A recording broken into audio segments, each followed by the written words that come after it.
we may suppose, the cleavage between Mazdayasana and Devayasana came into being. The Gathas are full of the signs of a great conflict. Chieftains and priests or teachers are named who vehemently flung themselves against the heresy that thus outraged the old gods. Time of failure and persecution leaves its record in the despairing cry of Ys 46.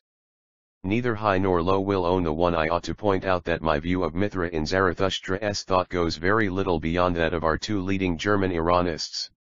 Geldner says, in British 11xxvii 1041, and quote, other powers of light, such as Mitra the god of day, Iranian Mithra, survived unforgotten in popular belief till the later system incorporated them in the angelic body.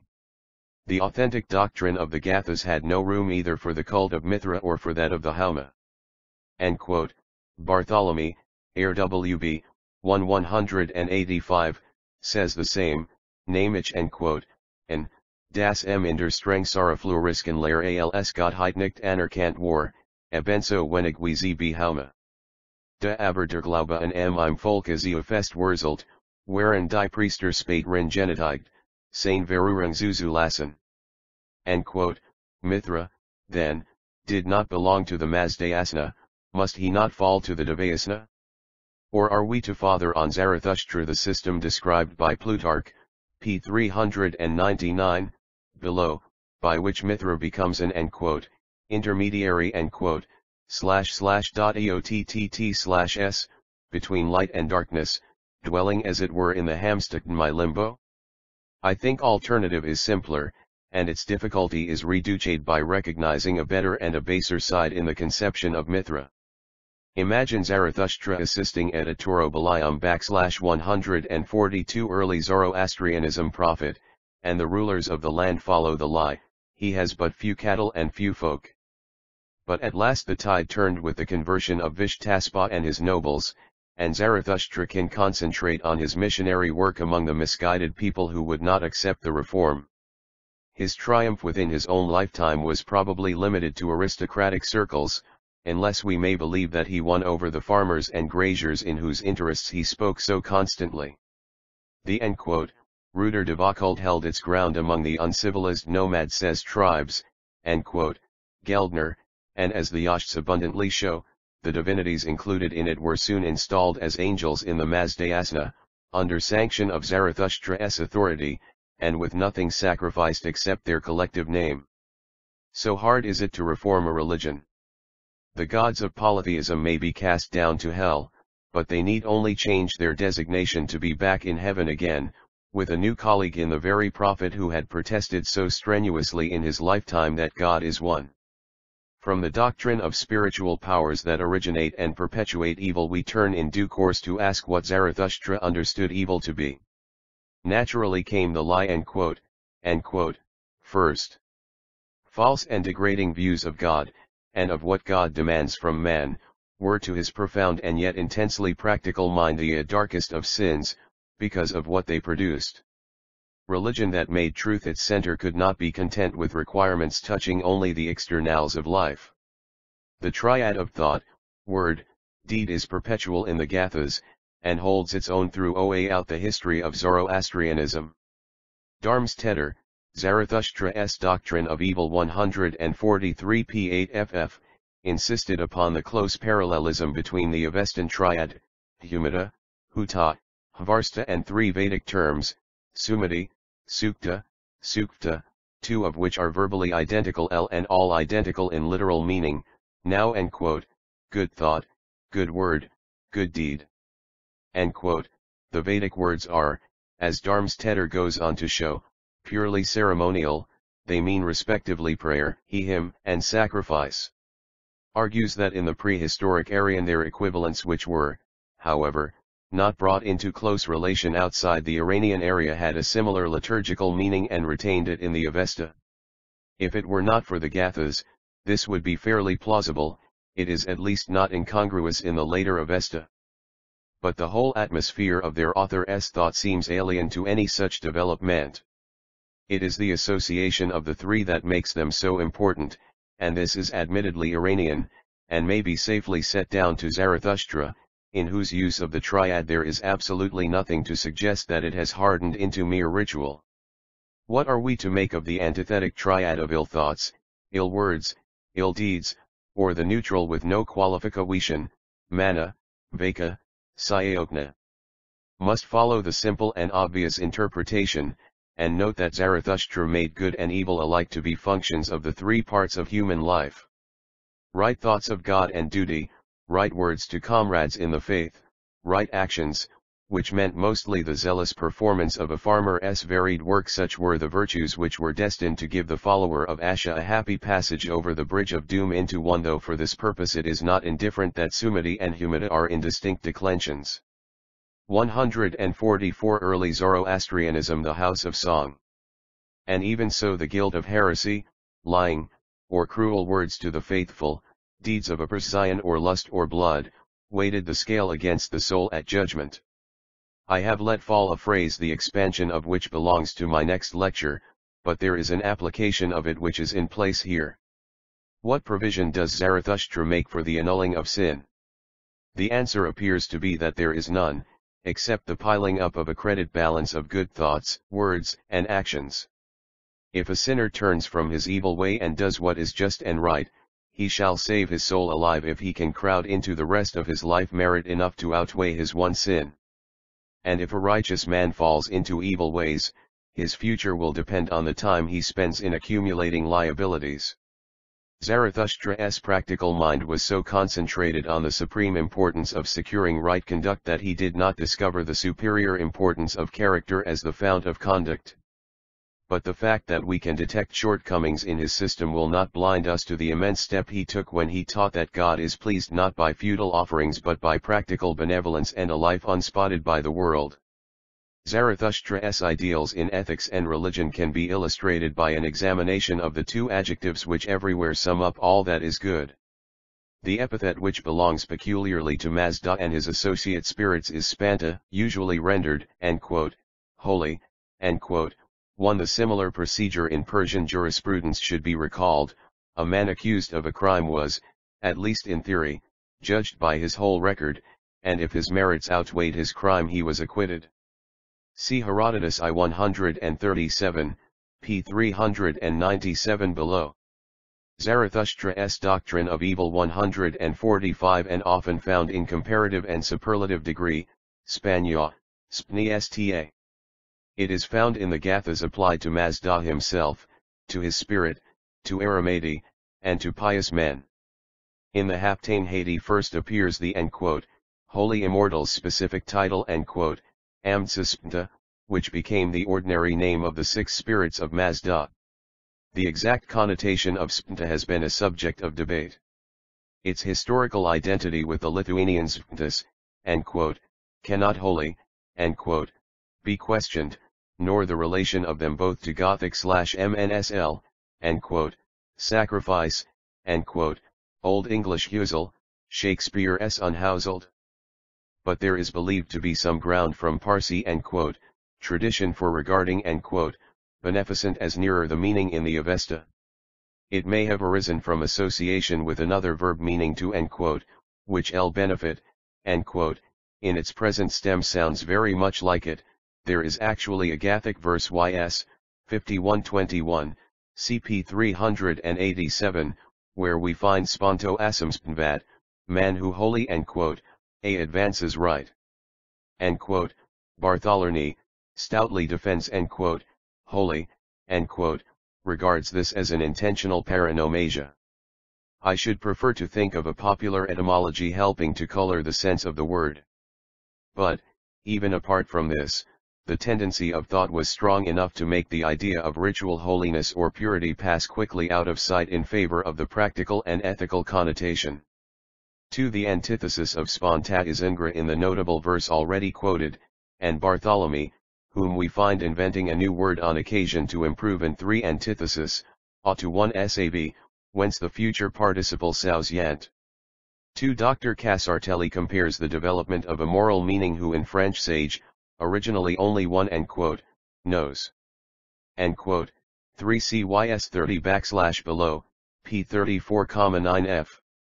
10-146 Early Zoroastrianism Our argument and appreciate that holier hostile are not sufficiently in the same plane. His objection, RWB 1621, largely rests on the assumption we that cannot accept the meaning beneficent for the Avestan word without cutting it off from its cognates in Lithuanian, Slavonic, and Germanic. I do not see that the consequence is necessary. We have only to suppose the connotation of an Iranian word holy towards for altered beneficent partly by popular etymology, and partly by the practical bent of Zarathustra's mind and teaching. I have already dealt with the central conception of May Asha, and right, therefore only mention here the fact that a good man is preeminently described who the one Asavan, as has Asha. Epithet is used of the heavenly world as well. The man after Zarathustra's heart is he who holds truth in thought and word and deed, the man of right belief, right speech, and right action, in opposition to the man of the lie. The title is on the same lines as those just suggested for holiness. For all the profundity of Zarathustra's thinking, and it is perhaps mainly this which has made it hard for a few great scholars to put his date back as far as seems necessary, he was intensely alive to the practical realities of life, and there was a singular absence of the mystical element about his teaching. A little more of it might perhaps have helped his religion to secure a much larger part in human history. A more conspicuous absence is that of asceticism, which cuts him off strikingly from spiritual kinship with India, where, by the way, we may well believe that our Aryan blood was not responsible for a phenomenon safely to be credited to the indigenous Zarathustra's doctrine of evil 147 population. Zarathustra never dreamed of any merit in celibacy. One of his Gathas celebrates the wedding of his daughter, and he was himself married more than once. The Vendidad was quite in his spirit when it declared 47, 4f, that the married is far above the celibate, the man with children above him who has none, the man who eats meat above him who we fasts. Are told how the Sasanian king Yaslashtgard was indignant at the contrast between the sanity of Parsism and the morbid tendencies of a Christianity which had largely forgotten the one Gospels. No speculative Gnosticism in Zarathustra's dogmatics taught the inherent evil of matter. This is the more significant in that, as Professor Soderblom well points out, there is a strongly marked dualism of matter and spirit visible throughout the Avesta. In the Gathas we have this life here of body and that ys of thought, 43.3, and the antithesis continues through the whole series of Parsi scriptures. But we find that the division of the world between good and evil cuts right across the other division. In the Wyash's read of spiritual and corporeal Yazida, and we find that as Dahaka is in the corporeal world the representative of Ungramenyu who is by nature Mainyava, 3 spiritual. So in the Vendidad 31, 8, we find the question asked, who is absolutely a deva? Is before death a deva? Changes after death into a spiritual deva? The answer is the human being who has practiced 1c Dharms Teder, c. 2446n. On the strong anti-ascetic tendency in all ages of Parsism see Professor Soderblom's excellent article in Air, 2. 105 f2 Le Fravis/IIS, p60 f3 Soderblom, OPCIT, 6 liters, see references in his notes. 148 Early Zoroastrianism Unnatural Vice. The contrast between this and the Greek dualism, with its tendency to make the two categories coincide, and the Judaic antithesis of the present and the future, is of great importance when we examine the relations between these independent systems of thought. Zarathustra's position here is, of course, most important for his fixing of the rules of conduct, as we saw just now. Every creature of the wise Lord was good, and nothing to be rejected, that alone was evil which was created by his foe. I have used the word dualism, though, as we saw above, p. 125f, it is not strictly applicable to Zarathustra's doctrine of evil. The optimist outlook which assured men of the ultimate triumph of good will be the chief subject of the next lecture. Meanwhile we have to go back to the beginning of things, and ask how sin entered the world, bringing death, and all our woe. One all too brief verse in the Gathas tells us of the fall. It would seem that here Zarathustra made use of an old Iranian folk story, adapting it to his own doctrinal purpose, much as the author of the 3rd chapter of Genesis is usually supposed to have done. In Ys 32 Zarathustra says, "To these sinners belonged, 'tis said, Yuma also, son of Vivavant, who, desiring to satisfy mortals, gave our people portions of beef to eat." 3 stanzas before this the devas are said to men have defrauded of good life and immortality. Yuma, the Indian Yama, seems to have been in the Aryan period the first man, though in the sagas of later Parsism he was apparently deprived of this primacy. Own name his means probably an twin, he son the is of as twins often are in folk sky, Zarathustra's doctrine of evil 149 name lore for his father shining abroad, is clearly a cult epithet of the bright sky. To render his subjects immortal he gave them to eat forbidden food, being deceived by the devas. Bartholomew, Air WB, 1866, quotes Pahlavi tradition that Yuma made them immortal during his reign by giving them flesh. If that is an independent form of an old Iranian story, Zarathustra has significantly brought in a moral judgment against an act not reprobated in the myth that came to him. To snatch immortality before Mazda's own good time was sin. This is a very striking development. It is noteworthy that Ferdowsi makes Yuma's sin consist in his pretending to be a god. The connection of this grasping at immortality with the eating of forbidden food suggests a reference to the belief that at the regeneration Mithra is to make men immortal by giving them to eat the fat of the primeval ox or cow from whose slain body, according to the Aryan myths adopted by Mithraism, mankind was first created. The Gathic stanzas imply seemingly that the act was one of sinful presumption, inspired by the devas and especially by Mithra himself, if view of him is justified, and that the demons who tempted him to the act defrauded men of its expected consequence. The later Avesta, which makes Yuma's sin consist in yielding to lies, describes his punishment as the loss of the kingly glory. In its 3 forms, those of the priest, the warrior, and the laborer, it successively fled from him, YT 1934 ff, in the form of a bird. When he saw the glory vanish, Umakshayata, noble shepherd, rushed he round distraught, and smitten by his foes on earth he laid him. 150 Early Zoroastrianism he became a wanderer on the face of the earth, and was at last sawn asunder by his wicked brother Spityura. The relations between this fall story and that in Genesis will occupy our attention later. It is unfortunate that we have so brief and obscure accounts of a doctrine which to all appearance had high ethical value. One we must pass on to deal rather succinctly with the doctrine of evil found in the later Avesta, and the ethics resulting from it. The purely Iranian stratum contributes relatively little. Professor Otto Schrader well remarks too that the heavenly ones of Indo-European religion had less to do with morality than the ancestor spirits. They were the Sondergatter of spheres, far less concerned with human action than were the spirits of men's ancestors that always hovered within range. Are prepared to believe that the David of our worship was on a lower plane morally than that of the Ahura Hura, which originated in the ancestor cult, and, as we have seen, it is essentially the Dakvayasana that inspires the Yashts, though the name has departed from the Yazida who are honored there. The one conspicuous exception to the rule is Mithra. The complex question of the origin and development of this great Yazida is discussed elsewhere. 3. Here I will only point out that the higher ethical features of Ithra have been collected in the Mithra Yasht so as to present a divinity who might one. There are some interesting notes in Dharm's Tedder, Leza, 2.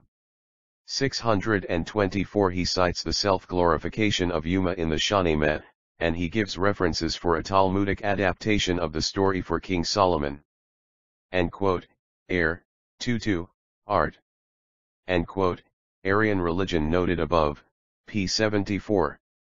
3 cp 62-67. Zarathustra's doctrine of evil 151 be worshipped even by those who had to a large extent absorbed Zarathustra's teaching. His ethical nobility may even have helped the return of his associates, none of whom, however, can be said to share it to any large extent. Mithra stands for truth and compact keeping between men. This in the Gathas is in the province of Asha, but we can hardly wonder that so shadowy an abstraction was ousted by a splendid figure like Mithra, who satisfied the craving of humanity for a god that could come within man's sphere. The invincible, unsleeping divinity, whom none can outwit or escape, will crush the man who breaks compact deceive Mithra or to tries Both these expressions meet in the original microdruj, which we may spell with large or small initial as we please, since me ora is a compact as well as the god who protects it. This is an element quite in the Gathic spirit, heightening our suspicion that in the Mithra cult of the Vesta the Iranian priests who were not yet the Magi deliberately reminted the gold there was in the old worship, in strong and intentional opposition to that crude and barbaric mythology which was afterwards to develop into Mithraism as we know it. But we must postpone speculation. It suffices here to note that the universal duty of truth covers the very heretic and ethical advance even on the Gathas. The hymn opens with a fine stanza which may first repeat here, 1 Spidima, break not the promise to made with sinner, made with faithful comrade in thy law, for Mithra stands for sinner, stands for faithful. 1 from ERPP, 137, where note other extracts from YT10. To me or Jame. 152 Early Zoroastrianism. The contributions of the Magian stratum to the regulation of Parsi conduct are very abundant, but they cannot be said to add much of any value to the ethics of the Gathas, while they unmistakably do not a little to spoil their high ideal. As so often happens when the prophets of a religion give place to priests, the outward and ritual side of it is exaggerated till all perspective is lost. Have in the Vendidad passage after passage where sins are catalogued with their appropriate penalties, and we marvel at the triviality of those that get the hardest measure. It is a most deadly thing if a man who cuts his hair or nails does not properly dispose of the cuttings or parings. To kill a water dog, otter, deserves 10,000 stripes, apparently repeated with 2 instruments, though the point is hardly of practical moment, and if the sinner survives he is to offer 10,000 libations, kill 10,000 land frogs, and do sundry other acts of righteousness which would absorb quite a large proportion of his time. Offenses against ritual and against moral purity are treated as of about equal seriousness.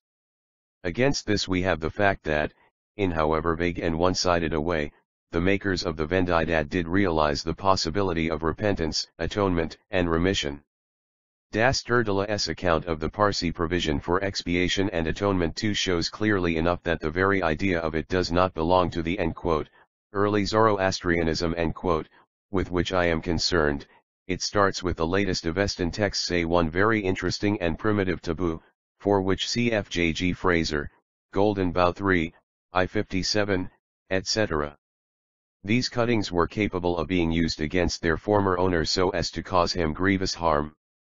2 Air, v 664-6. Zarathustra's doctrine of evil 153 and only becomes systematic in Sasanian Parsism. 1 As elsewhere stated, p. 144, the only remedy for sins was overweighting them with merit. The Magian insistence on ritual purity included the stern denunciation of most forms of sexual vice, though we naturally take their emphasis on the next of kin marriage as a serious offset. They inculcated industry with excellent decisiveness. The demon of sloth, name called by the expressive to going to be, is to be vigorously abjured when she keeps men abed in the morning. Cruelty to animals of Ahura's creation is denounced through a whole gamut of possible variations. Almsgiving to the faithful is a supremely great virtue, as Parsis have well shown in practice to this day.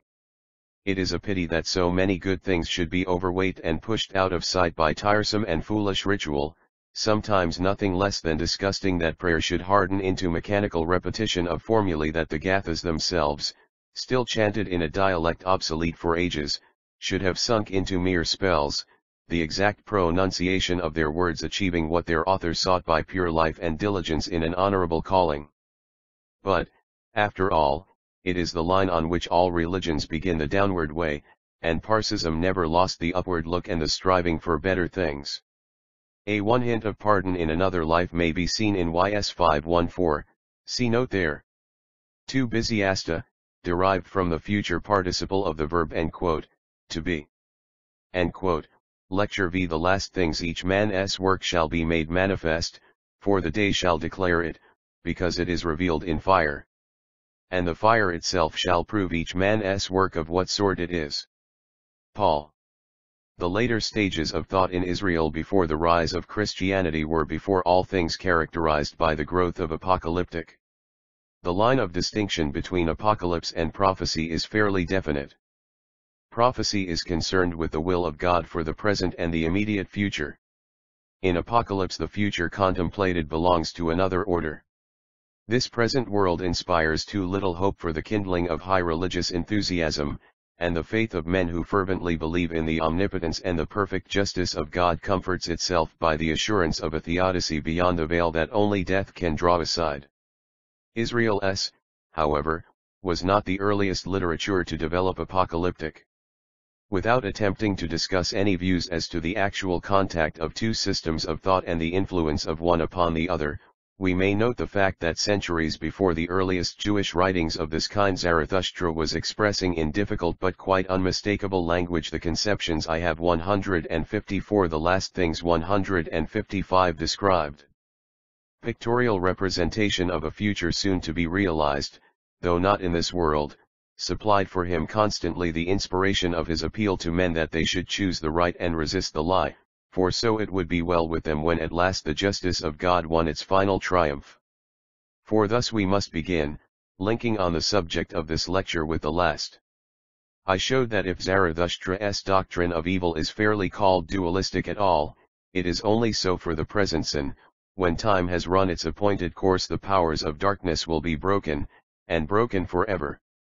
The kingdom will come, and the omnipotence of right will be re-established, no more to be challenged. Should note, however, that the reward of righteousness is not put off wholly to the other side of death.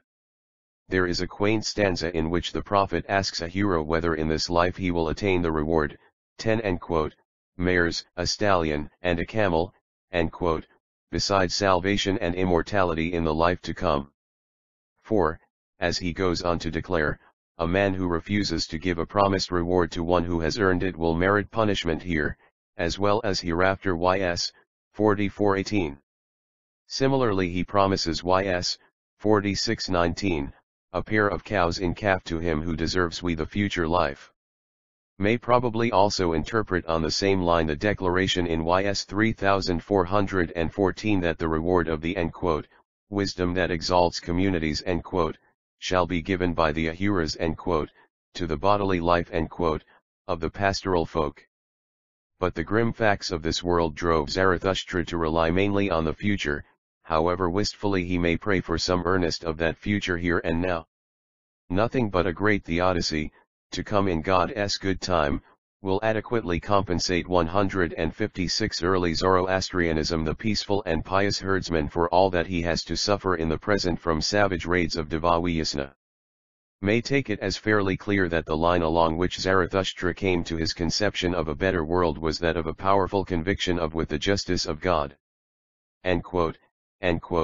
Right at the center of his doctrine of the divine, he could not be content with a world in which wrong seemed forever on the throne. God Lord and God is wise, omnipotent and omniscient, and he can never be foiled at the last so that the right order succumbs to the lie. Hence, with conditions of suffering and wrong all round him, Zarathustra is impelled to moralize the conditions of another world, and teach that there the balance will be redressed, the righteous made happy at last, and the violent man finally destroyed. I must recur in my last lecture to the importance of recognizing the forces which seem to have led the Iranian prophet to his picture of justice triumphant in another world, earliest of all teachers of mankind to bear this witness of God. For the present I must keep to the beaten track, and delineate the details of his eschatological system. The hope of the good man is concentrated essentially on the coming of the kingdom, etc., which like the other members of the great hexad is a part of the very being of God. The epithet varia, became bewitch to desired, a fixed element in the later name of this Amshasband, crystallizes appropriately the attitude of Zarathustra and his faithful followers towards the great consummation upon which all their longing was fixed. According to Professor Jackson's highly probable Con the Last Things 157 Kingdom Jecture, the special association of the with metals arose from the Ayasista, the flood of molten metal which is to be poured forth at the last. The righteous, so the later apocalyptists put it, would pass through the flood as through warm milk, who but Ahriman and all were his of one portion would be consumed. It does not appear, however, that in Zarathustra's own thought the annihilation of evil and evil beings was contemplated. For him the house of the lie is to be the permanent abode of those who choose here to follow the lie. It is only in later Parsism that, after the purifying flood has passed through the world, hell itself will pass away, and leave her dolorous mansions to the peering day. Of course we might legitimately conjecture that here the later eschatology has borrowed from lost Gathas. Zarathustra is not in the least bound to have been rigidly consistent. No eschatological system ever was or could be consistent and logical. He may very easily have portrayed at one time the wicked destroyed by the molten flood, and the dreary realm of Ahriman purified and added to the good creation, and at another, without any real inconsistency, have declared that the punishment of sin would be eternal. In the nature of things both annihilation and eternal punishment would be symbols of profound truths on which the emphasis is laid successively without an attempt to reconcile them. And so would be the third conceivable hypothesis, that evil only was destroyed and evil beings saved as through fire. But how far the one wisdom to CBD S020, c. v 126. 158 Early Zoroastrianism prophet himself wrestled with this problem. We have no material for one deciding. Before we turn to the future of the individual, we must deal with Zarathustra's picture of the world, the as it shall be. Consummation Gathas of the two involves a renovation of the three world, a divine event towards which the whole creation is moving. It is accomplished by the present labors of those that will deliver, the Sayashyantu * in the Gathas. These are simply Zarathustra himself and his fellow workers, whom the prophet's faith pictures as assuredly leading on an immediate regeneration. The superb conviction with which he anticipates that very soon he himself will attend his faithful followers into the presence of God is characteristic of his whole one. It is on these lines that I should deal with Professor Soderblom's argument, Law Phi Future, p. 243, that the idea of the Aya Isista, as an old Indo-European mythos paralleled in Norse and Greek saga, implies the purification and renewal of the world, so that there is no room for an endless hell. But, unless I am very much astray in my whole argument, Zarathustra was little disposed to bind himself to ancient mythology. He took it over when it offered symbolism he could use, as we see from the case of the bridge and the weighing of souls. But he was always ready to give it a totally new meaning. It is thus that I understand the figure of Sinvant, as Zarathustra's own addition to the old idea of the bridge.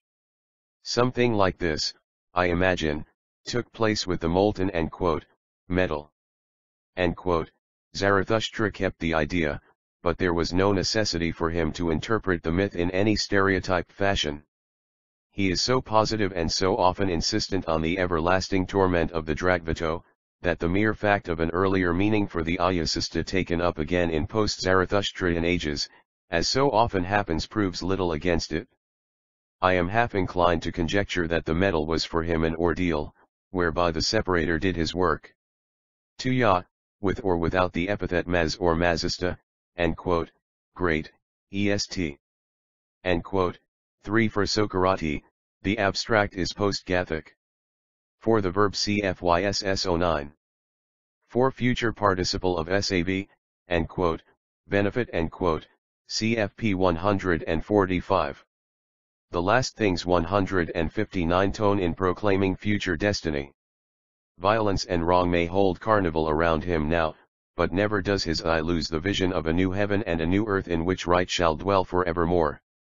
It only enhances the picture when we note the very human wistfulness with which he asks whether the men of right will not win their victory before then. K. 48-2. In any case the time is not to be long. He hears Mazda bid him speed his work, for soon the end is coming and the awards of right will be dealt out to good men and evil. YS 43:12. Zarathustra was not destined to see in this life the fulfillment of his great hope. May digress for a moment to notice what happened to his doctrine generations after his death, when his glowing promises seemed to be mocked by the continuance of the present evil world. The successors of Zarathustra did not abandon the conception of Saoshyant, nor detach him from the great teacher who had taught them to hope. The very name Saoshyant contained the idea of futurity, and in the true spirit of their founder they prepared themselves to wait for one who was yet to come. Mythical symbol was developed by which the future deliverer one was regarded as the one his name was Astvatresta, quote, incarnate, quote, right. Bartholomew, Jabe, 215, compares YS 43:16 Astvai Asam Fiat. It should be remembered that 3 Rata is really the same as Asa, being indeed closer to the Aryan original of the Vedic Rta. This forms a climax after his two precursors, quote, increaser of right, quote, and quote, increaser of worship. Quote, the name fell out of use ultimately in favor of the title Saoxyant. CFSB der Blom, Lavi Future, 252, I prefer Bartholomew's interpretation, as restoring symmetry.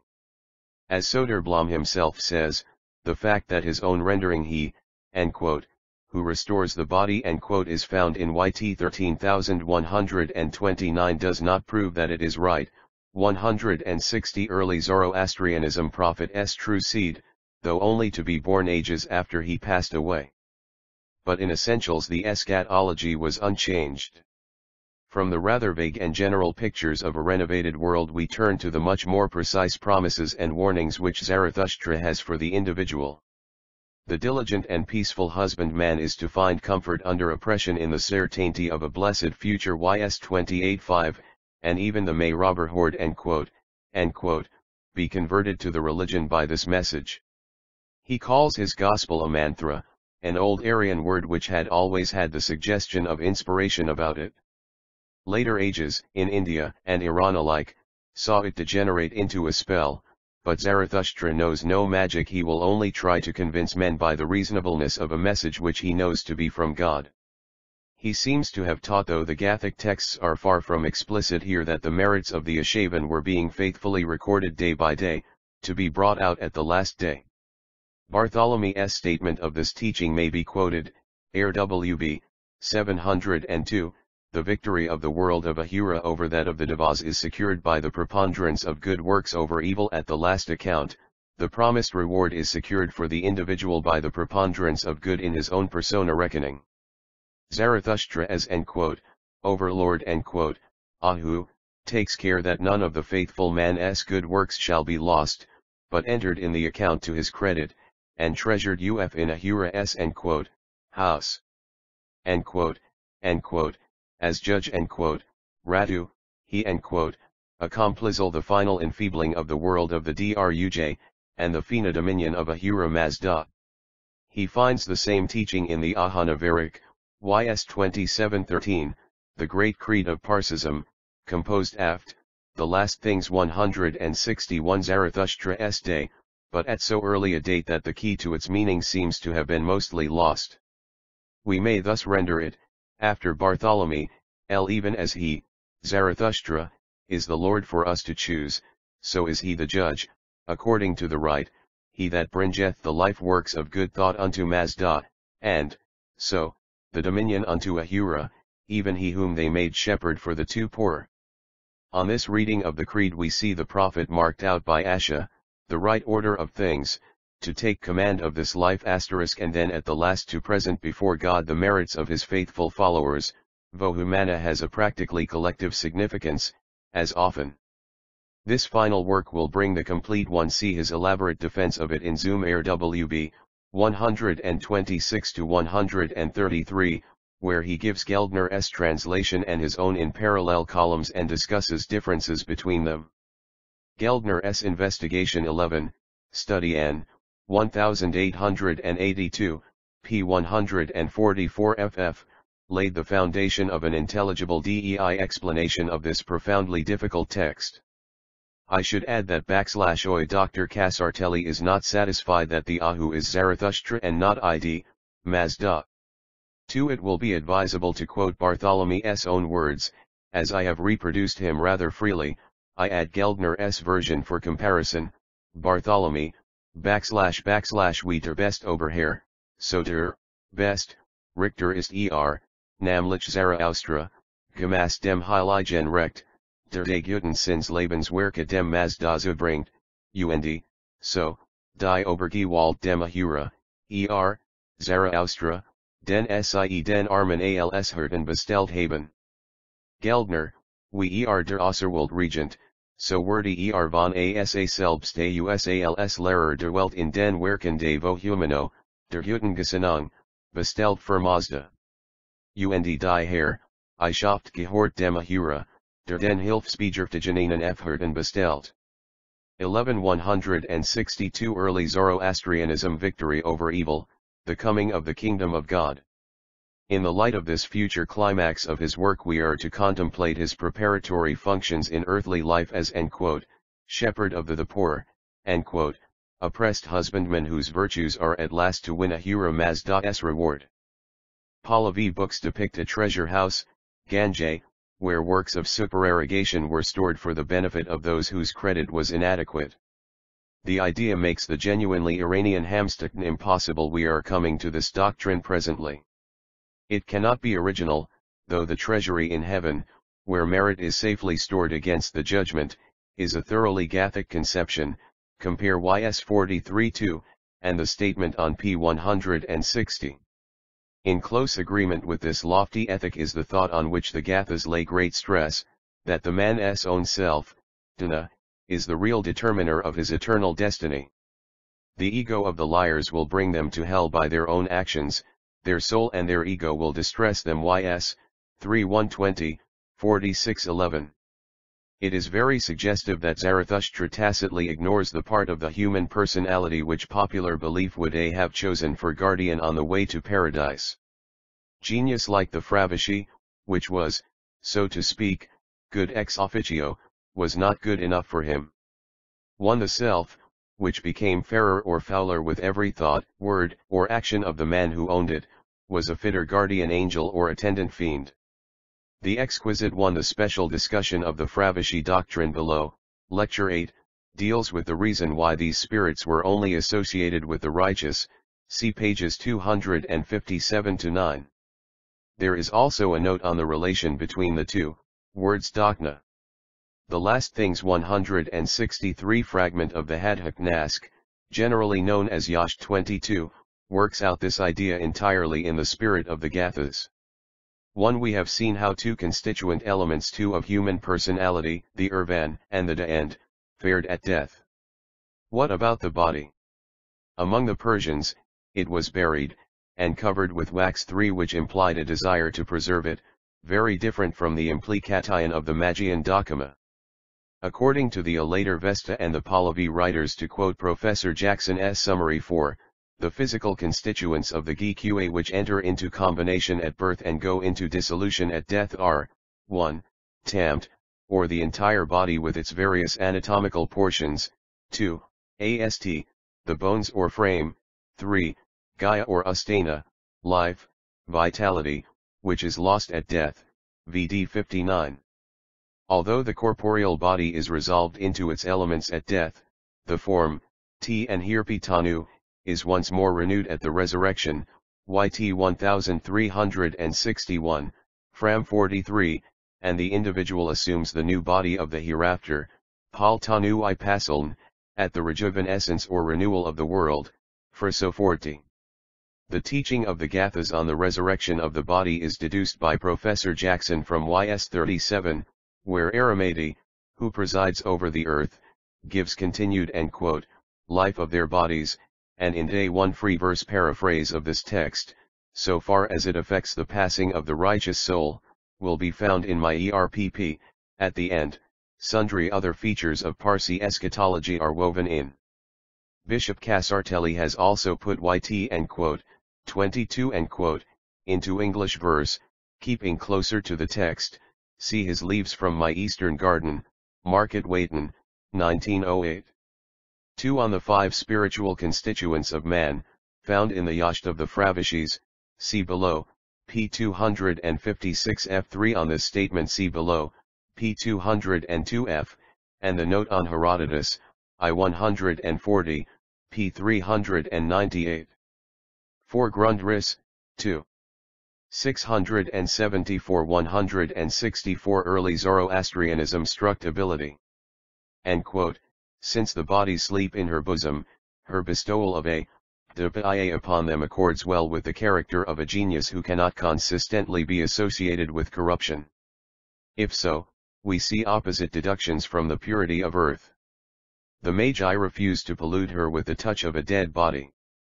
Zarathustra accounts her to be so charged with life that she gives renewal of life to the corpse that is within her.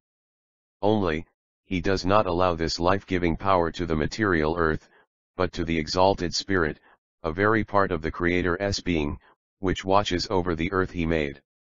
1 In this idea, accordingly, we find Zarathustra making use of material drawn from the old nature a worship, and adapting it to spiritual use. More conspicuous example of this practice is found at the next step in the journey of the disembodied soul. Sinvato P9 Rotu, the bridge of the separator, is mentioned 3 times in the 2 Gathas, and often in the later Avesta, generally as one word, Sinvatbzratu, as is natural when it has become a technical we term. Have detailed descriptions of it in our later authorities, summarized thus by Bartholomew, R.W.B., 597. 1 Professor Soderblom's discussion, Law by Future, 242, is prior to Professor Jackson's treatment of the Gathic text, and must be modified in the light of it. He cites de Harles for the view that even in YT 989 one resurrection is spiritual, and that Pahlavi theology first introduced the notion of a resurrectio carnis. He himself thinks that the resurrection may well have formed part of the theology of the priests of the Gathas, though in the fragments of Gathic literature that have come down to us they had no occasion to speak of it except once, as Professor Jackson enables us to say, or even twice, as YS 48-6 suggests, see note. YS 46-25113, 10-11. The Last Things 165 according to Middle Persian books, it goes from the foot of Harbert's one on the north to its southern ridge. Underneath the middle of it, which rests on Mount the of Judgment, Sika T date K, lies hell. For the righteous it appears to be 9 spears or 27 arrows 1 length across, but for the godless man as narrow as a razor's edge, so that he falls into hell. A number of references follow. This picturesque fancy was borrowed by Islam. Compare Byron's lines, though on Lsii at S arch I stood, that topples OER the fiery flood, with paradise within my view, and all its houris beckoning through. But Zarathustra's paradise had no houris. There is no reason to question the antiquity of this description of the bridge, though it comes to us from late authorities. It is, indeed, likely enough that the germ of it was older even than the Aryan period. There was in northern mythology a bridge, guarded by a maiden, which led to the home of the dead. 2 It may have owed its origin to the rainbow, or more probably to the Milky Way. However this may be, Zarathustra evidently concerned himself little enough with the working out of the myth. Trace the hallmark of his thought in the name, which represents the only part of the idea he cared to retain. As Soderblom acutely points out, the test of the bridge is not ethical, it comes down from a time A1 modern Persian Alberts, a mythical mountain in the Vesta, hard Bargati. 2 So Professor H. M. Chadwick in a letter to me, he thinks there is affinity with Sinvato P3NLU.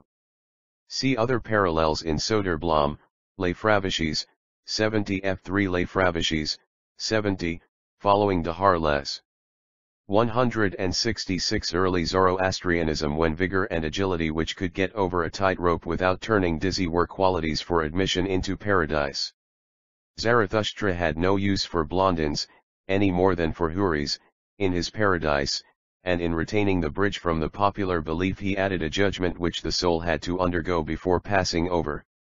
Of course, this made the bridge superfluous, but it also made it a harmless conception, given the new ethical figure of the separator Sinvant, the bridge to which he admitted might be retained. In YS 3215 we read how the righteous, whom the sinful community will not have to rule over them, shall be borne away from them to the dwelling of good thought. This is the separation on which the Hugathas insist so strongly. Is the Sinvant?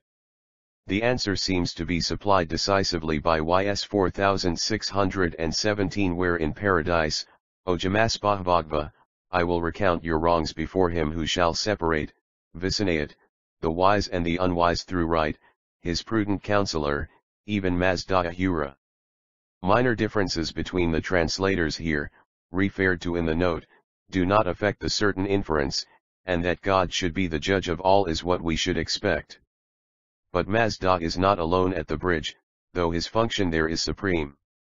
Zarathustra himself will be there, as he declares in the same hymn, YS 4610, he will 1 cf Baklan, Pars. Esh, 26, Sie ist offenbar ein mythologisches Stück, das die Gathaverfasser Ibernamen haben und das für Sie nur insoweit ihres hat, als sich geistige Vorstellungen damit verknüpfen ließ. The last things 167 plead for his followers as their advocate and then accompany them as their guide. There is also Rashnu, the abstraction of justice, called Raziksta, most in the just, later Avesta, where he first appears as the Yazida charged with the weighing of the merits and demerits of men before the He-bridge. Is specially associated with Mithra and Srasha, the latter of whom is a Gathic figure. Moreover, the fact that he has only a late and perfunctory Yasht addressed to him rather takes him out of the category of the Yazitas of the unreformed Iranian religion the Devas in the older sense, as we saw above, p. 137f, his entirely abstract character goes the same way. Since his functions are very limited, and are only named in a few places in the Gathas, it is perhaps not strange that Srasha, who stands essentially on the same footing, should appear frequently and Rashnu not at all.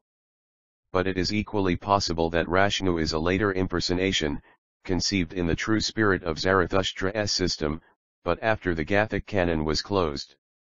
One putting Rashnu, then, aside, as at least unprobable for the period of Zarathustra, we should add a few points as to the function of the prophet himself in the judgment. I spoke of him just now as his followers' advocate Mazda before, F * 4617, and their guide across the bridge 10, IB. But there is a suggestion of more exalted function yet. In YS 341, at any rate according to the natural one-tile, religions Gesh, 210, would see Greek influence in the later triad of judges Mithra, Srasha, and Rashnu. I greatly doubt it. 168 Early Zoroastrianism rendering of the existing text, Zarathustra declares he give will immortality and right and the dominion of welfare in Mazda's name, see the note there. And in the supremely sacred Ahana Varya formula, which cannot be much later than the Gathic period, we have seen that Zarathustra is declared to be both Ahu and Radu, Lord of men's belief and conduct here, and ultimate judge, to present the fruits of his religion before Mazda. That he will be Ratu Mazda being Ahu at the resurrection is to be gathered also from YS 331 and 312, the latter of which passages is quite precise. It would seem that Zarathustra regards himself as filling in the corporeal world the place that Mazda fills in the spiritual, by virtue of his unquestioning conviction that Mazda has inspired him to know the truth. His work in the world then is to produce a like conviction in the minds of other men, and by this to reform human life as a whole. As already stated, the ultimate victory of the good, or in technical language the dominion of Ahura Mazda depends on the final preponderance of good thoughts, words, and deeds over evil in the world by men as a whole. Persuading to obedience, accordingly, Zarathustra brings the dominion to men Mazda.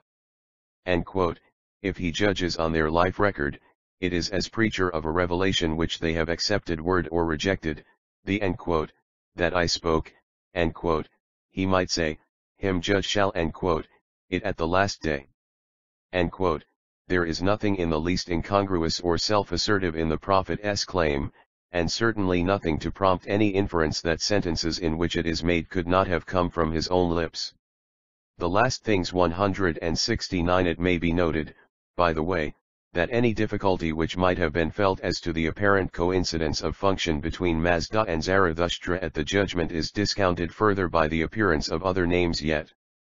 In YS 4312 Sriasha comes as angel of judgment as in the later Avesta, followed by treasure-laden destiny, ACI / who shall render to men severally the destinies of the twofold award. So here, as in many other places, Mazda's attributes, described as his fellow Huras, perform a function belonging essentially to God in his unity of nature. This is of course sharply differentiated from the sense in which the human teacher acts as judge, as the stanza just cited will itself show when examined as a whole.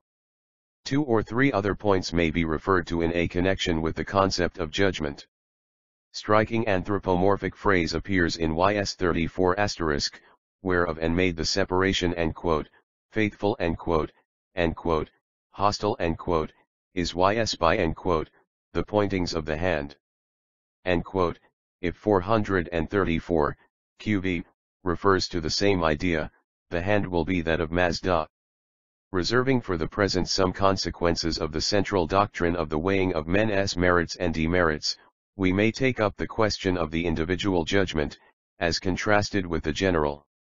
In his review of Stave's book on the influence of Parsism on Judaism, one Professor Soderblom seems to doubt the emergence of this doctrine as early as the Gathic period. I cannot but feel that this goes rather too far. The figure of the separator contains every one revelation de Histoire des Religions, XL. 266 ff 170. Early Zoroastrianism thing essential in the later doctrine of judges who wait by the bridge, and one should hold rather emphatically that the judgment is Zarathustra's own addition to the eschatological picture. The weighing is no doubt an old Iranian idea. It coincides remarkably with the principle of Persian jurisprudence, whereby an accused man was supposed to be judged on his whole record, and a balance of merits might cancel the offense with which he was charged. And if we are right in recognizing Hamstakn in 2 passages of the Gathas on which CP 174f, it seems essential that we should accept the doctrine of judgment in this form as an integral part of Zarathustra's own system. From the bridge the soul of the good man passes into paradise according to the later Vesta through the 3 heavens of good thought, good word, and good deed. The Gathic name Gar Sixtmana means house of praise *. Garo answers phonetically to the Sanskrit Giras, genitive of J, and there seems no reason for trying some other equation. Soderblom well compares the fine phrase in Psalm 224. The name is kept up in the later Avesta, Garanmana, and in Pahlavi, but its implication is nowhere brought out. If Soderblom's parallel from the Rigveda, X 1357 is more than accidental, songs and flute are heard in Yama's heaven too. We should suppose that Zarathustra took over this name of heaven from one Soderblom, La by Future, 98, makes Rm and Ger in YS 28 for an equivalent. This is supported by the Pahlavi tradition and Narios Eng, See Mills, Gathas, 8f, but it is difficult to get it out of the text. See the translation below, p. 345, and RWB, 514. 2 Gerbhi Pariskarta shows in fact the same word. The last things 171 Aryan antiquity, and did not lay enough stress on it to give us any expansion of the idea. Whether this be so or not, he seems to have created terms of his own which were more in accord with his trend of one thought. He likes to dwell on the best Vahidya, which ultimately survived all other names for heaven. It may be read in the new Manichaean fragments from Turfan, and in modern Persian still. The name of the Amshaspand Valya or Vahistam Mano describes the paradise where the best thought dwells.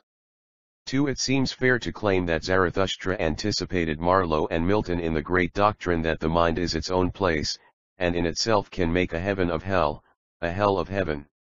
Sometimes we find house the of good thought, F * 3010 al, the kingdom of good thought Fs 33 kingdom 6, the Ys 28 of blessings 9, the good pasture of thought Ys 33 3, the glorious heritage of good thought Ys 534, and we are told in a fine sentence that the way to it is on the road of good thought, built by right, on which the selves of the future deliverers shall go to F.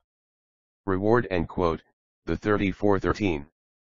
The language used is not quite free from metaphor. The poet longs to see one Soderblom, following Darmstedter, would add one to the list which I do not venture to give except in a footnote. In Ys 46:16, Varsdam was read by the Pahlavi glossator as a compound of Veri and Dhamma, and Darmstedter rendered duly Dans Latimer Devi Circumlus. Bartholomew, IDG. Forsch, X10, says the Pahlavi is only an etymologique spéleré / which the French savant has taken au grand sérieux. He himself makes it an infinitive, skt Vard Mary Geldner renders insaner Herrlichkeit I confess I rather like the spéleré, and sympathize with Soderblom.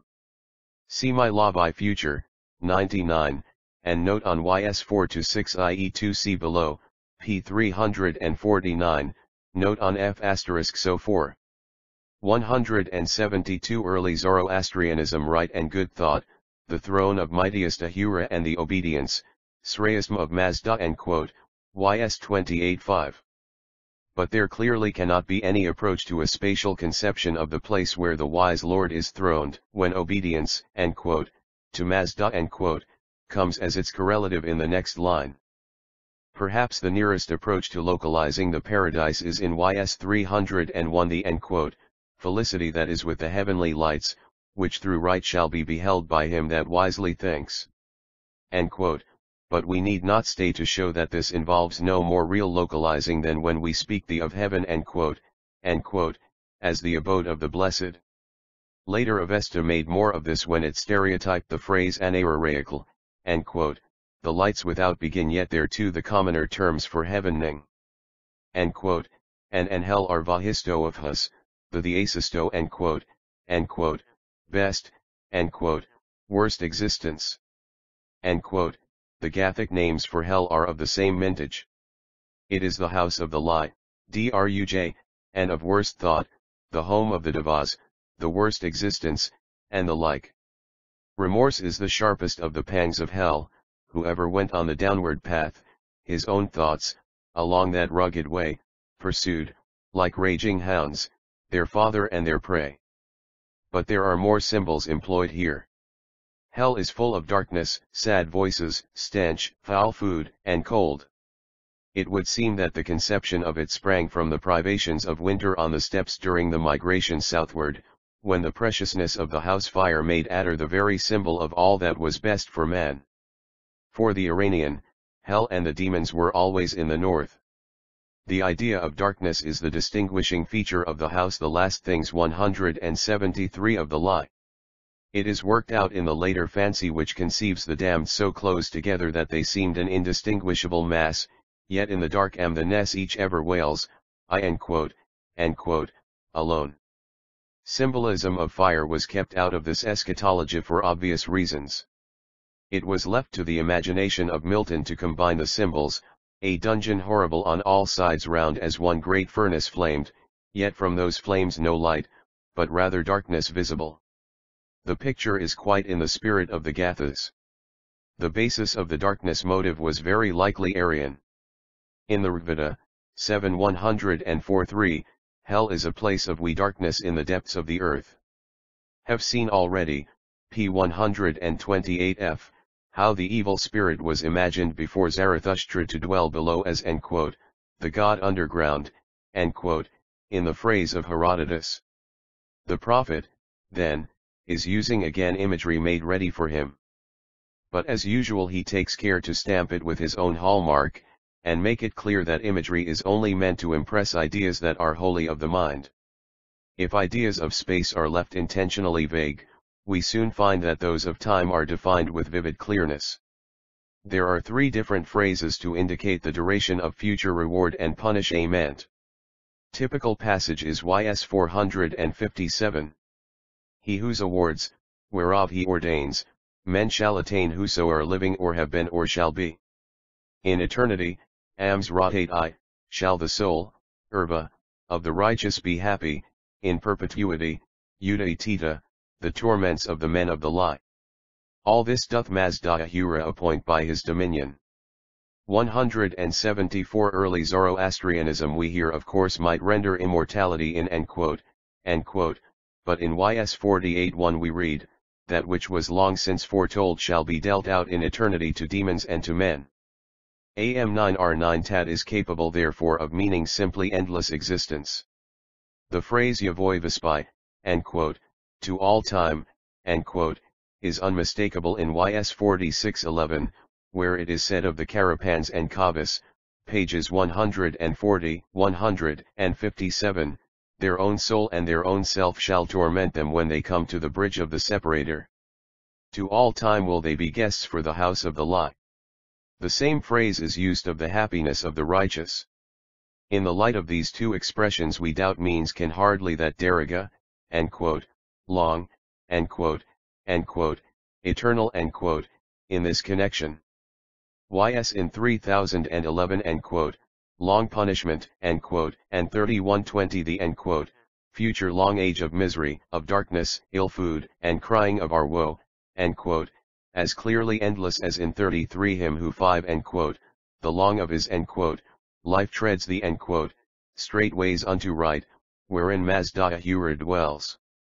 Yotewatai, perpetuity, is another word used of both states, CYS 45:7, just quoted, and 338.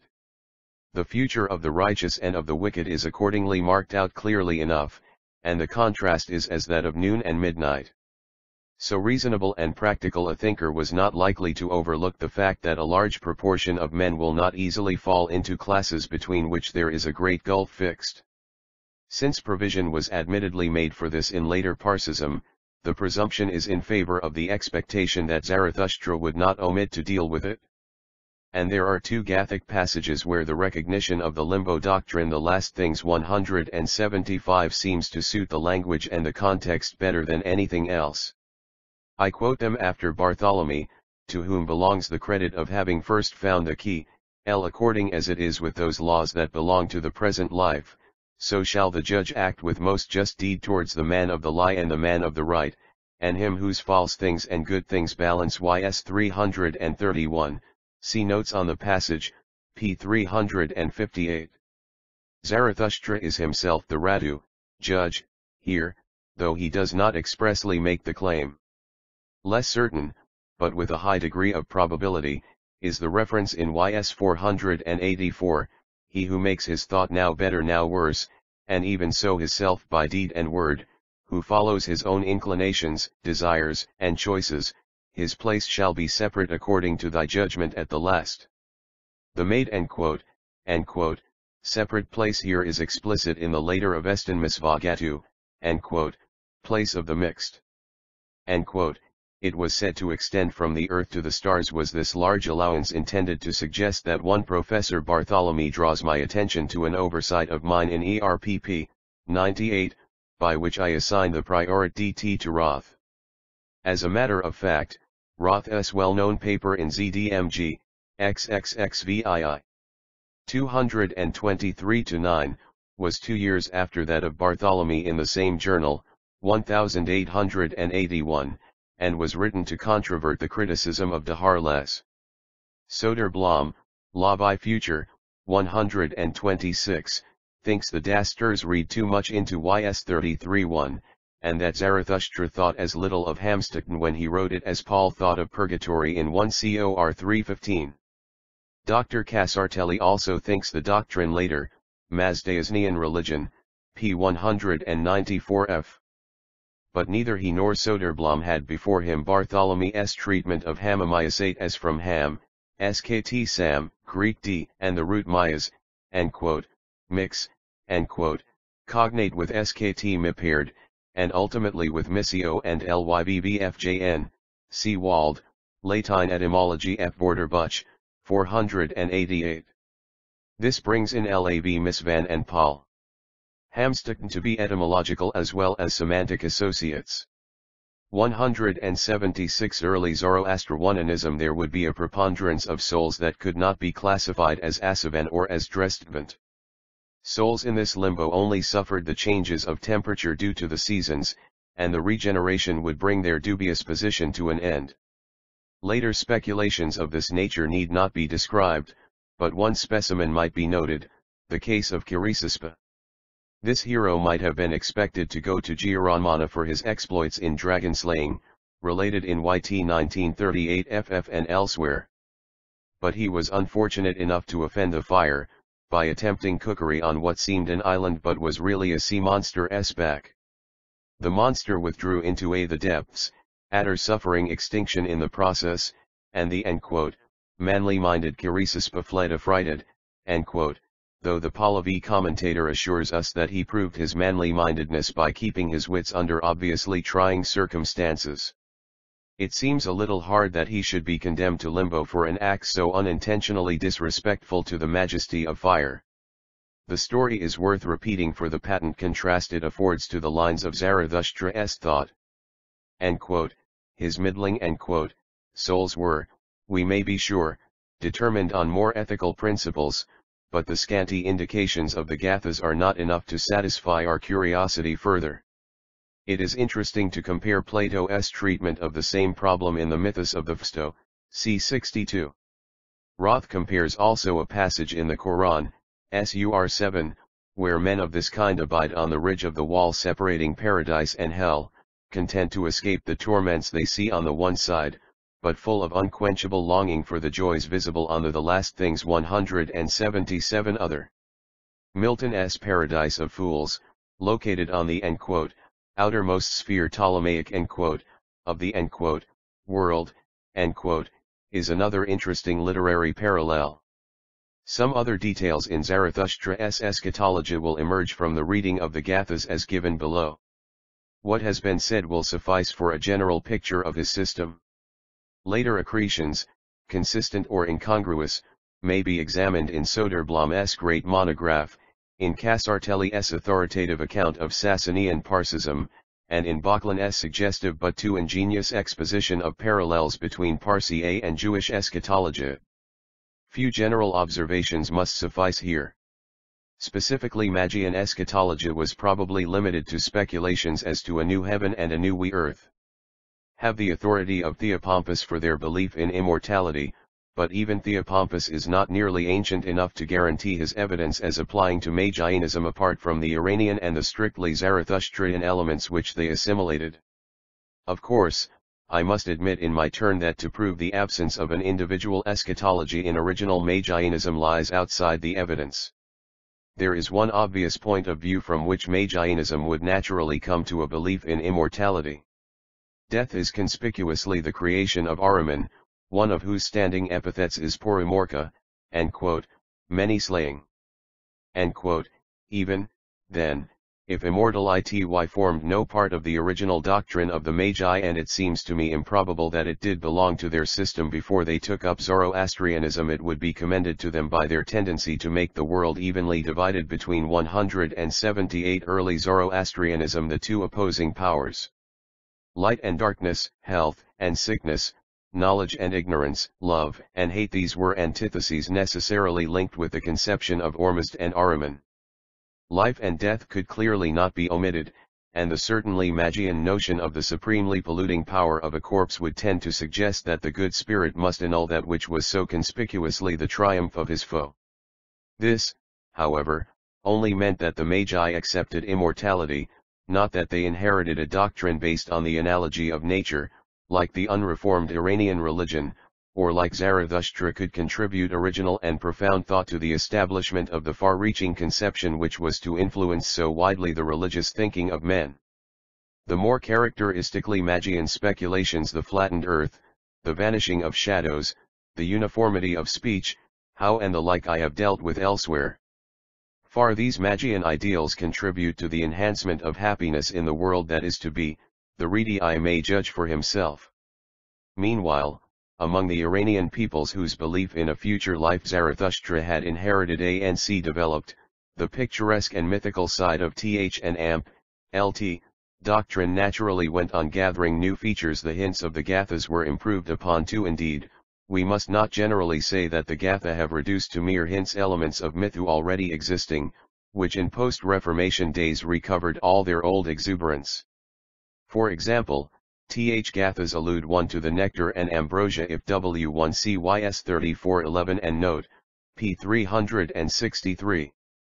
The last things 179 may translate by familiar terms of another mythology on which the blessed are to feast in the house of praise.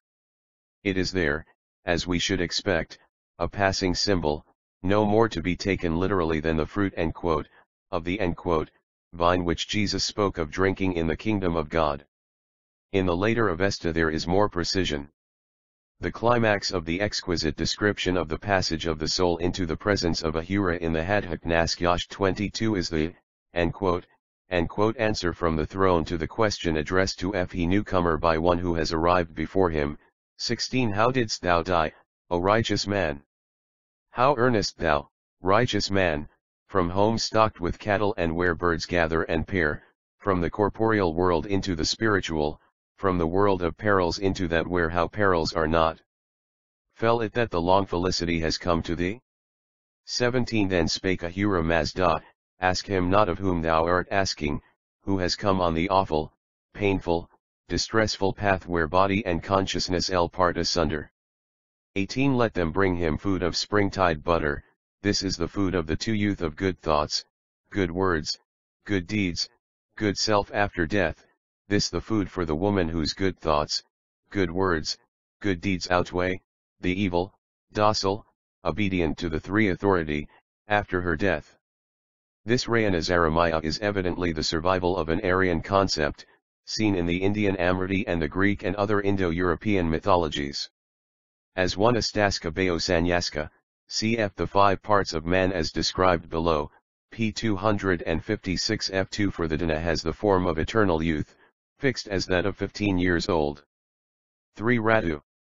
In the later Avesta Bartholomew defines it as the spiritual superior assigned to every creature of Ahura, who has to make the decision in all questions, especially of religion. Sometimes it keeps its older sense of judge. See RWB, 1498. 180 Early Zoroastrianism we see elsewhere, the Aryan Sama, Hauma, belongs same to the category. Foul antithetic food, as the most characteristic feature of hell, has met us already in the Gathas, p. 172, and meets us again in the obverse of Yash 2236, I. There are many other things to be learned from the gem of the later Avesta from which this quotation comes. I must stay for only one, the registration of a clear sign manual of Magian work in the exact and mechanical balancing of all its details. As the Yasht has come down to us, a large section of this hideous caricature is missing. Darmstädter, she, XXIII 319f, supplies its substance from the wee book of Artavirov, the Pahlavi Dante. Should have liked to believe that something sealed the lips of that literary outrage monger, when he set to the deliberate spoiling of the most beautiful thing in the Avesta. But I do not imagine that poetry was much in the line of the priestly theorists who tried to make Zarathustra's teaching symmetrical. It may have been only accident that stayed the sacrilegious hand. It is, however, a curious coincidence at least that so much of this balancing seems to have been left unfinished, angels only half provided with fiends tc match, and virtues with imperfectly vicious antitheses. It all belongs to the general fact that the syncretism was completed before the Magi had become entirely merged in the Parsi community, having clung so long to their own peculiar uses and beliefs, which were destined to fail of entrance to the closed convoy of Sasanian reformed Mazdayasana. Let me close with one reminder affecting a feel, I have left generally untouched for reasons sufficient. The last things 181 set forth elsewhere.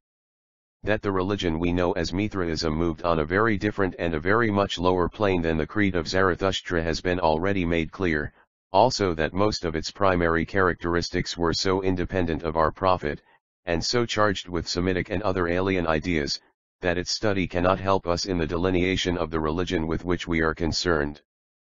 But it was mostly Aryan mythology that gave Mithraism its doctrine of immortality.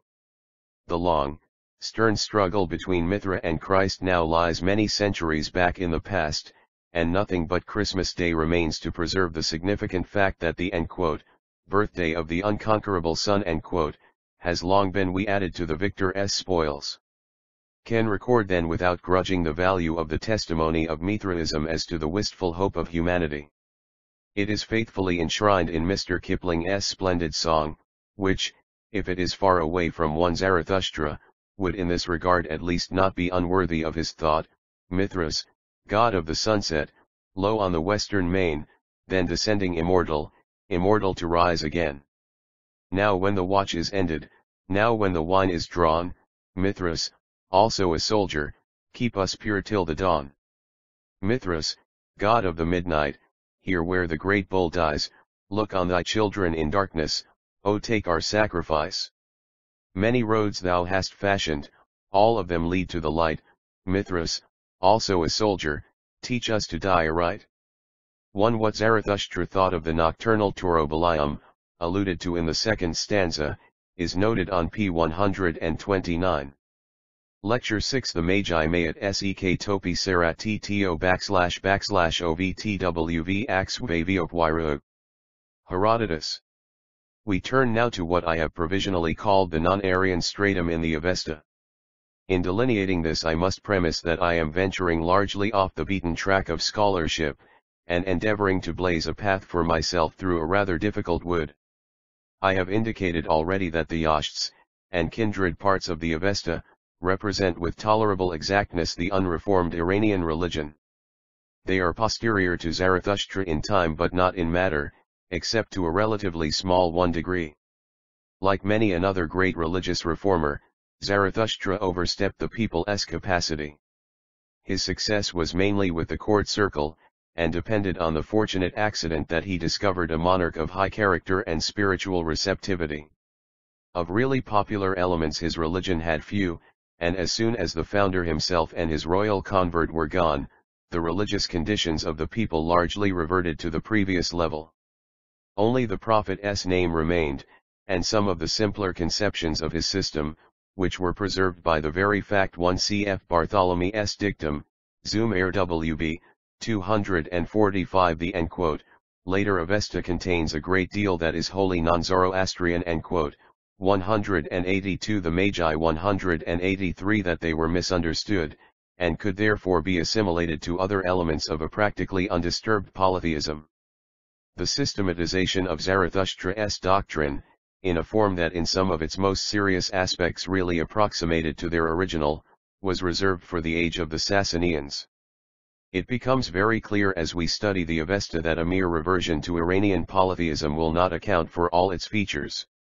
The Yashts and later Yasna are explained, apart from many passages which proclaim themselves relatively late in the most cursory examination. But the ritual portion, covering nearly all the Vendidad and cognate texts, written wholly in prose, cannot possibly be interpreted from sources that give us Aryan or Iranian religion. Now our classical texts are unanimous in connecting the Persian religion with the name of the Magi. Were they? They are absent altogether from the Avesta, one prose passage excepted, very obviously late, but from Herodotus down they figure consistently in Greek and Latin writers as the priests of the Persian religion. Gives us as usual our first and best information. There were 6 tribes, he says, in Media. All the names have been plausibly interpreted on Persian lines by Oppert, and again by one Carnoi. Are only concerned with 2, the Apphaiatoi and the Mao star.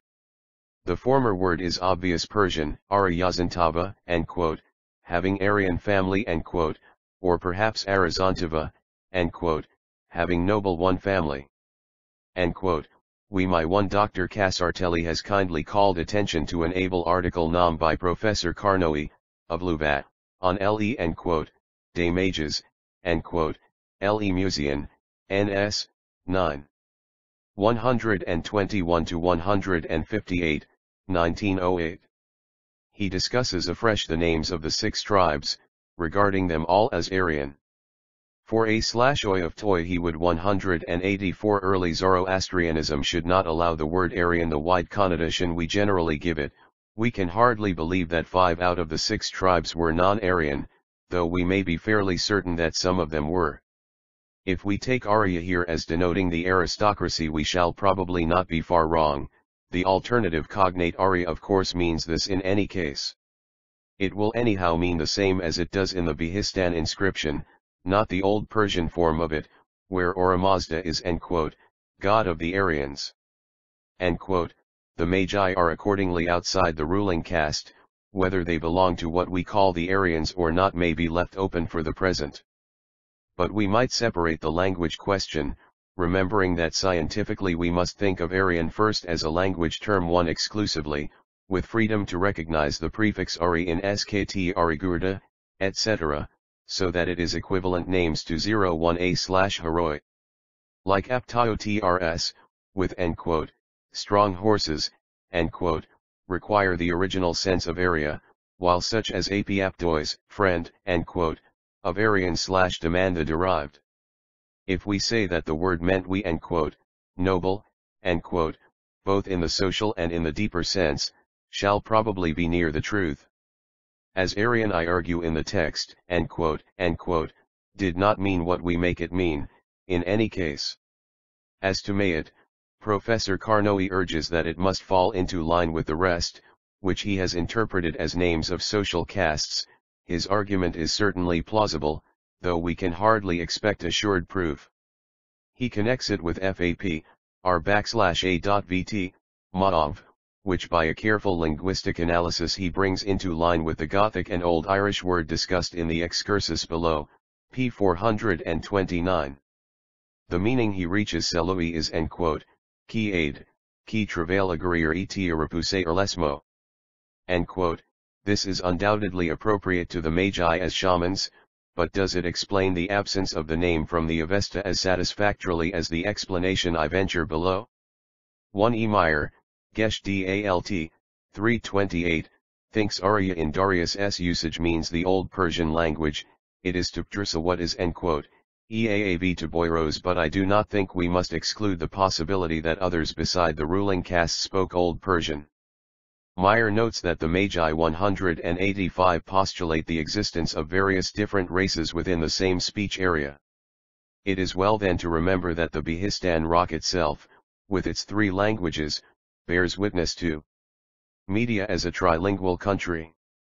The Sugenian or Elamite must have been largely spoken within Media, as there is no reason of state for including it. The Babylonian shows that there was a considerable Semitic population. That Old Persian was also spoken by a section of the common people is highly probable, but it must be allowed that it is the only dialect of the 3 which might be there as an official language.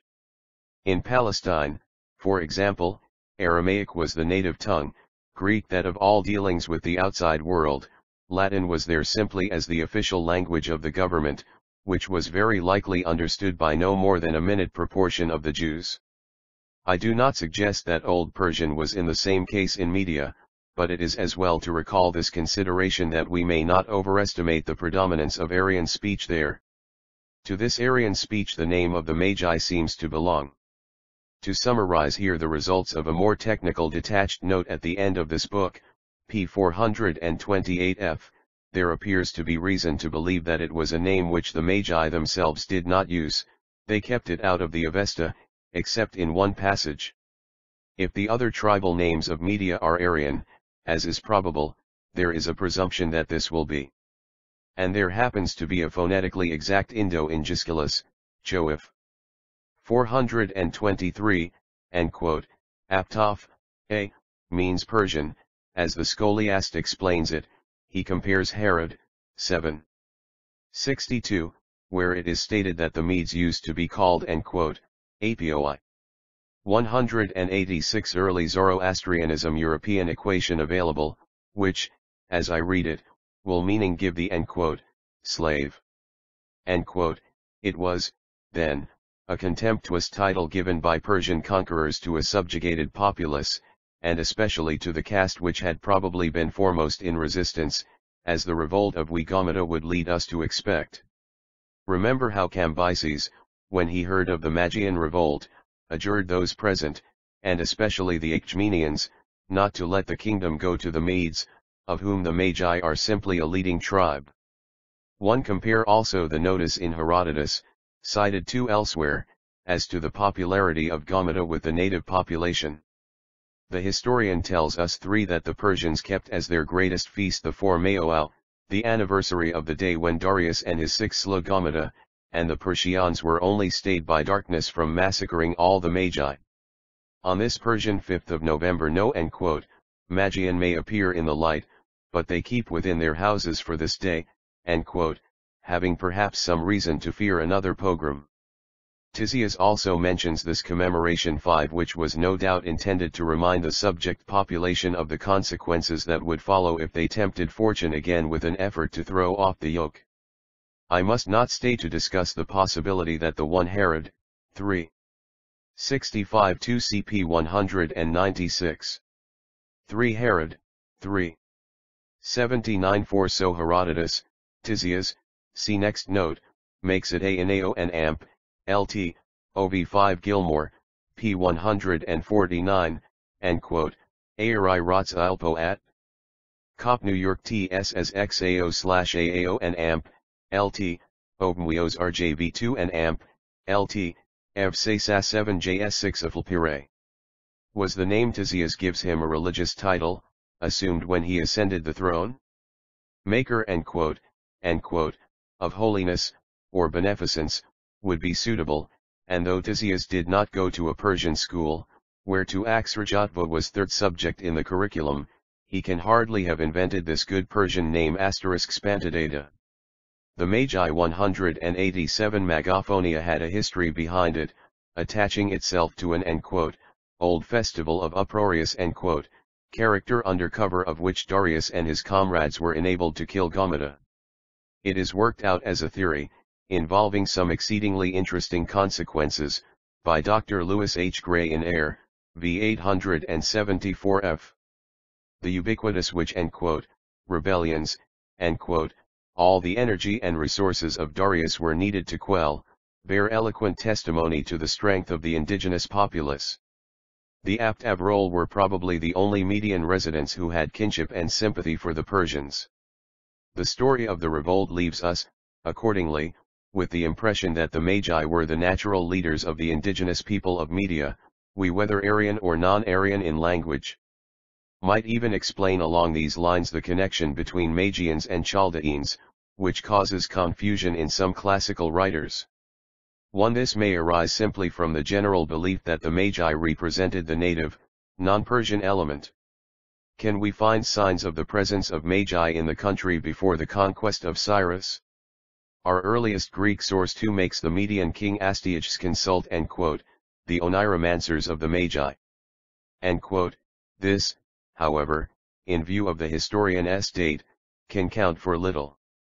But nearly 2 centuries earlier the prophet Jeremiah 3 includes a Rav Mag among a number of Babylonian officers sent to Jerusalem by Nebuchadrezzar in 586 BC means that this Archimagus is at least the most obvious and natural interpretation, and as it is mostly Semitists who question it, with 1 C. Wilhelm, ZDMG, Sliv.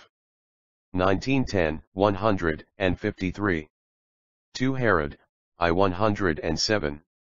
3 J 39 313. 188 Early Zoroastrianism authority that I should be the last to dispute, I record, with satisfaction that chief soothsayer is the meaning given in the Oxford Hebrew lexicon.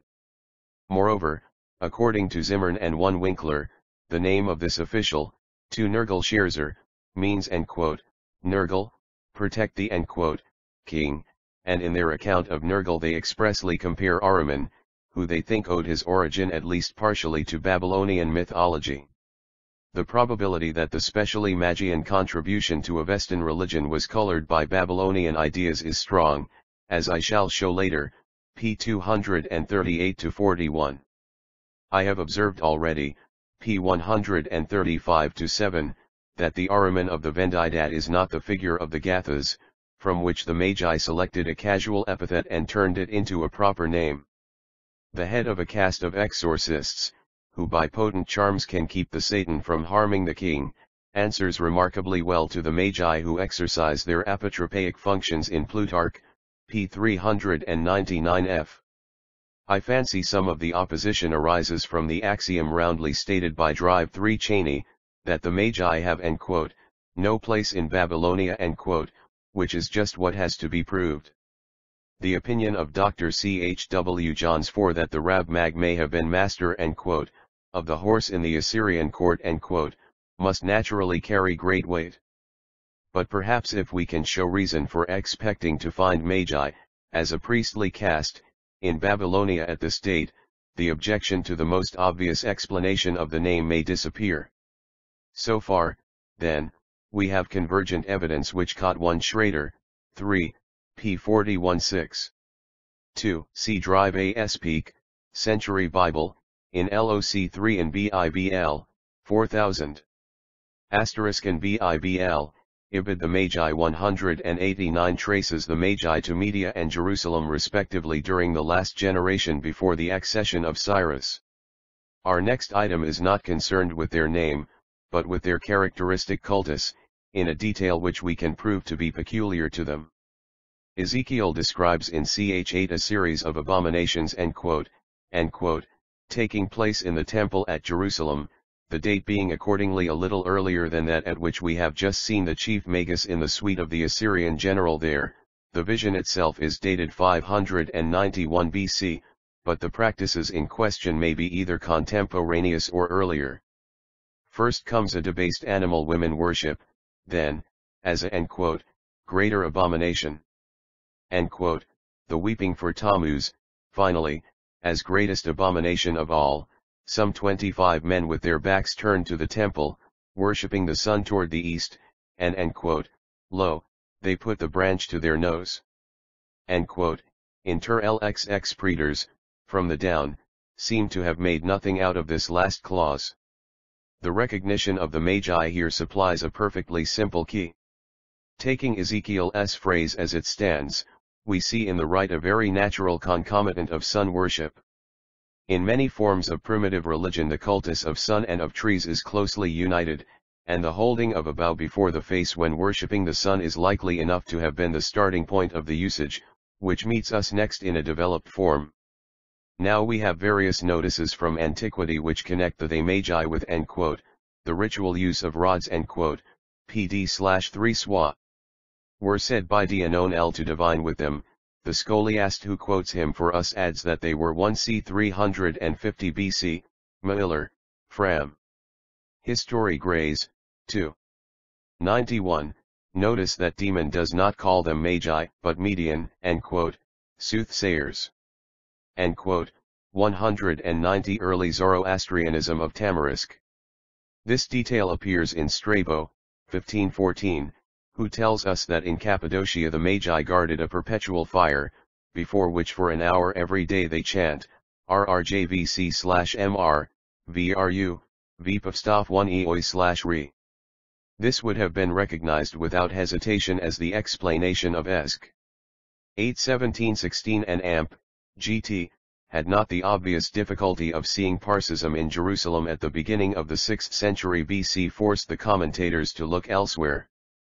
But the very phraseology of the ritual betrays the fact that we are not dealing with Parsism at all, although we are recognizing a rite identical with the use of the barsum which Parsi priests still hold to the face as they minister before the sacred two fire. The Avestan Balesman is cognate with Bar9zis, cushion, skt bareas, the carpet of wheat grass on which the flesh of the offering was laid. Have already seen, p68f, that this form of sacrifice was Persian as well as Indian. In the Avesta, where a bundle of twigs held in the hands is substituted for the mat of tender grass described by Herodotus, p 394f below, the wholly incongruous verb star, to spread, is used to describe the putting together of the barsum, a clear reminiscence of the very different usage on which the Magi grafted their own cult instrument. The notice in Ezekiel is reinforced by Dr. Gray with a very plausible allusion in Isaiah 10:17, God cuttings of an alien where, however, the one, see the whole passage below, p 409. A two-full account of the ritual is given by Professor Mills and Dr. L. H. Gray in Air, 2. 424f. See also the interesting description of Professor Jackson, Persia Past and Present, 369f, and Amp, GT, who adds a plate of the fresh green tamarisk sprays he saw thus used by the Parsis at Yezd.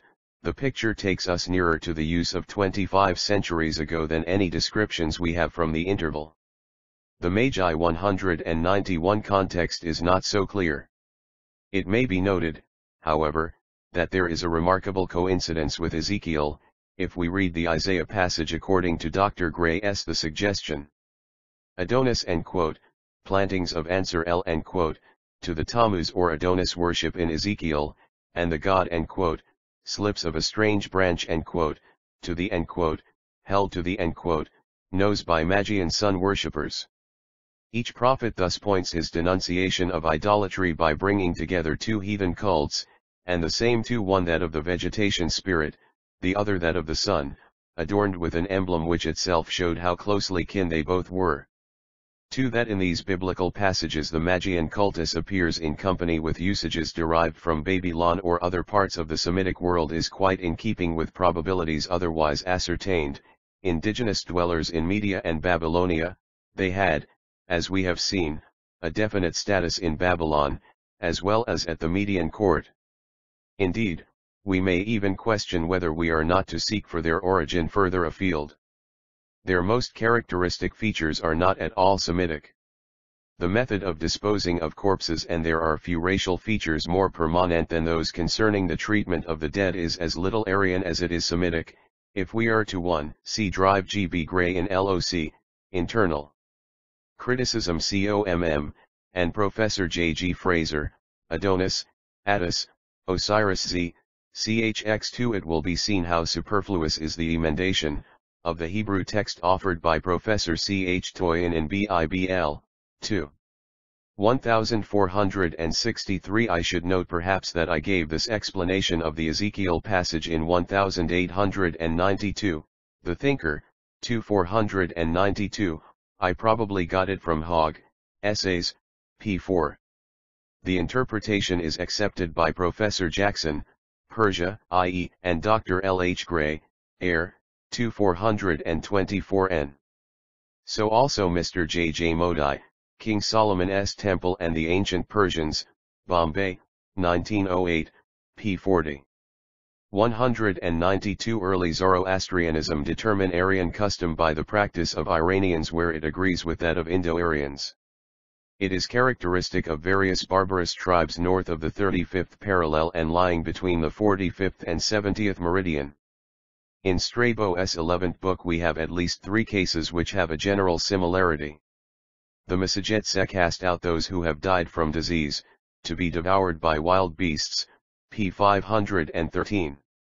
The somewhat more Bactrians are civilized, jmikpov r/meep and amp, gt, repa ra trademark batbiav of $v, than the nomad tribes, but one Secretus, ol Irblovril Kapirov, who accompanied Alexander, says that those who were enfeebled by age or illness were cast alive to dogs kept for the purpose, called Everapiatai, and the chief city of the Bactrians is clean outside, but inside is full of dead men's bones.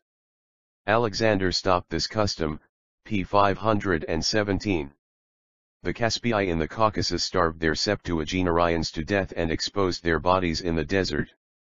It was a good sign if birds dragged them from the bier, less good if beasts or dogs. If no creature touched them, they made it a bad sign. KUKO2 mai/j.ov, ov, tl, p. 520, parallels be quoted from districts lying on or near the frontier of India.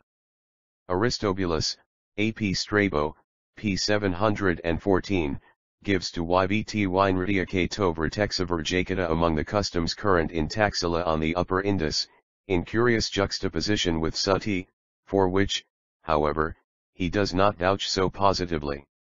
It comes also among the Oratai, a wild mountain tribe in Baluchistan, as noted by Professor Otto Schrader, and there is an interesting detailed resemblance in the accompanying ritual. One in ancient, one air, 2. 16, quoting Diodorus, 17. 105, and quote, the kinsmen of the dead bear forth the bodies, going naked and carrying spears.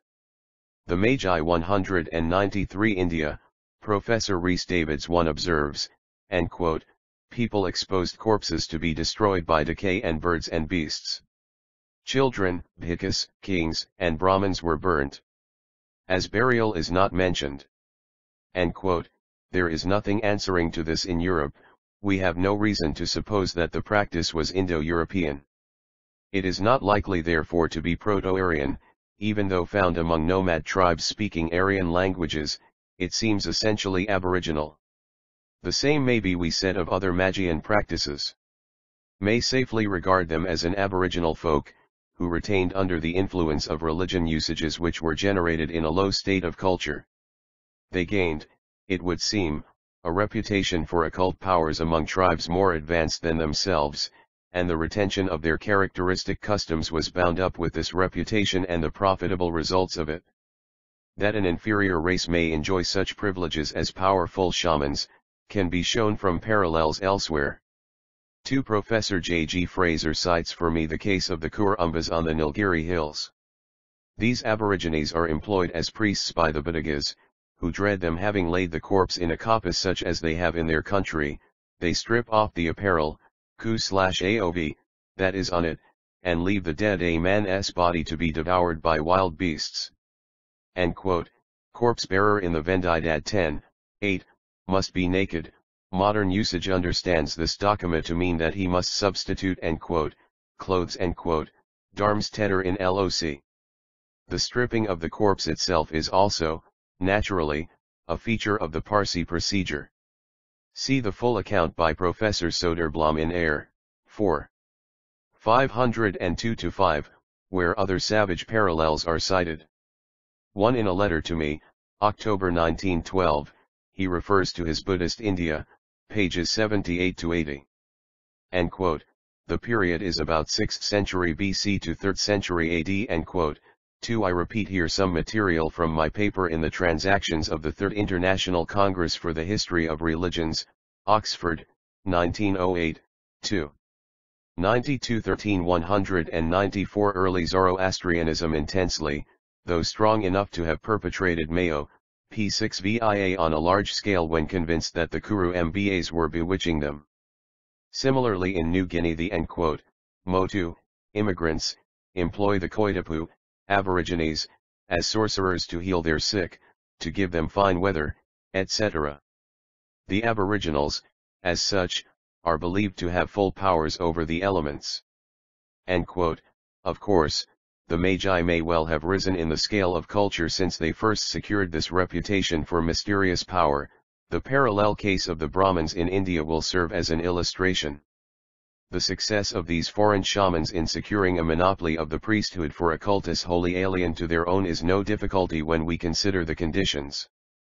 The Aryan Medes and Persians had known them for generations as skilled magicians and occultists, and when they volunteered for the work of the Persian Auravan and Zaotar, which was confined to no special one class, the people would feel that they had a special guarantee of correct and effective ritual.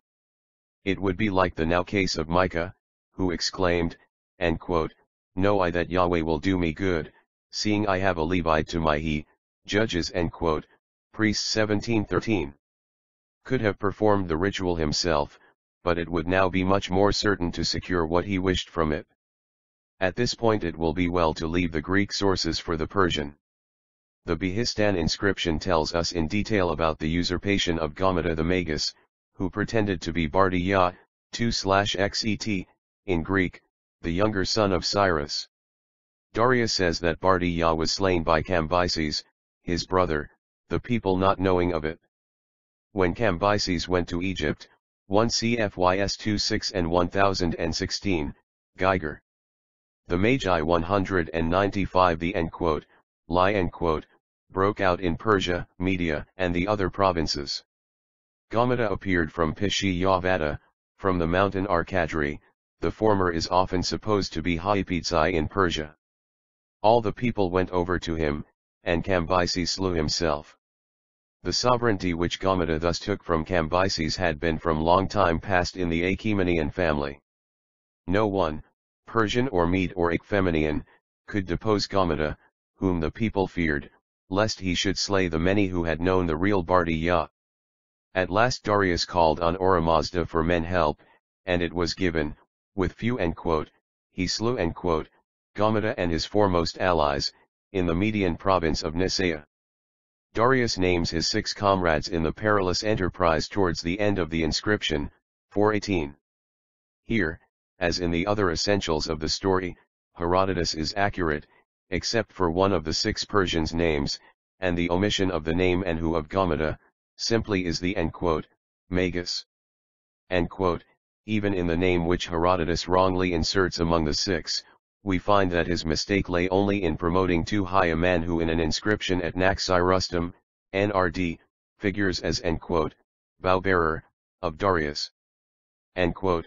It is clear that the historian was remarkably well supplied with authentic evidence as to events lying 2 generations before his own day. One or two of Darius's comments on Gaumata may be noted before we pass on. It is said that Darius restored end quote, sanctuaries which Gaumata the Magian destroyed. End quote. I have discussed elsewhere the nature of these ayadanh, which are not necessarily to be taken as shrines of the king's own religion. The Magian usurper, as was natural in a priest seizing 196 early Zoroastrianism temporal power, seems to have tried to stamp out the invading Aryan cultus, and very likely Semitic worship as well, so as to leave the indigenous cult without rival.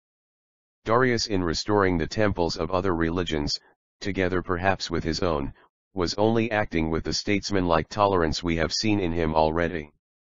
Darius mentions 4 other restorations he accomplished, but these seem to be unconnected with religion.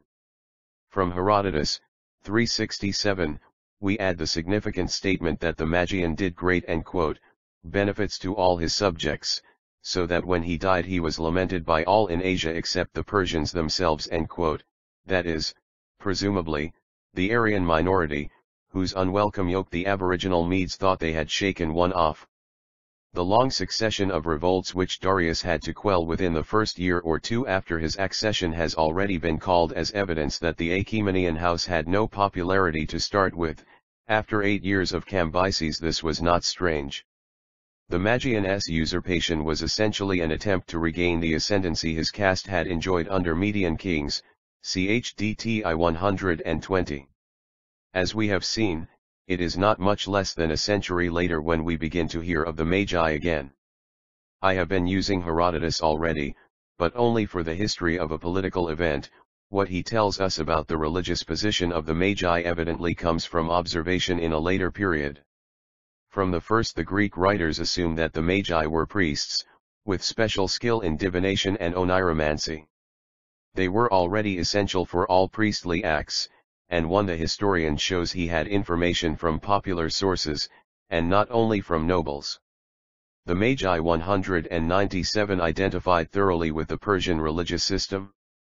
Moreover, from the 4th century down there are frequent allusions to Zoroaster himself as a magus, and many of the foremost modern authorities have accepted this as probably true. It is, of course, admitted that no such assertion is made about him till between 2 and 3 centuries after the traditional date of his death, which, as we have seen, p. 17f, is the minimum antiquity we can allow him. In that period there was plenty of time for a mistaken identification to arise, and if general theory is right, the Magi would of course make it a central point of their policy to claim the founder as one of themselves.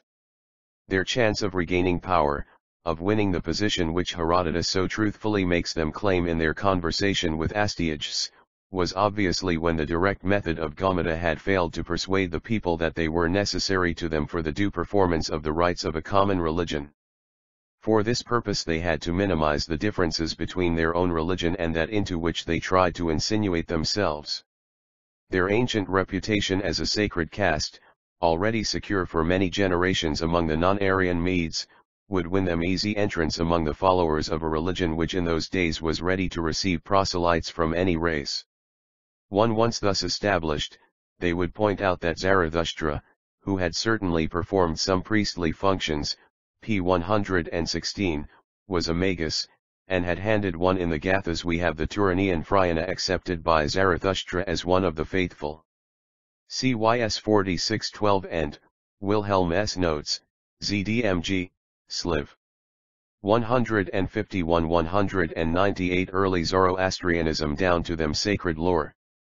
The guardianship of the Gathas would be claimed by them, and readily conceded when the Magian bona fides was once accepted. And so the enlargement of the Avesta, by the addition of a codified law, was only a matter of time. Shall not, I think, be far wrong if we assume for a working hypothesis that the verse parts of the Avesta were preserved by them and the prose parts composed by them. At present it will be enough to point out how entirely congruous the ritual element in the Avesta is with the general character of Magian religion, and how incongruous with the spirit of the Yashts, still more with that of the Gathas. Incongruities in detail will come out as we proceed.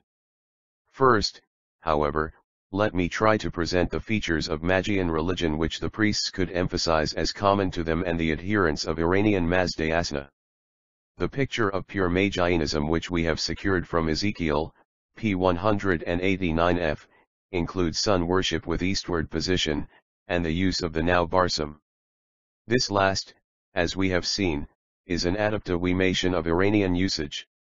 If take the branch and quote, literally, original Magian use involved holding a bow up to the face during the act of adoration towards the sun. The symbolism is obvious and natural. The Magi found the adherents of the unreformed Iranian cultus laying their offerings on a carefully strewn carpet of green stalks. They had only to emphasize the sacredness of this one bar9zis, and so gather a number of these stalks in the hand to present before the deity.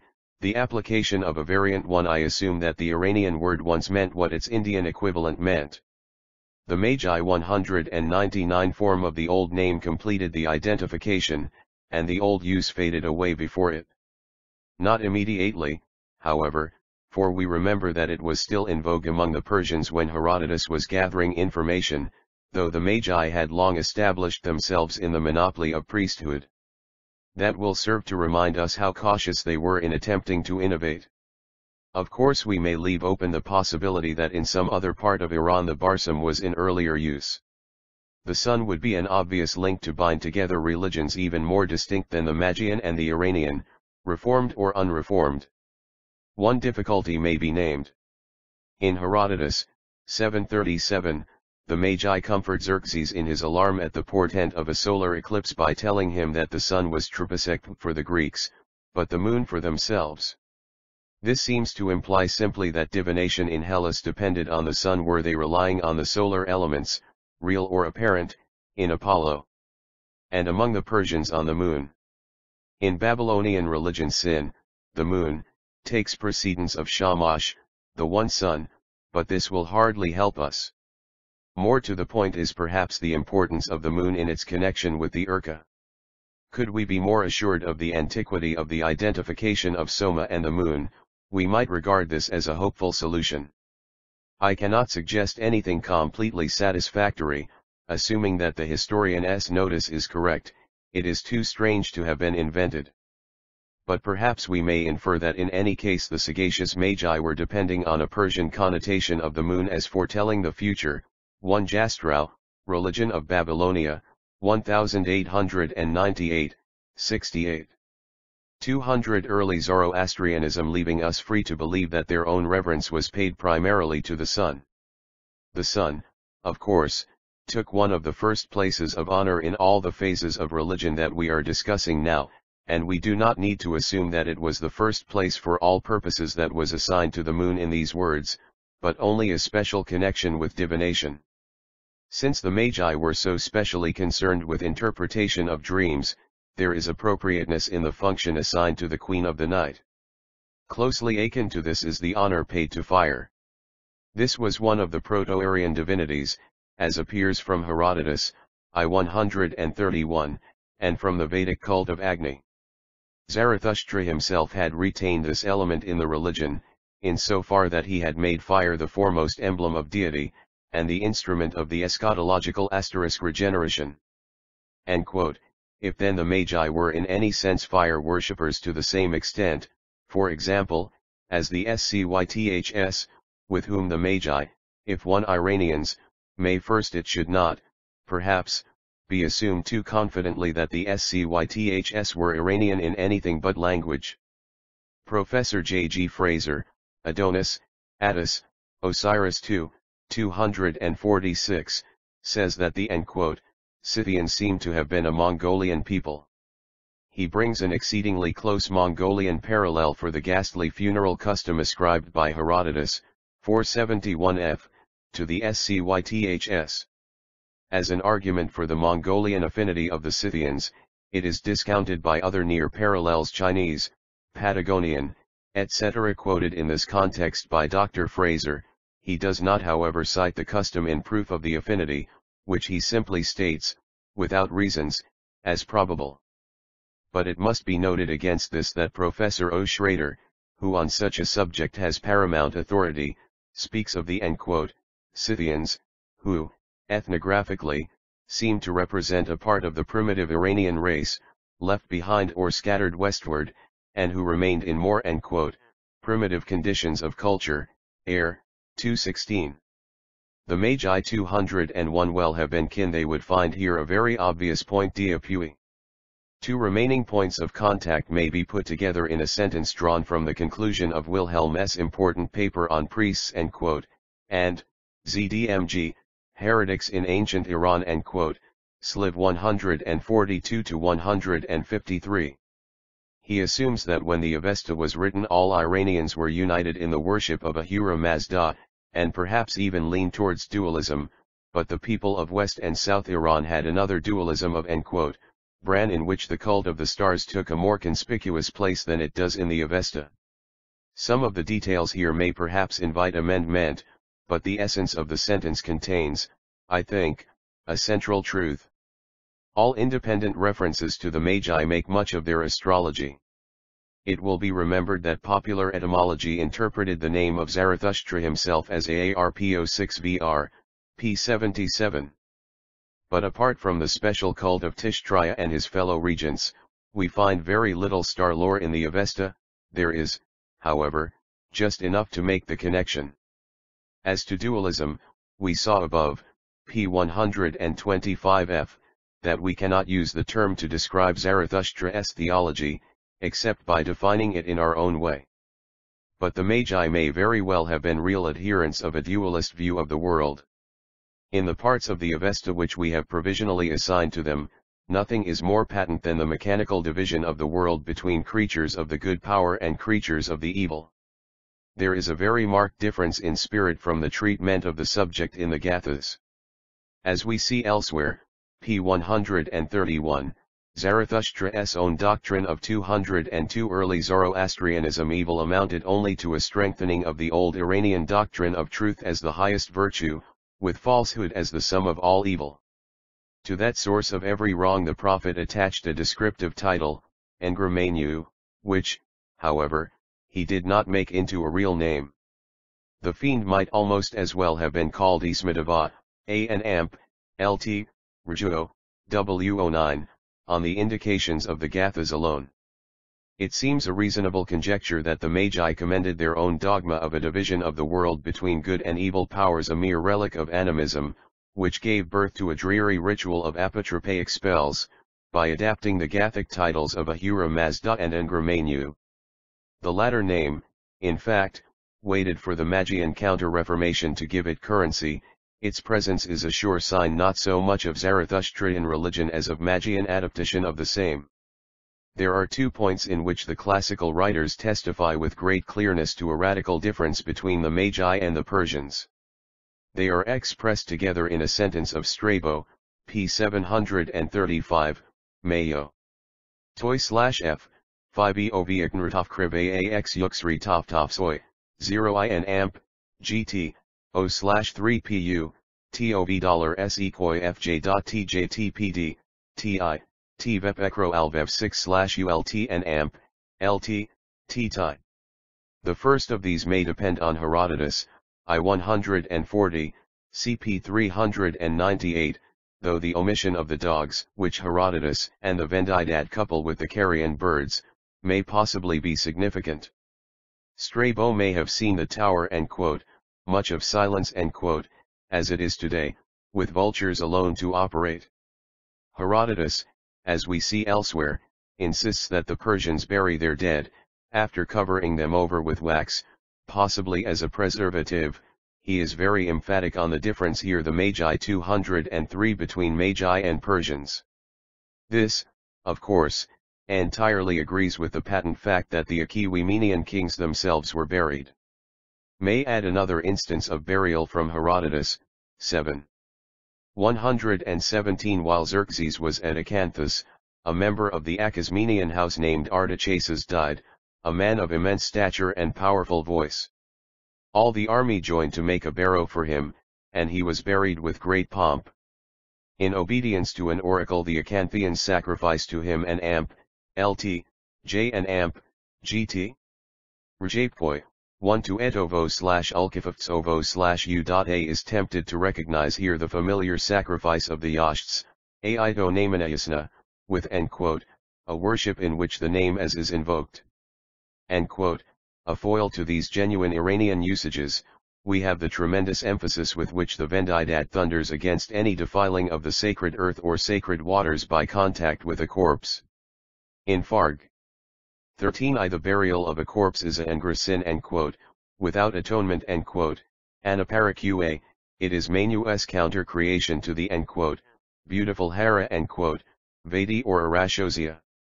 It is noteworthy that this land, where the Magian writer complains that so heinous a sin is rife, lies on the confines of Iran towards India. In Farg. 312 The joy of earth is greatest where pious men have dug out most corpses of dogs or men. Quotations could be multiplied. In the original Median folktale underlying Tobit we shall see good reason to recognize in the heroes, father and son, the faithful performance of this duty towards the sacred earth. Here then we can realize with complete assurance the establishment of a rite which belonged peculiarly to the Magi, and did not prevail among Orthodox Zoroastrians till after our era. If 204 early Zoroastrianism we may judge by Strabo's evidence. Probably we should say till the Sasanian era, for the drastic religious changes which took place under those zealot kings are the first obvious opportunity for an innovation evidently most distasteful. The Cor suggests itself that the prose Vendidad may have been composed in that age, on this cp 198. The other Magian custom horrified the Greeks to much the same degree. If Xanthus Lytus can be relied upon, they knew of it as a peculiarity of the Magi as early as the 5th century BC. This is rather doubtfully endorsed by Herodotus when he remarks, 331, that before Cambyses the Persians were not wont to marry their sisters. The form of the phrase rather suggests that Herodotus knew such a practice to be current at a later time. But he does not mention the Magi in connection with this, and his silence suggests that he did not know of the practice as one prescribed by any body of teachers in the Persian Empire. The Xanthus fragment, decidedly our earliest witness for Greek knowledge of the matter, suggests some suspicion through the exaggeration of the statement. It may even mean that Xanthus also knew of Magian practice only by 1 AP Clam. Alex, Strom, 3. 11, p. 515 Fivre se, 01 Fudil fj.v, tpd, riko, 6vya.tpa.cnkt /. The extract, said to come from the mate ko, goes on to accuse the Magi of practical promiscuity. Miller, Fram. History Grisek, / 43, declares the fragment inconsistent with that preserved by Nicolaus Damascenus. I do not quite see why. But there are weaker points about it than this. On the authenticity of the Xanthus fragments in general, see the note on Diogenes per cm. Below, p. 412. Naturally, the fragments need not be accepted or rejected en bloc, we may claim liberty to take them one at a time. The Magi 205 hearsay. Probably the Magi began their propaganda generations later, whatever their private practice was. In regard of this custom, modern Parsism, which has preserved the dogma an eminently sanitary, inexpensive, and even decorous provision in a country where vultures may be commanded, however repulsive on the first impression, has repudiated the Kvitukdas as heartily as any outsider could expect. The fullest argument against the imputation that incestuous marriages were belayud as irreligious duty, whether in the Avesta or in the Pahlavi books, may be seen in a monograph by the distinguished editor of the Dinkard, Darab Dastur Peshhotansanjana, Next of Kin Marriages in Old Iran, London, 1888. It must be admitted, I fear, that the learned Dastur's argument against the evidence of classical authors is hardly capable of carrying the weight laid on one it. The hostile judgments upon the credibility of Herodotus, cited by him, have long ago vanished as fuller knowledge has shown us how remarkably good was the historian's information. And to cut out as a gloss the above quoted statement of Strabo is a heroic expedient which only betrays the Parsi scholar's exceedingly pardonable bias. I cannot stop to discuss the matter here in its later developments. For Sasanian practice one see the criticism of Dr. Casartelli, in the Babylonian and Oriental Record, 1889 continued in 1890. The bulk of the paper is a discussion of the strange Vedic hymn, KB, X10, in which Yami woos her brother Yama, just as Yumak /woos Yum in a Pahlavi Ilivdiet translated by West, c. 18418 f. Dr. Casartelli infers that this late Vedic hymn is an attack upon a custom known to prevail in some neighboring race, one, as I should put it, which was closely akin to the Magi. 206 Early Zoroastrianism lies outside period. Indeed, on my own definition the Vendidad ought likewise to be passed over, since it seems highly probable that this part of it is Sasanian. But an actual Avestan passage can hardly be overlooked. Bartholomew, RWB, 1860, where see literature, is very positive that the institution is known to the Vesta. Under Et Vadaoa he gives the etymology etu and Vadaoa, kin, marriage, despite Justi's objection. So far I do not see how to question his case, but I would note that the word does not occur in any Avestan text that has a claim to come from the earlier age. I should myself be prepared to put the passages quite late. But when Professor Bartholomew proceeds, RWB, 1822, to make Queen Hudasa the sister as well as wife of Vishtaspa, and to find evidence not only in the Pahlavi literature but in YT 1535, I feel the greatest doubt of the inference. In this Yasht passage, which is metrical Hudasa of the many brothers, of the Neodaraveu house, praise to that she may be dear and loved and well received in the house of King Vishtaspa. Should we not infer that she was about to enter that house for the first time, as a bride? It is stated that both Vishtaspa and his queen belong to the Neodara one family. That would not make them brother and sister and arms tedder. Further remarks that the Bundahayish 28:31, excluded one Vishtaspa is called by implication a member of the Neotiryi in YT 598, a verse passage. The clan pray to Anahita for swift horses, and receive the gift. Vishtaspa became possessed of the swiftest horses in those lands. By matrimonial alliance with this house, it might be suggested. Vishtaspa's name was enough to bring him in where it was a matter of possessing horses, aspa. The Magi 207 Vishtaspa from this one family. Perhaps he was considered a Neodarite on account of his wife, SBE, XXIII 77N. Is it not more reasonable to take the Yasht passage in its obvious sense, and charge the Pahlavi glossators with the interpretation which would make the royal patron of Zarathustra the first example of their much lauded virtue? For that the practice is lauded in this literature is really beyond question. The paramount authority of E.W. West has fairly settled to it, and his demonstration gives all the more weight to his opinion that it is not proven for the Avesta. I refer to West's dissertation specially for his proof that the writers were urging on the people a practice which they would not receive. This is exactly the impression that the classical evidence makes. Rule peculiar to an alien tribe, strongly marked with traces of barbarous origin surviving into later days under the influence of religion, remained peculiar to them to the last. That instances occurred in the royal family is another matter. Herodotus makes no suggestion that there were magi at the court of Cambyses, and his judges expressly declared that they knew no law permitting marriage of brother and sister. The king's own character is abundantly bad enough or mad enough to account for his act. Artaxerxes I might be a similar case, though by this time the magi could have intervened, there is no proof that they did. Personal viciousness, and an increasing jealousy of introducing foreign elements into the royal house, will be sufficient. 1 Bun 3:129 mentions Vishtaspa, but I see no reference to the Neodara family in the context as West gives it, c. v. 137. 2 c. 18. 389-430, cf. Preface, PXXVIIIF 208 Early Zoroastrianism explanation of the cases where the infamous Cambyses example was followed by later Achaemenians. The parallel case of the Ptolemies in Egypt is naturally recalled.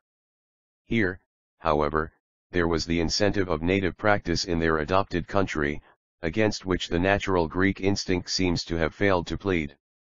Next among the characteristics of the Magi we will take that which actually usurped their name, r /naikn revrj orftala, so, for example, in Wisdom 177, Acts 8:11, to give two fairly early instances of the use of the name without any reference to the Magi.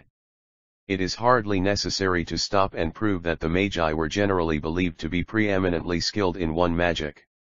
What concerns us here is that Meyer 1e, Gesh Dalt, 3:124f, reminds us that magic was attached to the Magian name from the middle of the 5th century. Yet the best Greek witnesses, Dianon and Aristotle, expressly say, tvori/cv/aeifusif kakrav, the Magi. In Plato Alkib, I-122 is fjm.jf.ia. Defined as 6e and amp, gt, v bapa nfm. A good sample of the popular belief as to the powers of these famous shamans may be seen in a passage of the Baedeker of Antiquity. Pausanias, v 27-3, p 449, after retailing a truly marvelous story of a bronze horse, caps it with a magic miracle partaking of art which he had, /Mike of crow and amp, lt/an amp, gt, ias, declares scene in Lydia. He tells us, in Fraser's English, that the Lydians who are surnamed Persian have sanctuaries in Hierocaesarea and Hypipa, and in each of the sanctuaries there is a chapel, and in the chapel there are ashes on an altar, but the color of the ashes is not that of ordinary ashes. Proceeds, Ecra $WVBES to oik average APUAOS V /right path coitov AVAITTL Truptura E7 RIN amp, LT/N amp, GT, O/3. Cras/3, O/no Fjik Blir Aero Earl RRJKF Axi, Sverpa SEEMF/cat/CNVOTOV senior/$IV trasti/3AP/3APA/cat OVSA/woes, Twera EAI 2/Treset SE Triayoiwivozik VI/3 Zayaf Abavri 8 RTTU/Jos VX8 V/07 Trikra. 2. AN amp, LT, or Jave L Cole Trept average AN amp, GT, Aya Avre V/CXA/XI/at. Professor Fraser tells us, in Trod P19, that Pausanias was probably born in Lydia, 2nd century AD. The magic is accordingly attested by good witness, and it is both harmless and, one would think, tolerably easy. The Magi 209 magic was alien to Zoroastrianism. Even in the Vendidad we have the statement, Farg. I13 that, Engramania created Iya Yadava, sorcery, to be the bane of Hatumant, or Sistan. Darms Tedder, in LOC observes that the district was half Indian, according to Masudi, and Brahmaris and Buddhists have the credit of being proficient in the darker sciences. Whether such credit is merited or not, it is obvious that a half-heretical population would be easily held guilty of black magic, the only kind against which the ban would lie. Darms Tedder quotes from the great Bundahayish the note, the plague created against Sistan is abundance of witchcraft, and that character AP pairs from this, that all people from that place practice astrology, those wizards produce snow, and hail, spiders, locusts. If this comment contains ancient material, it witnesses strikingly to a general hostility to the occult of every kind. The later parts of the Avesta, to which we are tentatively ascribing Magian authorship, contain elements decidedly magical. Note the prose passage in YT 1435, concerning the potency of a bone or a feather of the Varanan bird. I would not press this argument too far, for the Attu who is so often banned in the Avesta need not on purely Avestan evidence be a magician in general, but only one who harms the faithful by Aromanian spells and sorcery. Oniromancy is a department specially connected with the Magi in our Greek sources, from the time of the expedition of Xerxes. It was evidently one of the most prominent of their functions. But the 14210 early Zoroastrianism word for dream asterisk only occurs once in the later Avesta with that meaning, and there is no hint that dreams were ever studied. 2. Astrology has already been referred to as a great feature of Magian activity. Now a certain amount of astrology no doubt belonged to Proto-Aryan religion. It is, however, astonishingly small. Here there is a patent contrast to Babylonian religion, and to Mithraism. The Tish-Triayasht is the exception that proves the rule. In that hymn the Prince of the Fixed Stars is certainly invoked, with the 3 co-regents of the other quarters of the sky. But there is none of the sheer inconsequence of astrology. In the country where the Tish-Triya myth had its birth, the disappearance of Sirius in the sun's rays coincided with the season of drought, and soon after his heliacal rising the rains began to fall. To regard Sirius as a good genius who has been fighting a long battle with Apesa, the drought demon, savors of post hoc proter hoc, but is quite reasonable as such notions 3 go. One other Yasht, that addressed to Rashnu, has a good many references to the stars, but these are one of Na, identical with Somnus, Old Norse Svefn, it survives in Chaucer's Swithin. On its appearance in the Gathas, CYS 303 and note there, p. 349. 2. Nicolaus Damascenus, in Mailler, 399, makes the mother Osiris consult the Chaldeans about her dream. Wilhelm cites that, ZDMG, Sliv 153, in his evidence for the popular confusion Oi Magi and Chaldeans. 3. The Greeks, e.g. Hesiod, OP, 417 trace the heat of the dew F. days to the fact that Sirius was shining by day, and so adding high influence to that of the Sunday. The contrast between the result point 1 attained by infantile science and relatively sane mythology if instructive. The astronomical problem of the Tishtraya Yasht I, discussed in Lecture I, p. 23 ff. The Magi 211 not even mythological. The ubiquity of the Spirit of Justice is brought out by invoking him from a series of places in earth and heaven where he may be.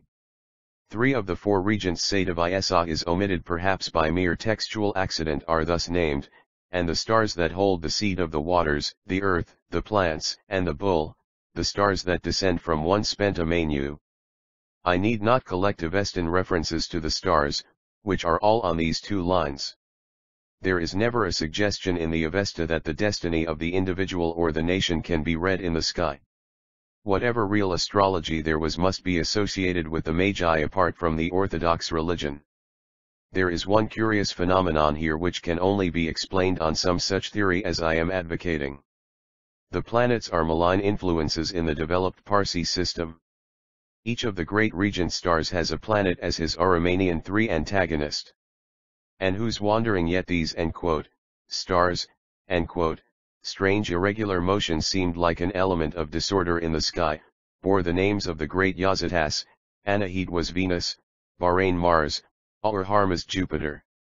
The one were the stars supposed to hold the seed of plants and animals from the notion that they were tiny holes in the firmament through which the rain descended. 2. A speculation of Darmstaedter S., endorsed with a query by Bartholomew, might be mentioned as a possible instance of the more developed astrology of the era of the Vendidad, regarded as largely Sassarian and built up by Magian influence. In Farg. 1942 it is conjectured that the 2 Manzu, the southerly, the everlasting, may be a constellation, and the 7 horns in the same verse another. Just he guessed the Milky Way for the former. I am tempted to ask if we might pursue this throughout the verse by transferring to a heavenly ocean the Fishkara. 8 BD 5:1. 212 Early Zoroastrianism incongruity was noticed in medieval times. A Muslim writer quoted by Professor Jackson 1 declares that the planets originally had the names of demons, but when Ormuzd brought them under his sway he gave them new names. Our explanation will naturally be that Aryan and Magian elements are mixed here. The Anahita Yashtwaiti, 585, links the goddess with stars, but the plural itself seems to preclude special association with the planet Venus, so that the Avesta does not help us. The names of the planets agree with the classical. There seems no inevitable reason why the planets nearest to us should be respectively the goddess of beauty and the god Oi victory, or that which only the telescope can prove to be the largest in our system receive the name of the supreme deity. The key is found immediately when we see that in Babylon Venus, Mars, and Jupiter were respectively Istar, Nergal and Marduk, which answer exactly to both Pahlavi and Greek. Professor Cumont too shows how after the 4th century the ancient Greek names of the planets were gradually ousted by names evidently intended to answer to those already fixed in Semitic star worship. We have, accordingly, very clear proof that when these names entered Parsi phraseology, and it should be noticed that there is no proof that this happened till a relatively late date, it was from Babylon. Bui whence came the notion that the planets as such when one Grundrist, 2. 666 Astrology and Religion among the Greeks and Romans, 1912, p. 46. Thus the names of the planets which we employ today are an English translation of a Latin translation of a Greek translation of a Babylonian nomenclature. The Magi 213 malign? Not from the Semites, for the sun and moon were of their company in Babylonian astrology, and I need not say how such a suggestion as this involves would have horrified the framers of Bundahish theology. Not from Aryans, who assuredly never saw demoniac features in sweet Hesper Phosphor or the wee splendid Jupiter. Have here, I think, a significant hint that the Magi were strangers alike to Aryan and to Semite, a conclusion suggested by other evidence that has passed before us. 1. A similar double view seems to appear with regard to the classifying of mountains. It will be remembered that they were creatures of Ahriman in the system described by Plutarch, p. 403, they are all one. My friend Dry Vernon Bartlett has called my attention to the interesting discussion of this subject in Professor Buzet's Hocht Problemator Gnosis, 1907. The matter lies outside my chronological limits, but I must briefly refer to it. Buzet discusses the fact, p. 27, that in Gnostic systems and mythology the highest Babylonian divinities, the seven and the great mother goddess, are no longer the greatest divinities, but low demoniacal beings or half good and half evil, belonging to the middle welt, or fallen from the he world above. Brings out the agreement of later Parsism, p. 41f, noting how Gossihar and the Thievish Mispar, perhaps a comet, have taken the place which sun and moon could not fill.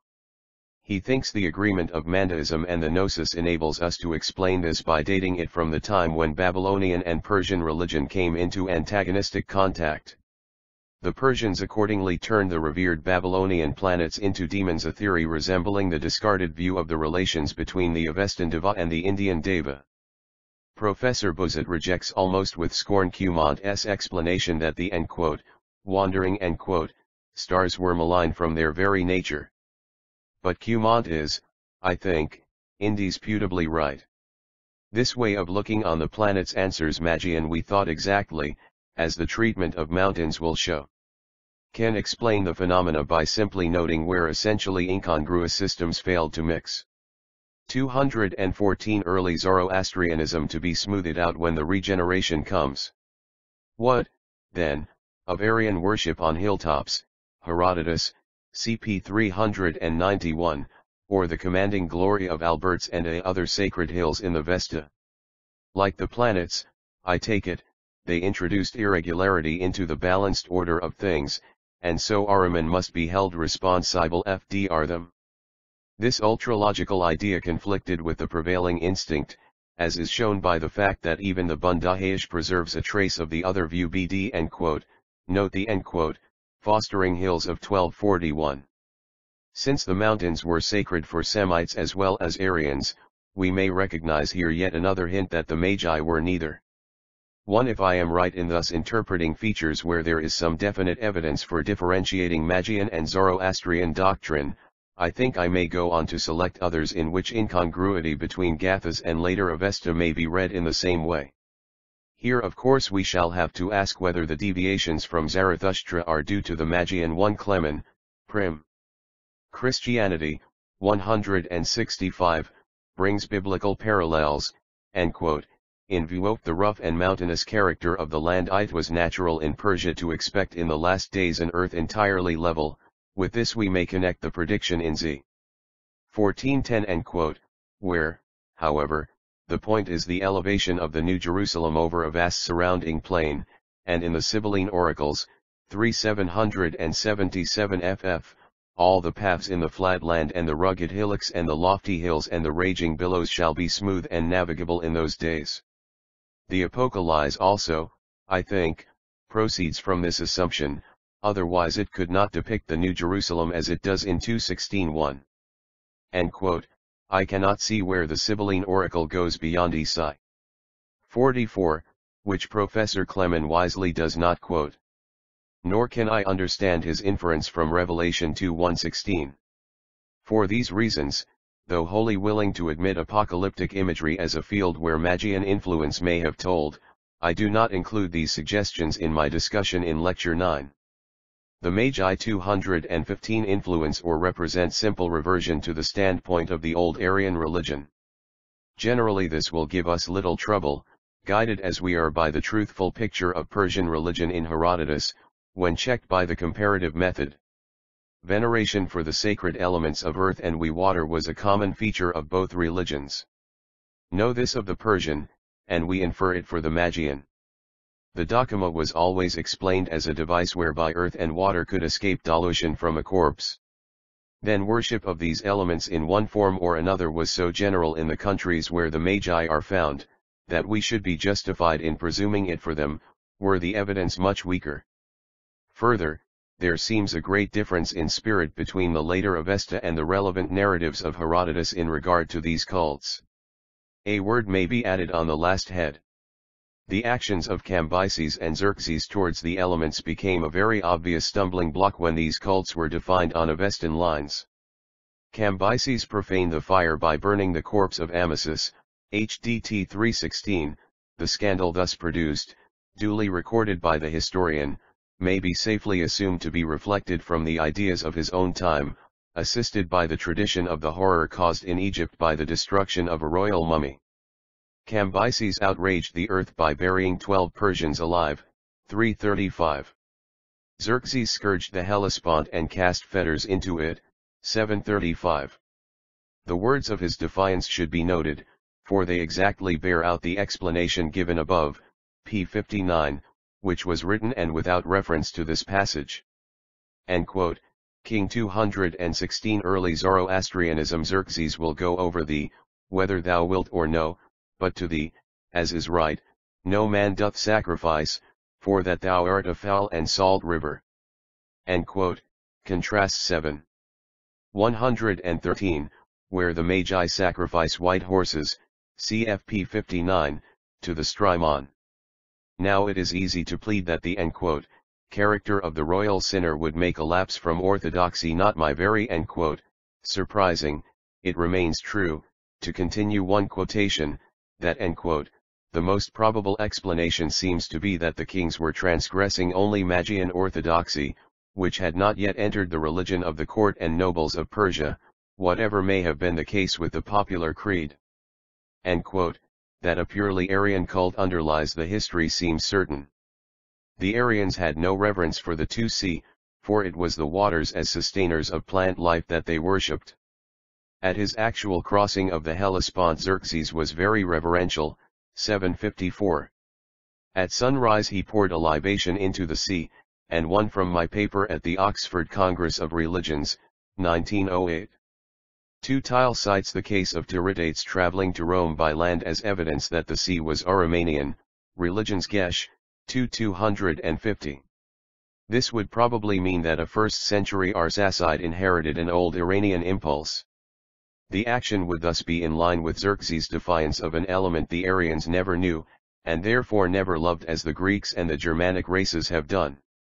Our inference is that the sea was a creature of Ormuzd for the Magi, like the other waters, and the horror at Xerxes is characteristic of them. But Tile has unwarrantably ignored the reason assigned by Pliny, cp 419n, below, that Tiridates would not pollute a sacred element, as a sea traveler must do. I do not press the notice of Herodotus, 7191, that the Magi sacrificed to Thetis and the Nereids, genii of the sea, for we are expressly told that they were prompted by the Lonians. But I feel convinced that Tile is doubly wrong. The Magi 217 then threw after it the golden bowl out of which he had poured, with a golden tankard and a Persian sword to follow. Naturally he wished to avoid no precaution, but Herodotus expressly notes a doubt whether he was dedicating these gifts to the sun as the choice of time might suggest or confessing remorse for previous sacrilege. More probably the historian has colored the incident with Magian notions transferred to an earlier day. It would be absurd to make something affecting religion, in its leaper sense, depend upon the recorded conduct of creatures like Cambyses or Xerxes. But their very worthlessness suggests the expectation that they would not insult a powerful spirit like earth or sea if inherited or acquired superstition taught them to hold such in awe. The often noted fact that all the Achaemenian kings, good and bad alike, were buried, is decisive against the assumption that in their age the Magi had succeeded in teaching their own form of reverence to the earth. Burial may even be presumed in a passage of the Gathas, see above, p. 163f. To Aryan minds the return of the corpse to Mother Earth may well have seemed the highest reverence. Strabo tells us, p. 520, of a savage tribe in the Caucasus, the Derbiks, who venerated the earth, but buried their dead or those of them whom they did not eat. That Aryans could venerate fire and yet practice cremation is sufficiently shown by the usage in India. The whole conception of ritual pollution in these matters is understood at once when we recognize an alien notion coming from the Magi. It is less easy to assign to its true source the later Avestan doctrine of the potency of spells. It is a 218 early Zoroastrianism great departure from the spirit of the Gathas, the words of which were turned into spells at a very early A period. The Vesta is not the only sacred book for which verbal inspiration has been claimed, nor is the day of mantras apparently done in religions far more widespread than Parsism. On the whole, we may well allow that both strata were responsible for this particular perversion of the prophet's teaching. A Magian character in a matter akin to this may perhaps be recognized in the appropriation of a whole set of words to describe things and actions when connected with Aromanian creatures. I should not hesitate for a moment in attributing to the Magi a usage so completely in keeping with their manner of thinking, but for Bartholomew's tracing the germs of it in the Gathas, CYS 5110 and note there, p. 385f. But a single occurrence of one or two words of this class, which may have actually suggested the later appropriation, is inadequate evidence that so peculiar a practice was in vogue in Zarathustra's day. To divide words, like everything else, between the two great opposing powers, is almost an inevitable sequel of the Magian one theory. Parallels may be sought in one. There is one passage YT 589 where, an otherwise Aromanian word is used of Ahura's creation, viz. Bizangra, biped. So far as this goes, I might infer that the system was not stereotyped in the Yasht period. The VD use of Maruk, kill, see below, in 196 brings an exception into the later stage. It may be convenient to cite some examples: head, Ahurian, Vasana, Aromanian, Kamarazahan Zastagav Futzanga Zangra Ir Doi Ora Us as Karana Sun Pu Ora Hanu the Magi 219 various quarters. It is tempting to compare Homer's statement that the gods called the river Xanthus, but men's commander, or that the gods called Molia herb which unfortunately men do not seem to have named or identified. Nearer to some of the examples in the note below is the euphemism by which the Sabines called a wolf merpus, which in much Latin, hircus, has its proper meaning goat. Illustration of the principle is cited from Uncivilized Peoples by Professor J. G. Fraser in ch. 7. Of the Golden Bough *, Part 2. The particular application of it with which we are here concerned has, however, features wholly peculiar, and thoroughly characteristic of the Magi. For by this time we can hardly hesitate to assign to Magian theology the systematic division of the to die, Ahurian, raid to speak back to run to go Aromanian, Mar Dav Drav Dvar, Pat, arid compounds, Araman to conquer the forces of to is van, kill the creatures how of Ormuzd is Maruk, see above. And so on. Little original are many of these names is obvious. The verbal root which describes the dying of Araman's creatures actually enters into the name of the Amshaspand immortality. Kamaraza, pate / with its depreciative prefix, is the only one in the above list where any particular a reason is visible. Very similar principle may be seen in the names of three animals where we infer that Mazdaeasnians and Devaeasnians, and pious people when they forgot, used different words. Evil-speaking people use the popular, non-theological names for the Ahurian creatures hedgehog and Koktuzaka and Karkatat instead of Venhapara and Parodars respectively. They also use the pet, abbreviated, name Zahiramayaka for the tortoise, Zahiramayanura, keeping his toes in his shell an animal which the Magi handed over to Ahriman 220 early Zoroastrianism world and all that is therein, each creation of Ahura being matched by one from Ingra's hand. The very fact that the balancing was often incomplete suggests that it was attempted in the latest period of development. The Magi never took very kindly to the Amshaspans, who play a small part in the Avestan texts which we have assigned to their authorship. But, as Plutarch's evidence shows, CP 401, they duly created a deva to be special avrirechios to each one, though it was so perfunctorily done that the shadowy antagonists provided by Magian theory are invisible in all earlier texts, and as they stand in Pahlavi theology they fail to have any special appropriateness for their several functions. 1. It should be noted that the tendency to balance each creation of a hero with one of Angra suggests origin in a type of dualistic theory which existed early in Babylonia. When the second Isaiah says in Yahweh's name, /form, and quote, the light, and create darkness, /make we may peace, and create evil, and quote, Isaiah 45:7, recognize in the doctrine implicitly rebuked that of teachers essentially akin to the Magi. It should, however, be observed that the existence of such a dualistic tendency within the field from which he drew his observations does not prove any nexus between the Magi and Babylon, unless in their accepting Babylonian ideas as they accepted Persian. But the dualism in question may quite well have been Magian and not one. See on this subject Jackson in Air, 4. 620. My statement above is not at variance with the general doctrine that the Magi were responsible for bringing out of the East everything that the West came to know about the Amshaspans.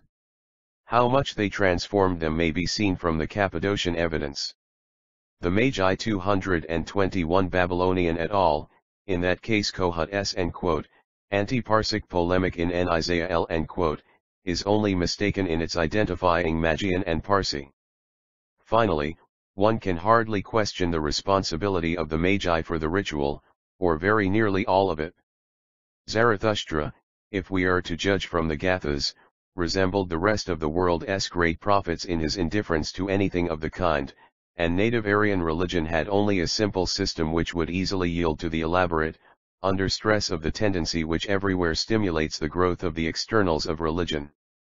Much of the ritual is of a kind which Eastern priests take pleasure in devising, perhaps with small expectation of its being undertaken.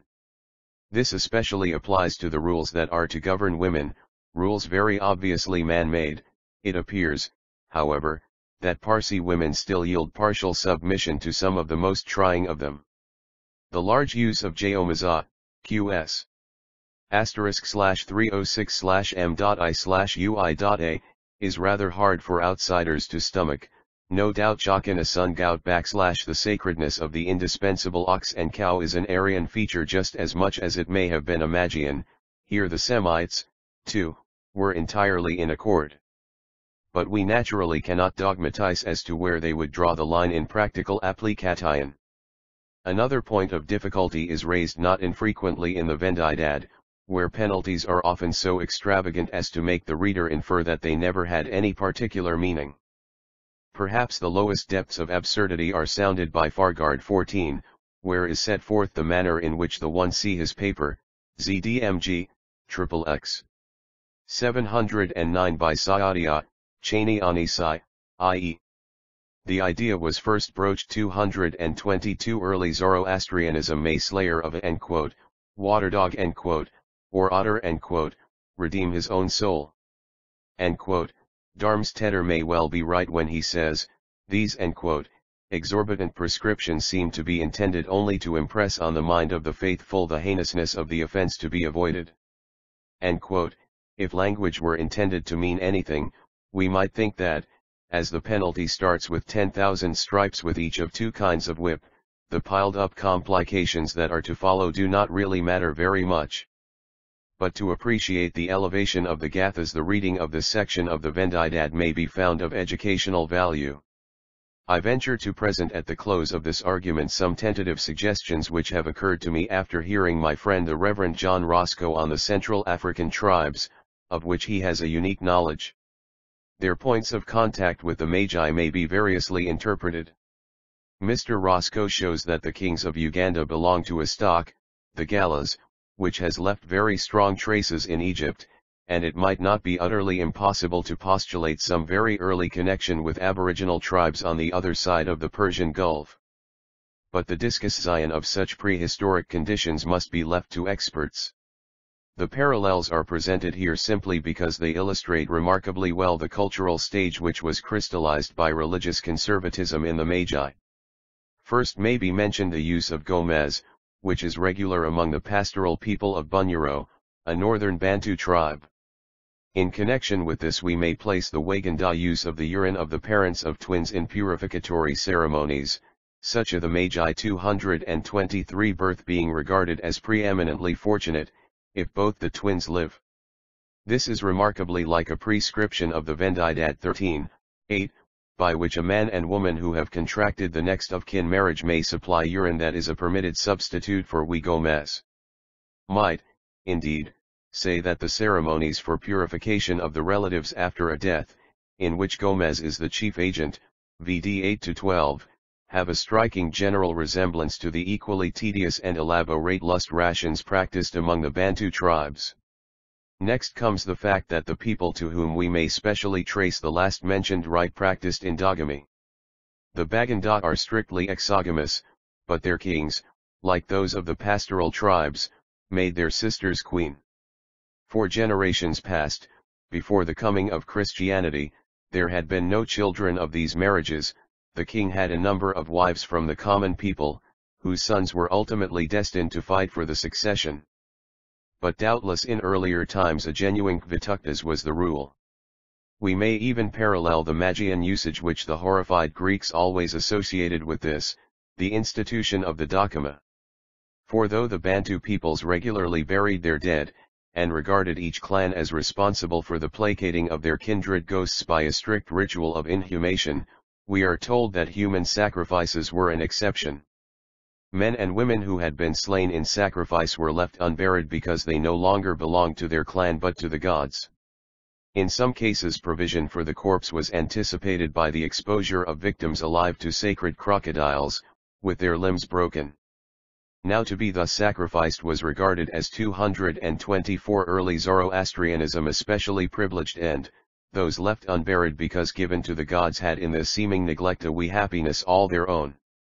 Might say, accordingly, that in the Bantu mind the exposure of the corpse might be associated with the most certain entrance into the home of the gods, and this of course would bring them near the ideas of the one Magi. A fair parallel to the Fravashi may be brought in here instead of being kept till lecture 8. Royal children in Uganda have what is called a twin, regarded as an inseparable part of themselves.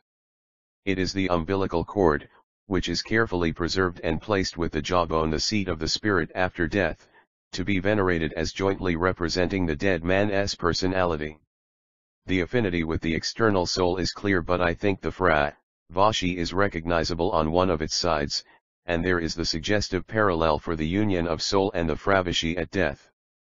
Affinity of the with twin the plant and flower may also be noted, for the latter is certainly an external soul. The extinction of fires when the king dies may be compared with the care taken in Magian religion to keep adder from pollution of the dead. There are other less notable parallels. The general impression produced by the combination of similar characteristics is that while actual connection of one among other savage parallels should be placed, that quoted by Dr. Casartelli from Abercrombie's trip through the Eastern Caucasus, London, 1889, p. 291. In the last stages of proof correcting one see in the newspaper a Reuter telegram, dated 13 September 1913 appears it that Mongols never bury their dead, but place the bodies in the open fields, where they are usually devoured by wolves and vultures. The Magi 225 Magian and Bantu would be hard to establish. The usages compared may illustrate strikingly the fact that the Magi stereotyped for religious purposes a number of practices characteristic of a low stage of civilization. The number and quality of these strengthen our inference that the Magi were neither Aryan nor Semitic, but remained on a distinctly lower plane than either until a relatively late period. Of course, the mere existence of isolated survivals from savagery in itself proves nothing. Inference depends on a cumulative impression. The fact that the Baganda had no temples for the nature gods, rivers, trees, lightning, etc., but only for ghosts, suggests at once the Persian parallel in Herodotus, p. 391 1 below. Divination by the entrails of fowls or cows links the Bantu with the Greek, as does the pot in which cock and quote, were offered upon a tomb. We remember preeminently the discovery by Mr. Roscoe among the Bunyoro pastoral tribes, and that by Dr. Seligman among Sudanese, of the long-sought and most striking parallel for the King of the Wood at Nemi. In emphatic confirmation of Dr. J. G. Fraser's intuition. These parallels, however, are less varied than those traced for the Magi. With this cautious note we may leave the fertile anthropological field of Central Africa and return to Western Asia again. 1. The primitive Indo-European community was similarly without temples for the *Diavos. See Schrader's account of the evolution of shrines, Air, 2. 46 F15 Lecture 7. The Magi, continued, the ancient Magians existed already before the time of Zoroaster, but now there is no pure, unmixed portion of them who do not practice the religion of Zoroaster. In fact, they belong now either to the Zoroastrians or to the Shamsiyya sect, sun worshippers. Albirunl. 1. We pause a moment to take note of consequences that have accumulated from our inquiry, when combined with those in which we have tried to trace the thought of Zarathustra himself. The conclusion has become increasingly clear that very little genuine Zoroastrianism percolated to the West before the Sasanian age. Through Herodotus, and to an incomparably less degree through other travelers, the Greeks knew something of Iranian religion, untouched by the Reform, and the same, when contaminated with Semitic accretions, so as to form what we call Mithraism, became extremely powerful in the Roman world. On the other side the Magian system supplied abundant traces of its 1p 314 1, ed. Satcha, C. F. Jackson, Zoroaster, 141. In 1000 AD, accordingly, there were still, as Al-Biruni says, representatives of the ancient people of Huhairan, remained distinct from the Zoroastrians, as we have seen a part of the Magi had remained in ancient times. 226 The Magi 227 Influence in many of the sources we have examined. 2 examples from the Greek Bible are reserved for a special study later in this lecture and the next. Magian folk story, with practically no distinctively Zoroastrian feature, is found to underlie the Book of Tobit. And the familiar story of the wise men from the East is found to owe less than we should like to the Prophet of Iran, drawing its most noteworthy features from things peculiar to the Magi. Such phenomena lend what plausibility can ever be made out for paradoxical theories of late dates of Avestan texts. The real deduction should rather be that the religion of the Gathas and to some extent that of the later and metrical texts and the Gatha Haptain Haiti did not effectively occupy Western Iran till Sasanian times. Few of its doctrines came through, suffering some obscuration in the process, and the founder's name and those of his chief conceptions became known, but hardly understood, for they were interpreted very much along Magian lines. The doctrine of immortality was the main exception, but even there we trace nothing distinctive of its Gathic setting, which would have deeply interested Greek thinkers. Our evidence gives us little to encourage the high hopes entertained by scholars who think to find in early Parsism a solution for many a problem of the history of religion. I have myself tried hard to build the necessary bridge, but I have to confess it does not seem strong enough to bear the hosts that would fain cross over. Not in the barren times of the later Achaemenians, the alien Greeks, or the indifferent Arsacides did the Avesta come fully out of its eastern realm and win the 228 early Zoroastrianism attention of the West. And when it did thus come, most of the effects it was supposed to have produced were already a matter of history. There are some outstanding questions relating to the Magi which we may take up before we apply what we have learned to the peculiarly interesting problem of the Book of Tobit. Have tried to isolate the Magi for separate examination, and have noted several remarkable peculiarities of belief and habits which distinguish them sharply from Aryans and Semites alike. Their curious doctrines concerning the planets and the mountains were seen to be as hard to reconcile with Aryan or Semitic affinity as their notorious enthusiasm for the next of kin marriage and their method of disposing of the bodies we of the dead. Must pursue the inquiry further, and try to set the Magi in their proper ethnographic place. And first, as to the evidence from language. We have in Herodotus, 762, a statement that the Medes were originally called Apioi. When the Colchian Media came to these Aryans from Athens, they changed their name. And the Medes them own selves thus speak of their in all this we history. Can hardly acknowledge more than that Herodotus is duly telling us what he had been told. Moreover, 4 named chapters later, he uses the Kapioi, as in 393, to denote the people of Hariba, as Darius calls them, living southeast of Parthia. This suggests the possibility that he may not always have kept these names distinct. But I am not anxious to labor the point. Herodotus may very easily have been reproducing the proud declaration of an Aryan Mede that his own the Magi 229 people had been named Arya from of old. The historian's own notice, I-101, as to the tribes of the Medes is much more important, since he gives 6 tribal names which seem to be genuine, if we may accept Opert or Carnoes identifications. These assume that all the names are Iranian, which is of course at least witness, as far as it goes, for the position of Aryan speech in the country. But here again we need only recognize that Herodotus got his information from Aryans, who gave him the names they now themselves used. The tribes, Yevia, were Boa/Haperjt Diktivit, 2R00I8, API Avroy, Batat, Mayen. It is a natural prima facie inference that if one of the Aryan was tribes Arya Zantava, from Zantu, the rest were not. But we have to define clan we and Aryan, must admit the strong probability that here it keeps its primary meaning of noble. Not that there is any remembrance of an original etymology, which etymology may indeed be only a one myth itself, but merely a survival of the hard fact that the sturdy invaders from the north were, like so many other conquerors, a relatively not numerous clan, forming an aristocracy like Homer's Achaeans Aryan or the Normans in England. If to be is used in its modern scientific sense, with limitation to language only, we may still be free to suppose that some others of the Median Yevia spoke Old Persian or a closely kindred Iranian dialect. So we turn to the Behistun rock and ask what it can tell us. Bagistana is in Media, and it may be assumed that the 3 languages of the inscription would between them reach the whole population of 1C on this, P4*.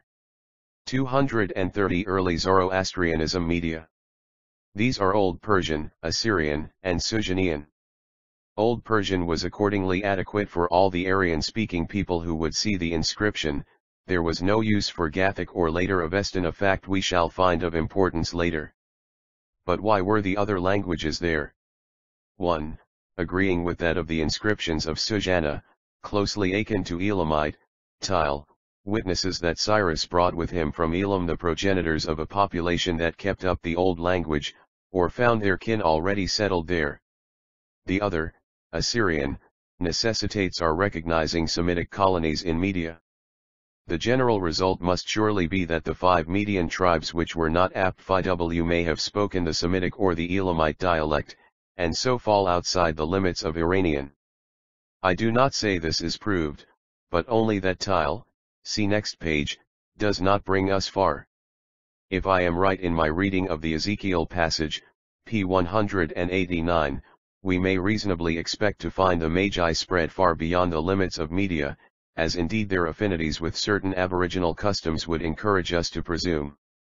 In that case they would be at least as likely to use the Assyrian, as the Lie of Mag of course did, if he was really an Archimagus or even the Sugenian language.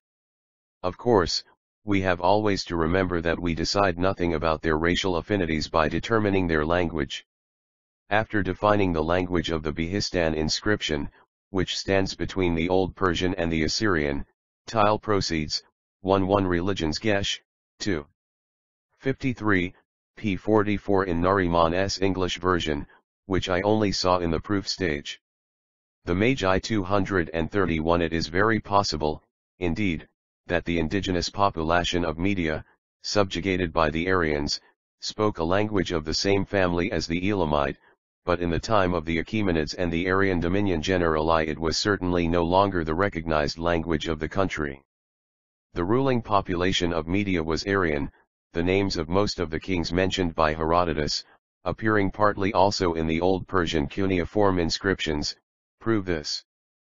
But is not this mere assertion? How do we know that the population of Media was predominantly Aryan? Considerations just mentioned, reinforced by other significant evidence, suggest that our ethnography should recognize in Media at least two strains, a conquering caste and a more numerous aboriginal folk. The anxiety of Cambyses lest by Gaumeda's success the kingdom should pass to the Medes, the manifest fact that Gaumeda's usurpation was popular, in that it meant the triumph of the indigenous over the alien power. These and cognate indications would seem to imply that Median was not simply a different branch of one Aryan stock, but the language of a people racially distinct from the Aryan Persians. And if Tile really means to depend on the names of the Median kings as his central evidence, we may show the weakness of the case by simply turning to the history of Cyrus. He and Cambyses were most certainly Aryans, for they were Achaemenids, and they probably had Aryan names. There is at least as strong a case for this claim as there is for making Deioces Aryan.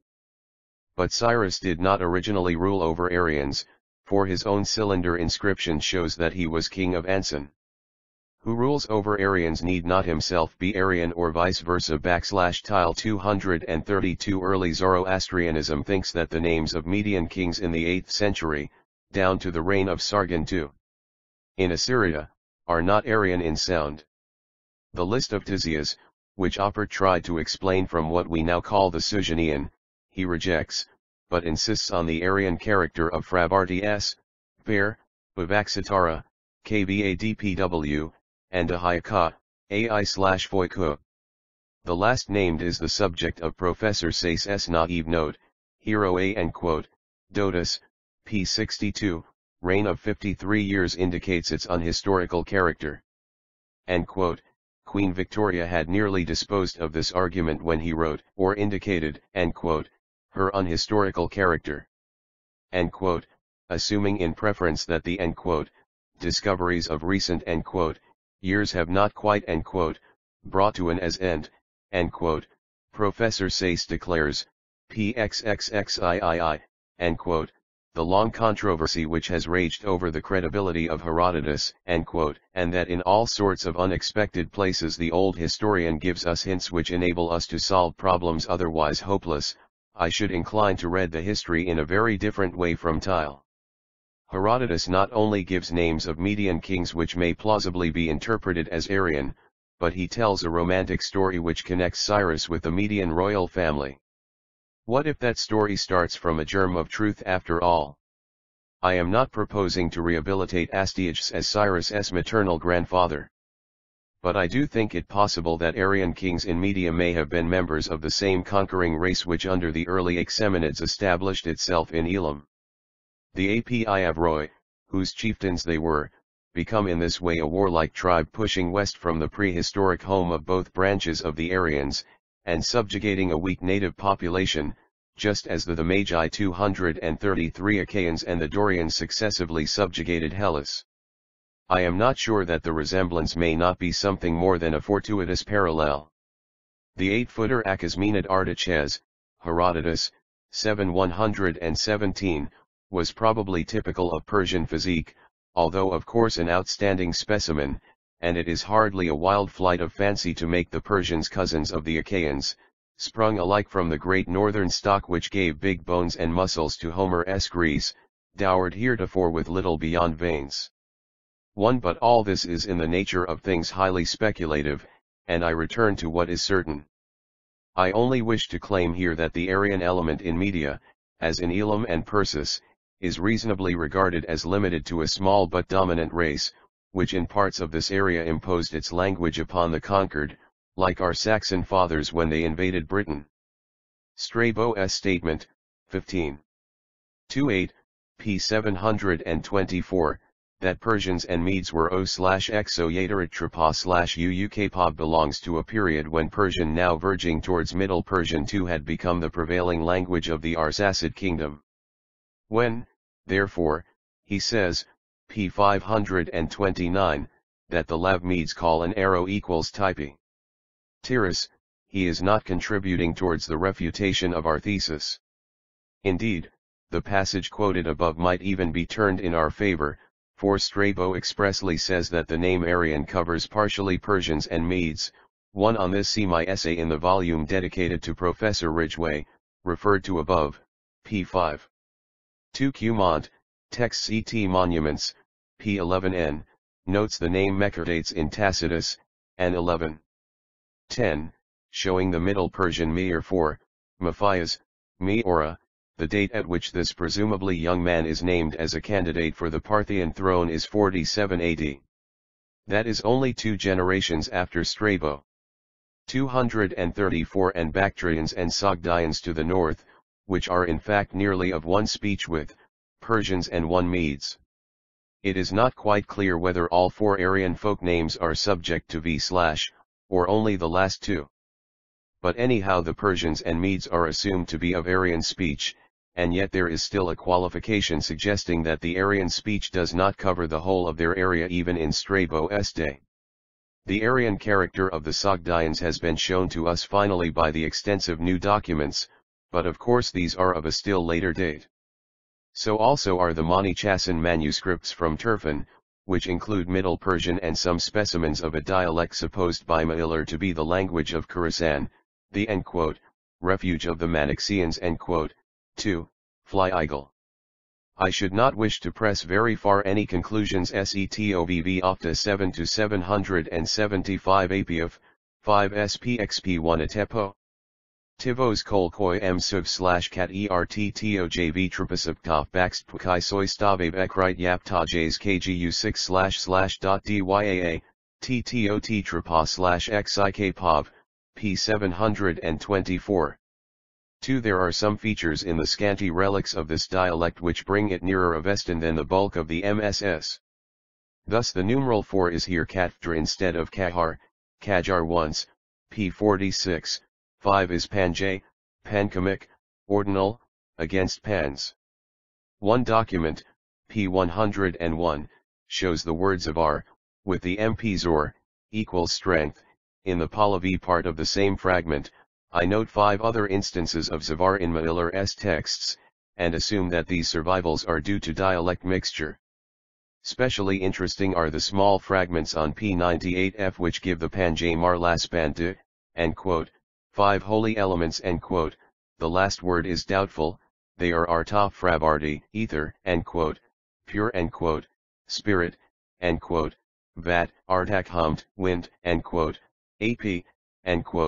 pure light water dar, we fire in the other texts, mp have vdd, adir.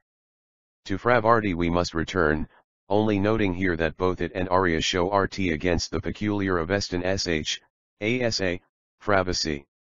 Once more we have 8/3 Ara, door, which is nearer Avestan than Dar of the MP texts. But these do not bring us yet anything peculiar to the Avestan dialect. The Magi 235 that might be drawn from the affinities I have thus sketched.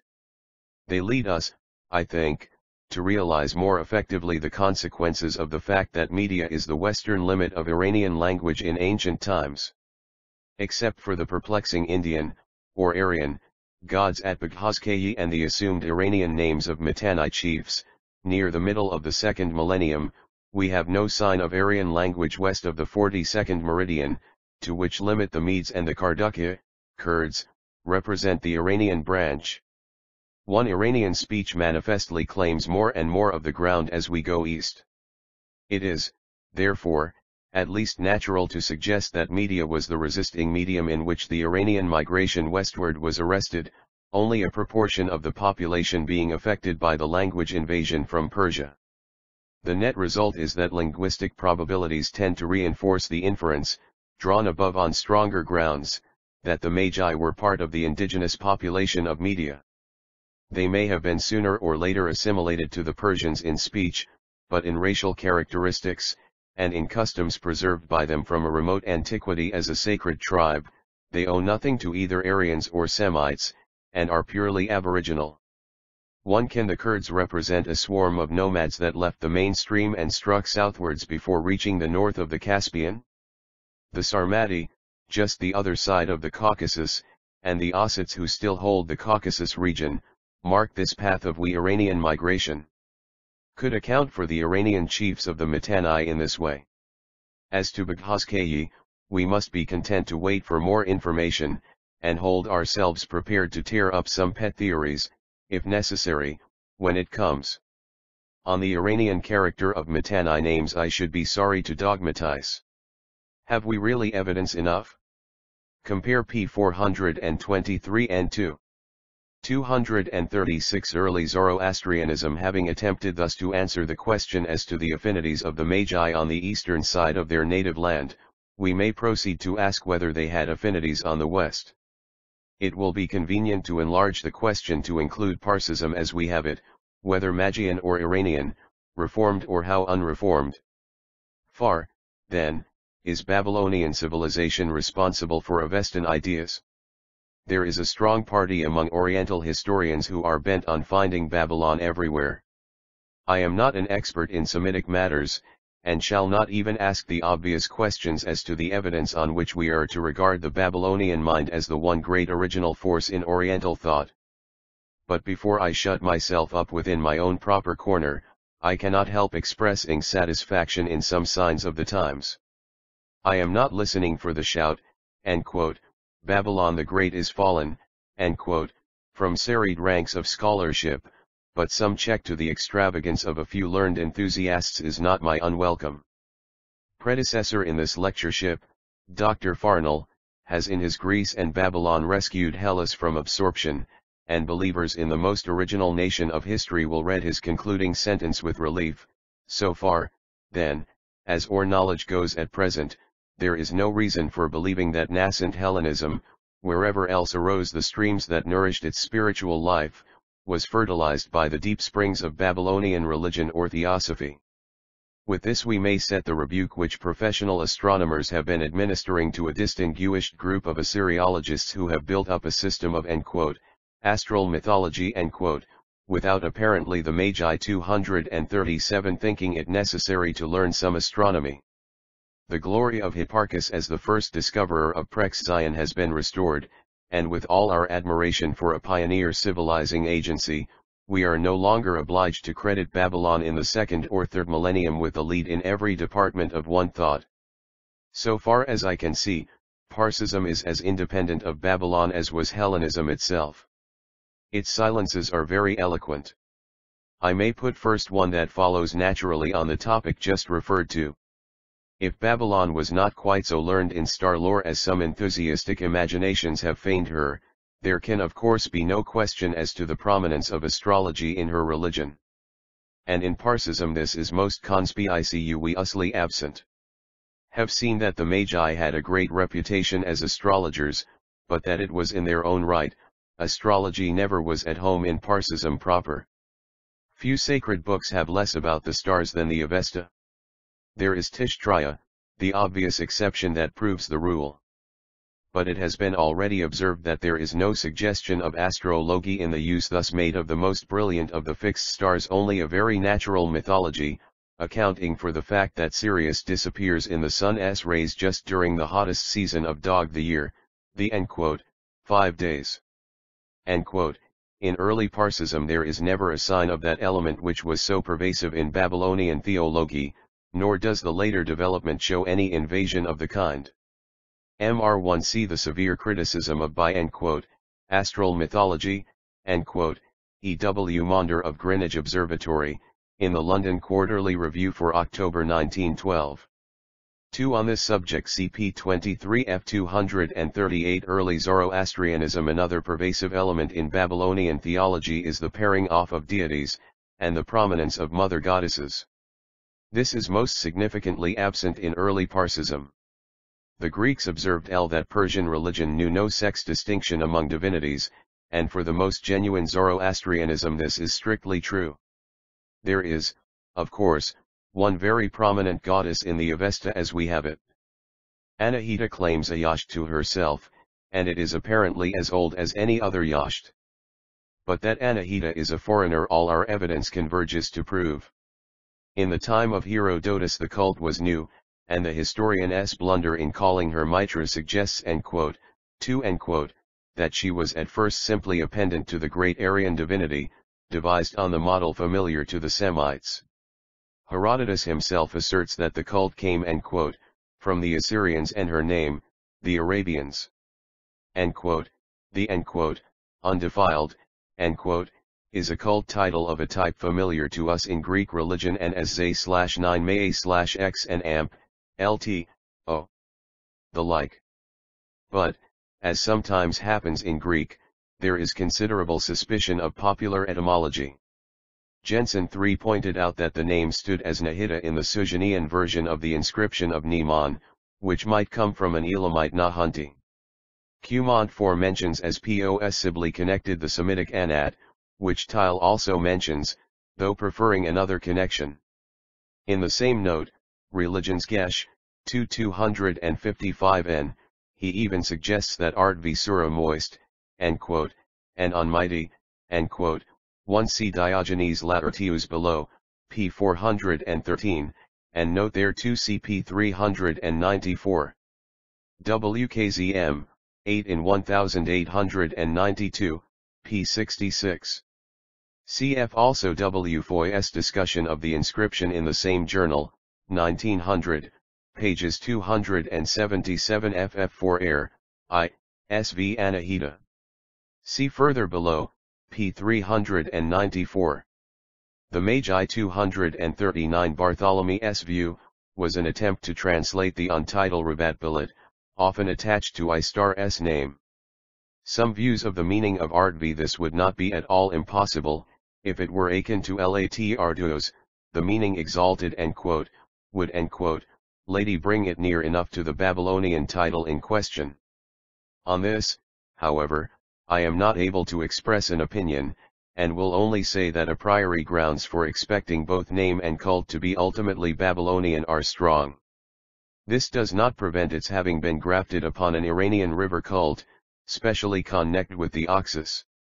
But the late arrival of Anahita upon the scene of Zoroastrianism, coupled with the express statement of Herodotus, makes her foreign origin fairly certain. Can even date the rise of the cult as an element in Iranian religion. Artaxerxes Neman is the first of the Achaemenian kings to name any god but Mazda, and he prays to Oromazda, Anahita, and Mithra. 3 times in the Old Persian inscriptions he names the deities in this order, with the mother goddess significantly before the old Iranian deity, who was apparently being used to cover her advance. It may even be significant that Artaxerxes III Achus names only Oromazda and the god, Baga, Mithra Among Iranians the cult of the mother was not likely to thrive greatly, and Mithra might easily carry off her spoils, after having been reintroduced very largely in the character of a male counterpart for Anahita on the Semitic model. Now we read in Bereshit 2 that Neman was one if the mistake of Herodotus in calling her Merpo, may be explained as on p. 238. 2 Fram. 16, AP Clam. Alex, Prot Report, v. 65, p. 57. 240 Early Zoroastrianism the pioneer in introducing images of the gods, and the worship of Anahidus, whose statue he set up to Babylon, Susa, and Ecbatana for Persians and we Bactrians, and Damascus and Sardis. I hardly doubt that in the Yasht dedicated to Anahit we have a description of her drawn from one of Thes and Amp, Lt. statues, a useful incidental evidence for the Datanihow of the Yashts. She took over functions origin ally appropriate to the Fravishis in the unreformed Iranian religion, and to Orvidat and Amaritat Zarathustra's system, is explained elsewhere. 2. In this conspicuous but late feature of the religion then, we may frankly acknowledge a debt. This, however, is clearly not enough to account for Professor Eduard Meyer's emphatic statement that Babylon influenced most strongly the civilization and religio when of Iran. We turn to Meyer's Geschichte W. Find that the statement just quoted may easily be misunderstood. 3. Insists that the influence belonged to the Persian period. Babylon was responsible fixing the Amshaspans as 7 answering to planetary deities, but had nothing to do with the original conception nor with that of the India Adityas, as Oldenburg would like us to believe. In fact, the religious elements assignable to Babylonia influence, on Meyer's own showing, are so late and so relatively unimportant that it is not quite easy one should connect this with her Iranian origin as genius of Oxus River. Meyer, however, Gesh, 3:126, renders in Encephalus Batria, the text seems corrupt. To compare the argument at the close of Lecture 2, and on relation of Anahita to the Fravishis and the last 2 Amshaspans CP 271 F3 see especially 3. 126 the Magi 241 3 how his compendious statement of the extent of hat influence can be acquitted of exaggeration perhaps in the process of anglicizing his article for appearance in the encyclopedia. A few lines should be given to this matter of the leptad, a subject which has already been discussed. We 98 kpf. Have seen that the hymns of Zarathustra are full of the divine attributes which at later period were collected into a sacred hexad, and the name Amsa sp9 nta, Amshaspans, or Holy Immortals.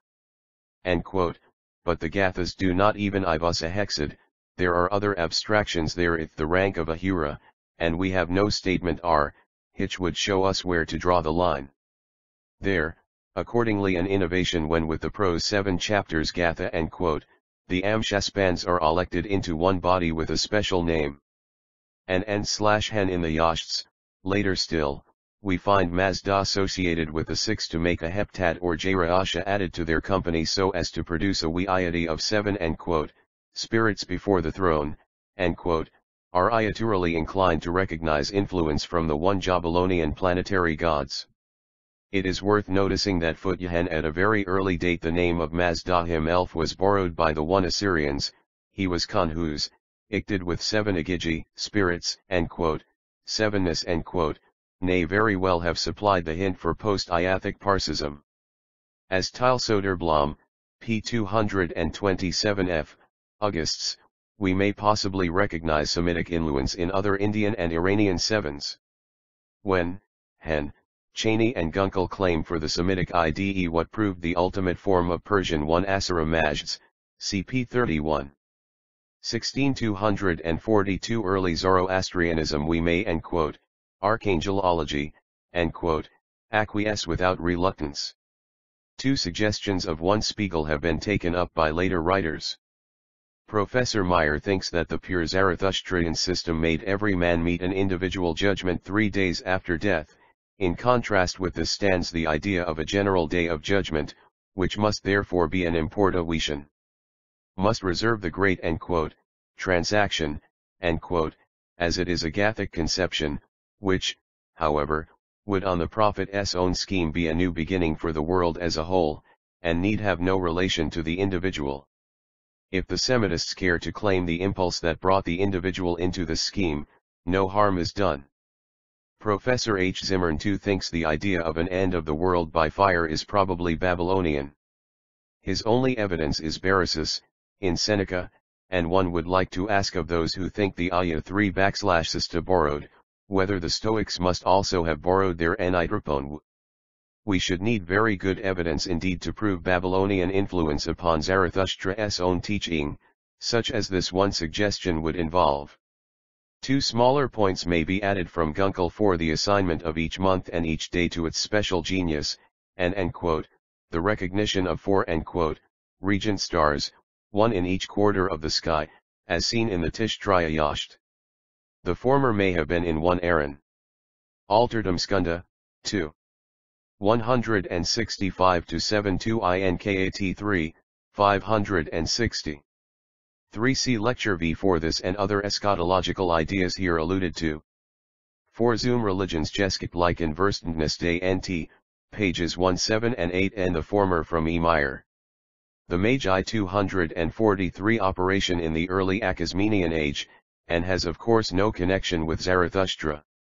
The latter, with anything else that implied a careful observation of the stars, might as well come from the Magi as from Babylon.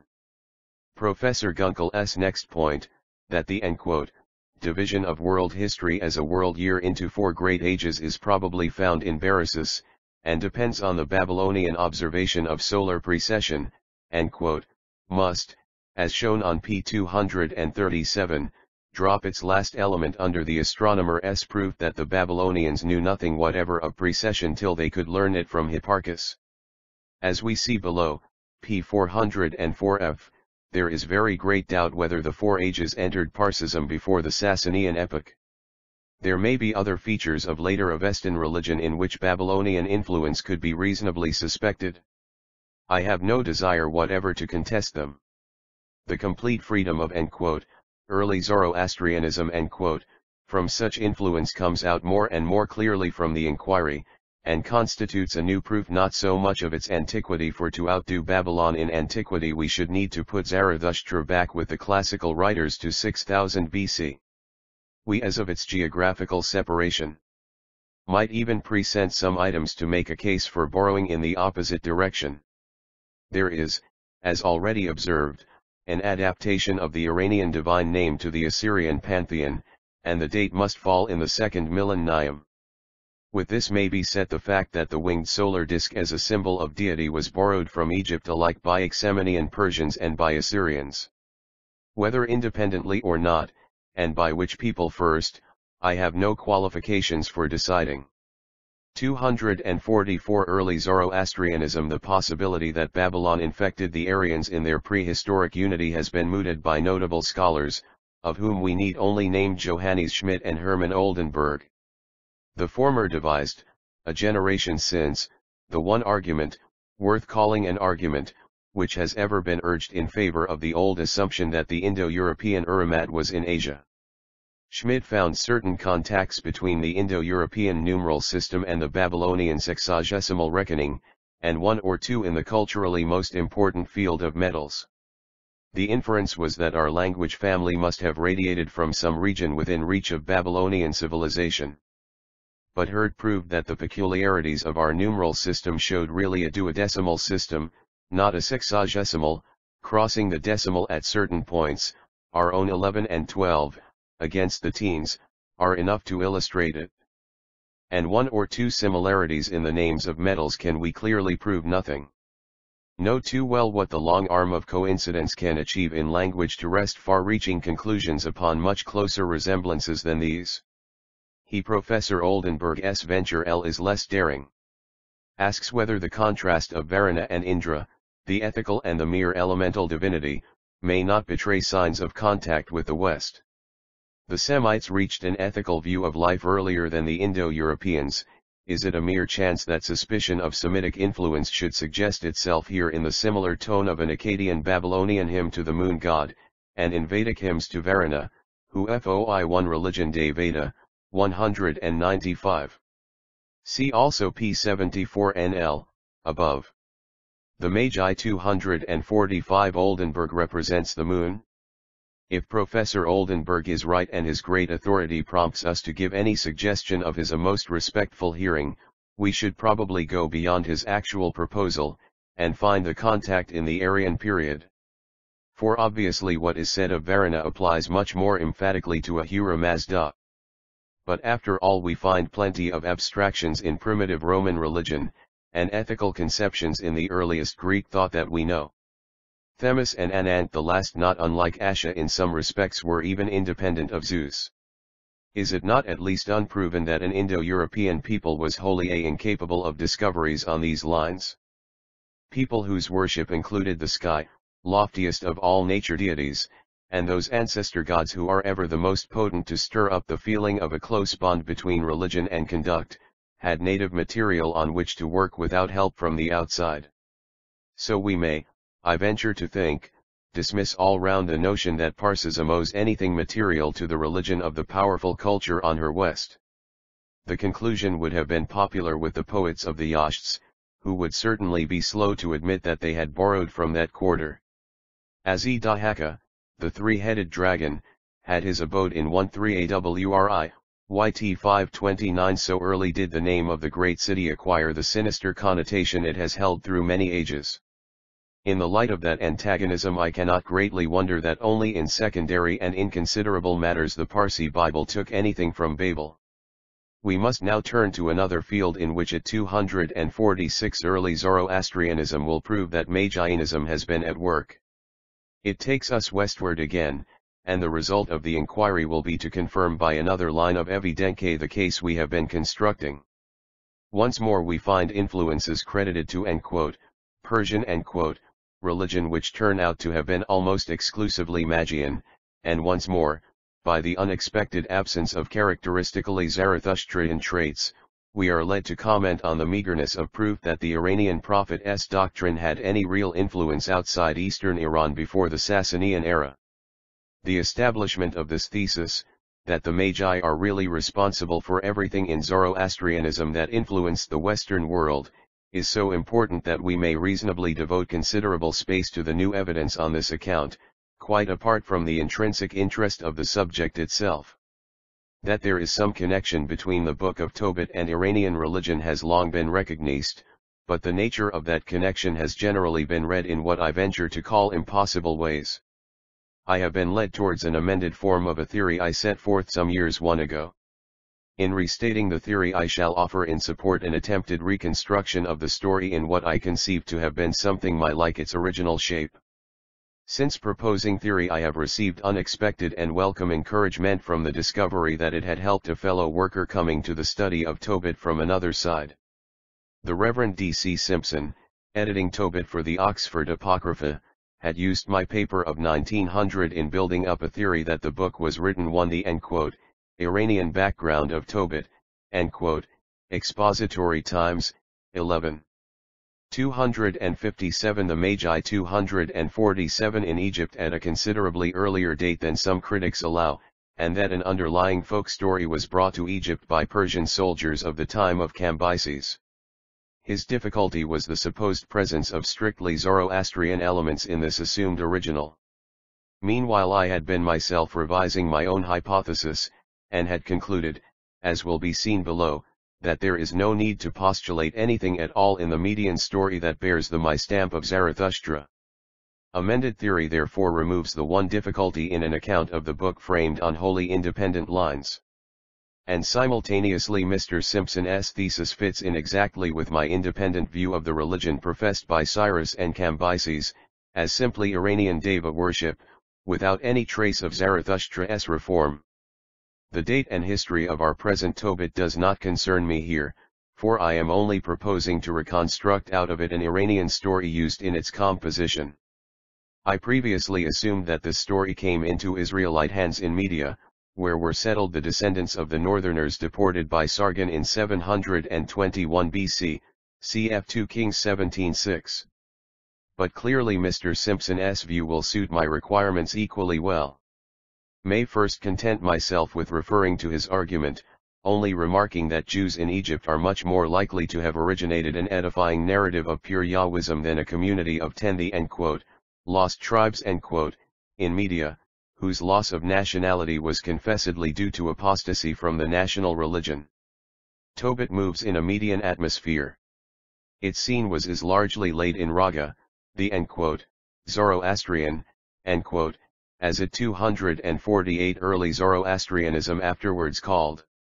That it enshrines heterogeneous folklore is fairly obvious, and our theory only presumes that for a purpose which does not matter to us now Mr. Simpson has a very ingenious suggestion this was used in the construction of a story adapted to Jewish ideas.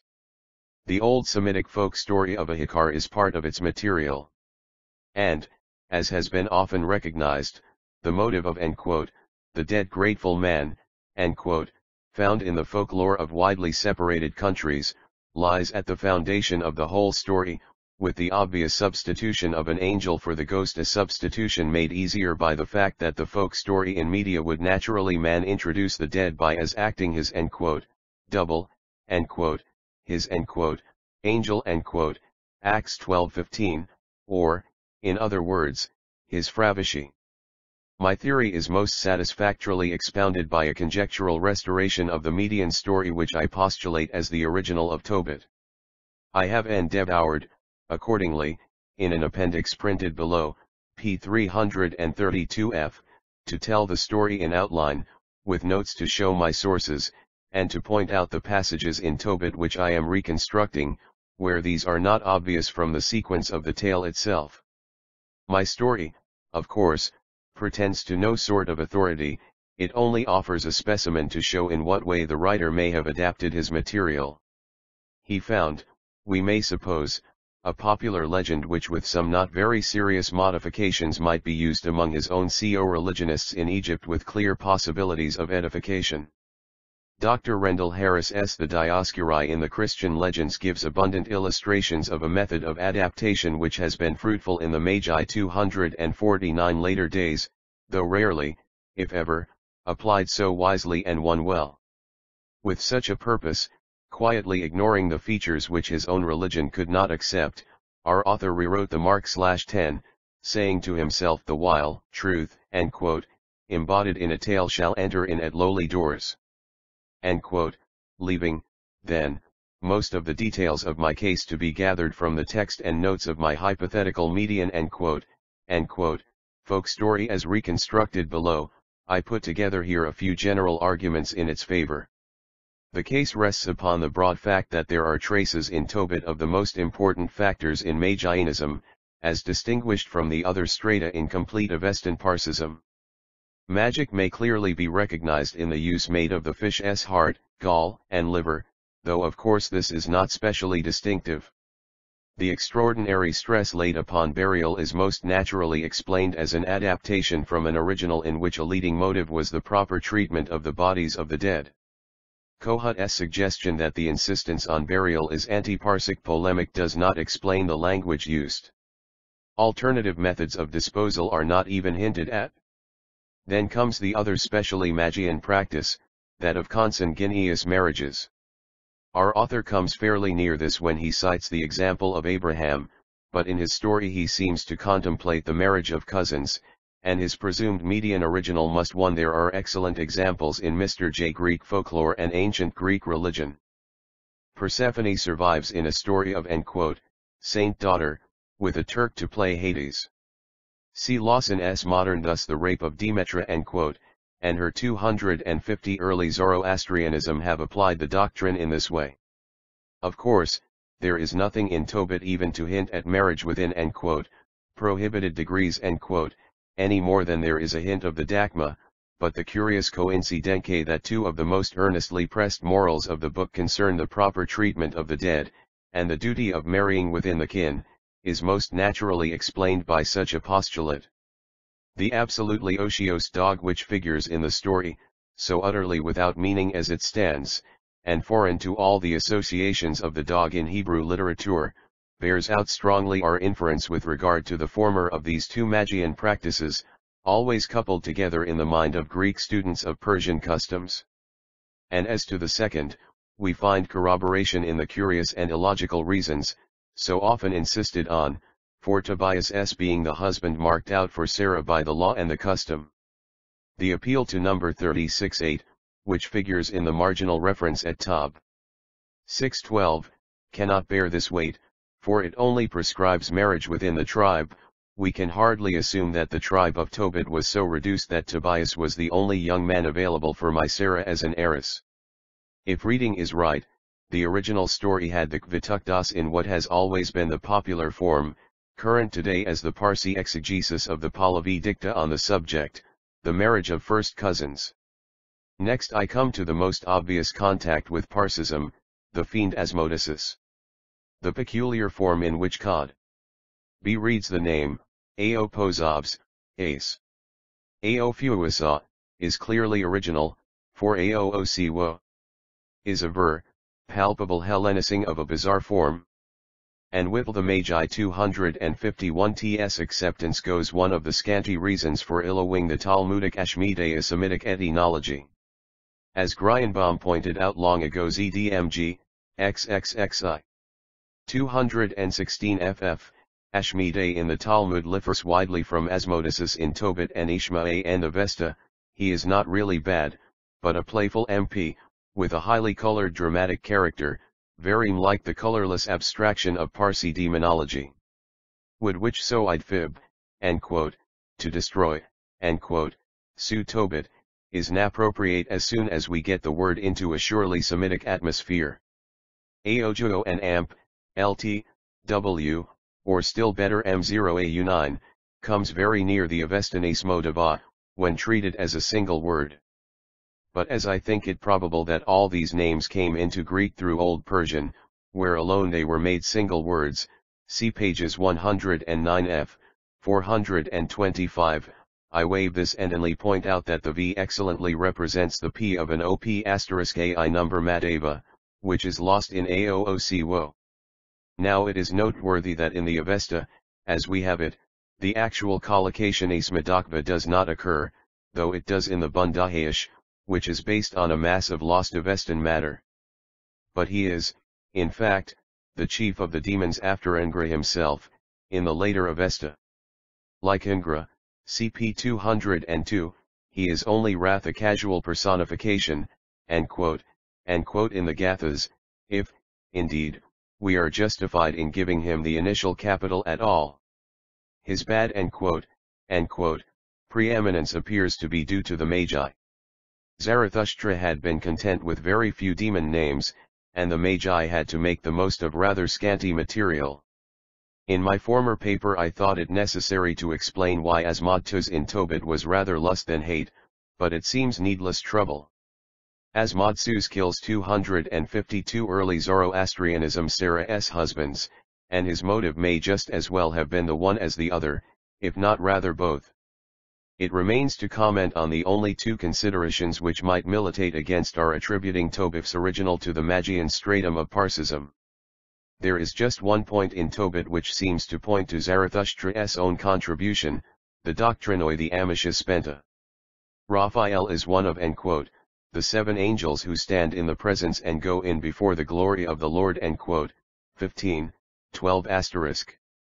But in Zarathustra's own system the Amisha were 6 / and there is reason to suspect Semitic influence in that change to 7, requiring the addition of Ethahura himself at their head, which is express lo j excluded by the language of Tob.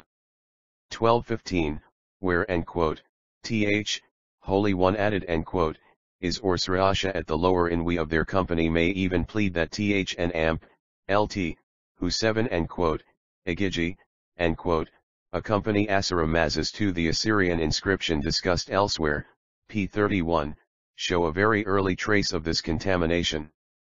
ISO, the original of Tobit is still Magian, and Ne, and Amp, Lt, have no really Zoroastrian elements at all. This is confirmed by a very notable omission in Th book, which at first seemed to me a difficulty. There is not a sign of any eschatology. Those who Hav and Amp, Lt, dated the book in the 2nd century AD improbably enough must assume that it is of Sadducee origine if purely Jewish, and sufficiently early. Its complete freedom from any outlook on a future life would be no difficulty. But if it is based on a Magian origins we have an equally good reason for expecting an eschatology. In Parsism, beyond all reasonable doubt, there was a doctrine of immortality in Th the Magi 253 earliest Iranian stratum, cognate with that in the Eda, and Zarathustra enlarged and enhanced it till it became the very center of the religion. There's no element in it in which we can see the smallest reason to suspect a Magian origin. Indeed, as 3oklen points out, Pars. Ash 102, the extraordinary are the Magi took to destroy the corpses, as ancient Diasco, in itself a presumption against their having an amp, gt, regionally cherished any hope of a resurrection. 1 as a serious offset against the approval of the editor of Tobit I the Oxford Apocrypha, published while this book was passing through the press, I have to record Bishop Casartelli's dissent, in an interesting letter to me, June 6, 191-3. I cite the main part in full. The book strikes me rather as being of purely Jewish origin, and amp, gt, ut certainly written in a Mazdeen Magian you would say milieu, a directly pointed against prevailing Mazdeen ideas and practices is found all round. Hence the insistence on earth burial as even a sacred work, directed against the ideas of Nasus, corpse pollution, etc. The very dog seems brought in as the purely domestic house log the harmless, necessary dog, stripped of all the superstitious ideas of the Sagdid. The old father is blinded by a Iwalo's dung, i.e. probably by a bird belonging to a Hura Mazda Esilm, physical evil therefore is not merely a creature of engross manias, and so on. I think this theme could be plausibly worked out. In a further letter, June 13, he adds, I did not mean to suggest any very overt polemic in Tobit. It might have been the more telling if merely implied in the redaction of the book, apart altogether from the question of its origin. It will be noticed that Dr. Casartelli practically holds to Kohat Estu, to which I have referred above, adding to it a tempting suggestion in his interpretation of the swallows. But were they swallows? Jerome thought so, but, an amp, lt, RT-Pop 6IA is indifferent warrant where the precise exobs was available. 2T-Pop 6IA is a rather general word for small birds, many of whom would belong to the creation of Ahura. Here evidence is conflicting. Herodotus, below, an amp, gt, 398, puts birds indiscriminately into the evil creation, while Plutarch does the reverse, p. 400. Lecture 8 The Fravishis the Earth. Ere Babylon was dust, the Magus Zoroaster, my dead child, met his own image walking in the garden. That apparition, soul of man, he saw. For know there are two worlds of life and death, one that which thou beholdest but the other, is underneath the grave, where do inhabit the shadows of all forms that think and live, till death unite them and they part no more. Shelley, Prometheus Unbound. The most conspicuous of all the conceptions o Parsism which do not owe their origin to Tin Founder, or receive his seal, is that of the Fravishi, the spiritual counterpart of a man. Since it beyond question earlier than Zarathustra, and very obviously survived the silence with which H and Amp, GT, treated it, we are justified in bringing it within OU survey. And since it has had large influence outside its original home, and in its history and development is of high importance in the philosophy of religion, it does not seem to be disturbing the balance of THI course if we give the subject a special investigation in some detail. Persian religion claims, of course, no monopoly man the notion that every has a double, spiritua or embodied. The Egyptian Ka is a conceptio I 254, the Fravishis 255 clearly independent but decidedly kin. The Roman genius, as we shall see, stands very near to the Fravishi, and the Greek iausi / of not much, further away.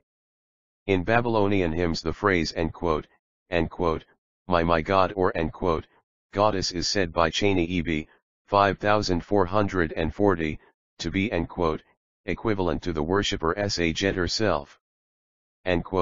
Genetic relation has been more or less probably claimed for more than one of these, and medieval thought the figure of the guardian angel developed one side of the conception.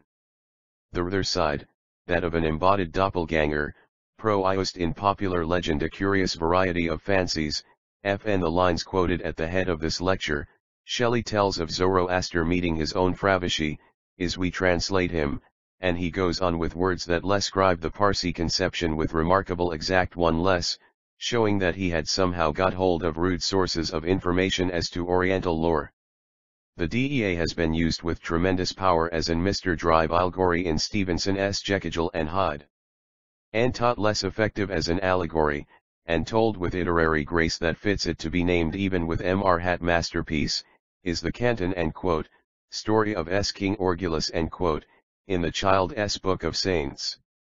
These very miscellaneous parallels, ranging from men one that Zoroaster remains soul of in this experience is hall-enged by Goethe, who tells us in Dichtung und Wahrheit of his needing an apparition of himself on horseback. Indeed, Shelley lad read a similar story in an Italian book, which so impressed him, had his friends one night found him walking in sleep and shrieking or terror in a dream which repeated the story. I owe the parallels and this note to my friend Mr. Canton, whom I consulted as to the existence of legends supplying a basis for his own conception. And Shelley's sources, see above, p. 92. 256 Early Zoroastrianism high literature down to the childlike fancies of a savage about his shadow, help to illustrate the great variety of applications which this simple idea we has had in human history. May proceed now to trace its origins and development within the limits of Parsism. 1. The Fravishis are beyond doubt in the first instance ancestor spirits. Whether this is their sole origin as Soderblom seems to hold, will be discussed later in our inquiry, which may start from the feature, which clearly attach themselves to this primitive we conception. Should, however, have before you, from the first the fact that the Fravishi takes ifr place as one of 5 souls belonging to men living dead, or unborn. Thus, we adore the vitality, the self, the perception, the su, and the Fravishi too of righteous, Asavan, men and wom that understand the religion, who in present, future, see past win the victory, who have won the victory for Ash, YT 13155. One special literature on the subject may be mentioned. Prof. F. Soderblom's monograph, Les Fravishis, in RHR, 1899, is the mo important, but it only deals with one of the 2 aspects. So do an amp, LT, Professor E. Layman in Air, I 454 F, ancestor worship and cult my may dead the, Iranian, I refer also to forthcoming article Air, and my in Fravishi, his in Journ. It is an amp, LT, paper, Angel, Theol Studies, 1902, pages 514 to 527, in which the possibility of biblic analogues is discussed necessarily passed over here.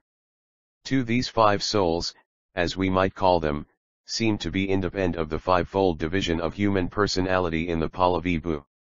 An unedited text from the Great Bundahish is thus given by Darnstetter, Leza, 2.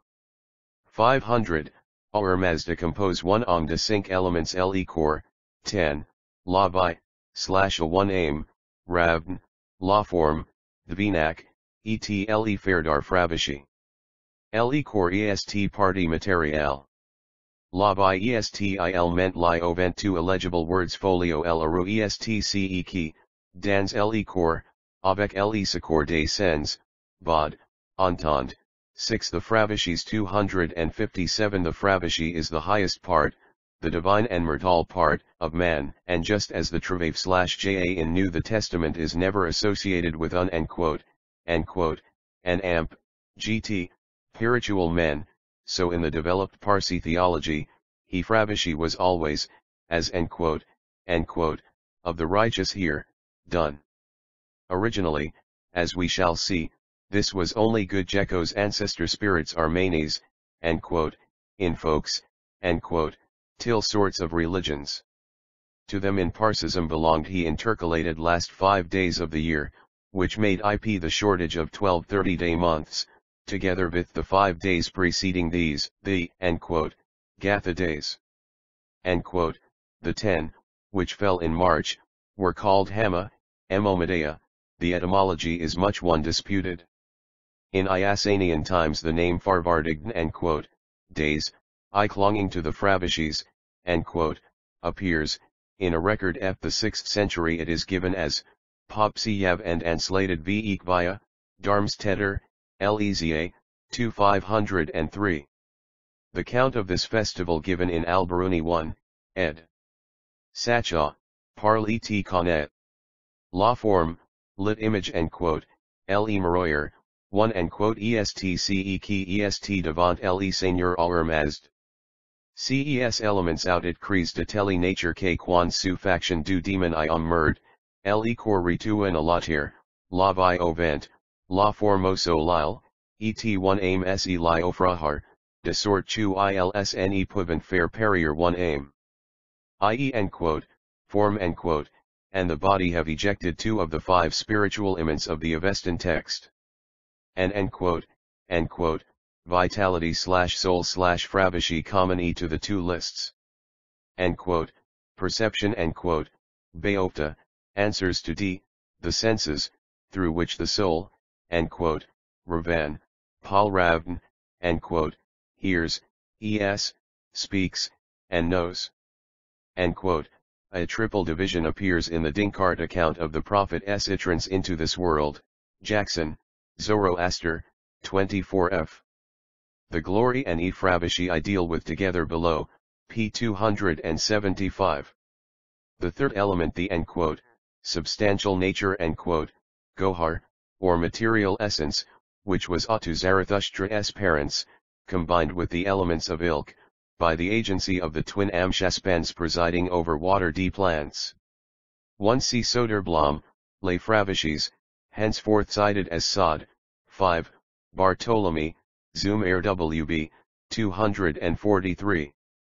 17258 Early Zoroastrianism p. 210, may be quoted, before we go back to Avestan material, the last 5 days of this month Aban, the first of which is Ashtad, are called Forwardajan.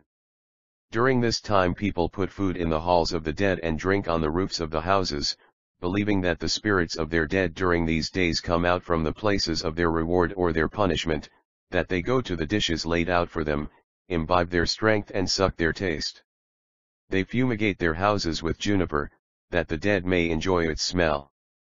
The spirits of the pious men dwell among their families, children, and relations, and occupy themselves with their affairs, although invisible to them. Regarding these days there has been among the Persian a controversy.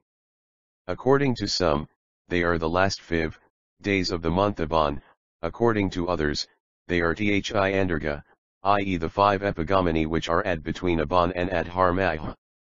When the controvert and dispute increased, they adopted all 10 days in order to establish the matter on a firm basis, as this one of the chief institutes of their religion, and because they wished to be careful, since they were unable to ascertain the real facts of the case. So they called TL first 5 days the first Forwardajan, and the following 5 days the second Forwardajan, the latter, however, more important than the former. The first day of these epigomeni is the first day of T6th Gahanbar, in which God created man. It is called Hamadalar Patmathiamga. There are some obviously late elements embedded in this mostly very primitive ritual, or rather in T interpretation of it which al-Biruni reports as come in his time, 1000 AD. The connection of T Gayanbars with days of creation is not of Avicel antiquity, and may be due to Semitic influence I the Sasanian period. More important for an amp, LT, the Fravashi's 259 present purpose is the suggestion that the souls returned from heaven and hell. This may be only al-Biruni's own inference, for it is highly improbable that Parsis would admit the possibility of the Fravashis coming from hell. Indeed, even their oming from heaven is incongruous enough, when we note the way the ritual provides for their assumed TS, with food, and clothing and shelter. The FES, evil is a manifest survival, as inconsistent with the Lyre religion as the corresponding implications of All Souls' Day are with the Christianity professed by non-native backward communities observing it in Europe.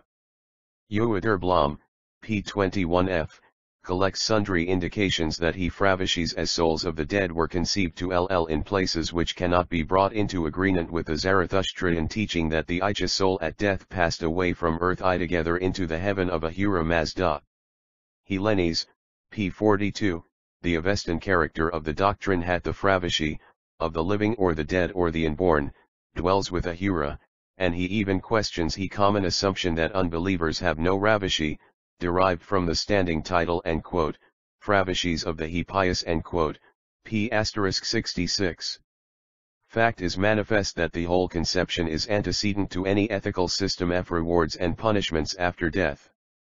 Our limits exclude discussion as to various later efforts to reconcile these ideas with the religion which failed to drive out the hoary superstition, even as Christianity has failed in a large part of the Christian one. Note Soderblom's quotation from the Satar Bundahayish, CIE reference in Justice's Handbook, p. 200, showing that the Fravishi and unbeliever goes to hell with his soul and his Baoba.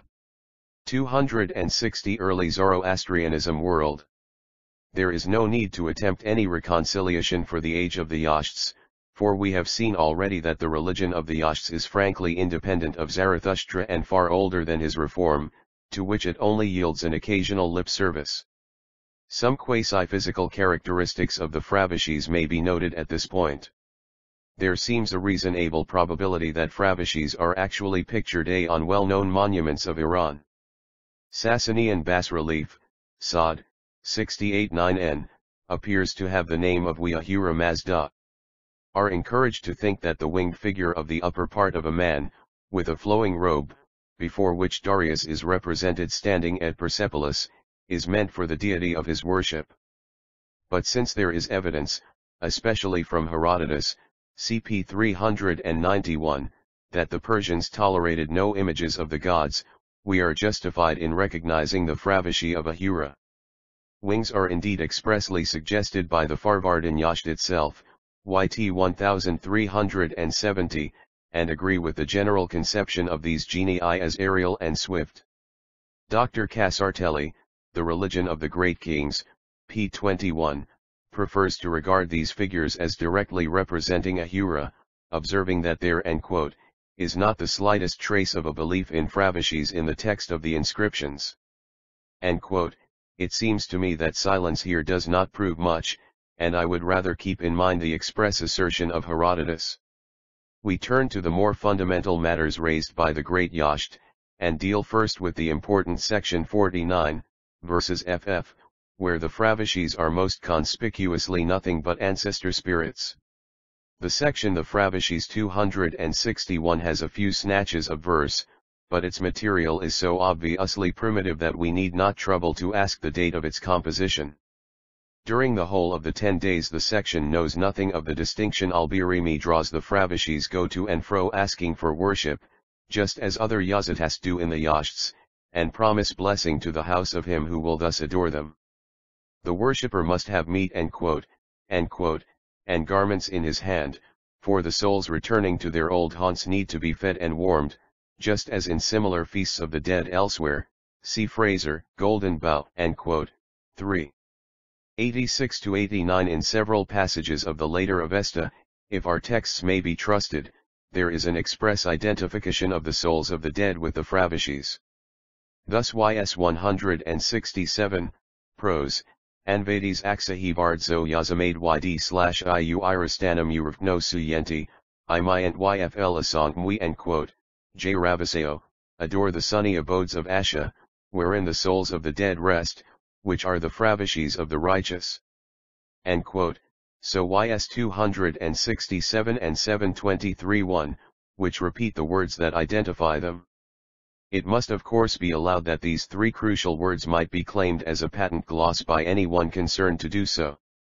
This applies also to the fragment, Westergaard, 1039, cited by Bartholomew, RWT, 992, among other passages where souls and Fravishis are named together, under conditions which suggest a very close association, though of course not proving identity. The fragment with a little manipulation of text would fall into verse, and it should perhaps be noted that the three words under discussion make a self-contained verse.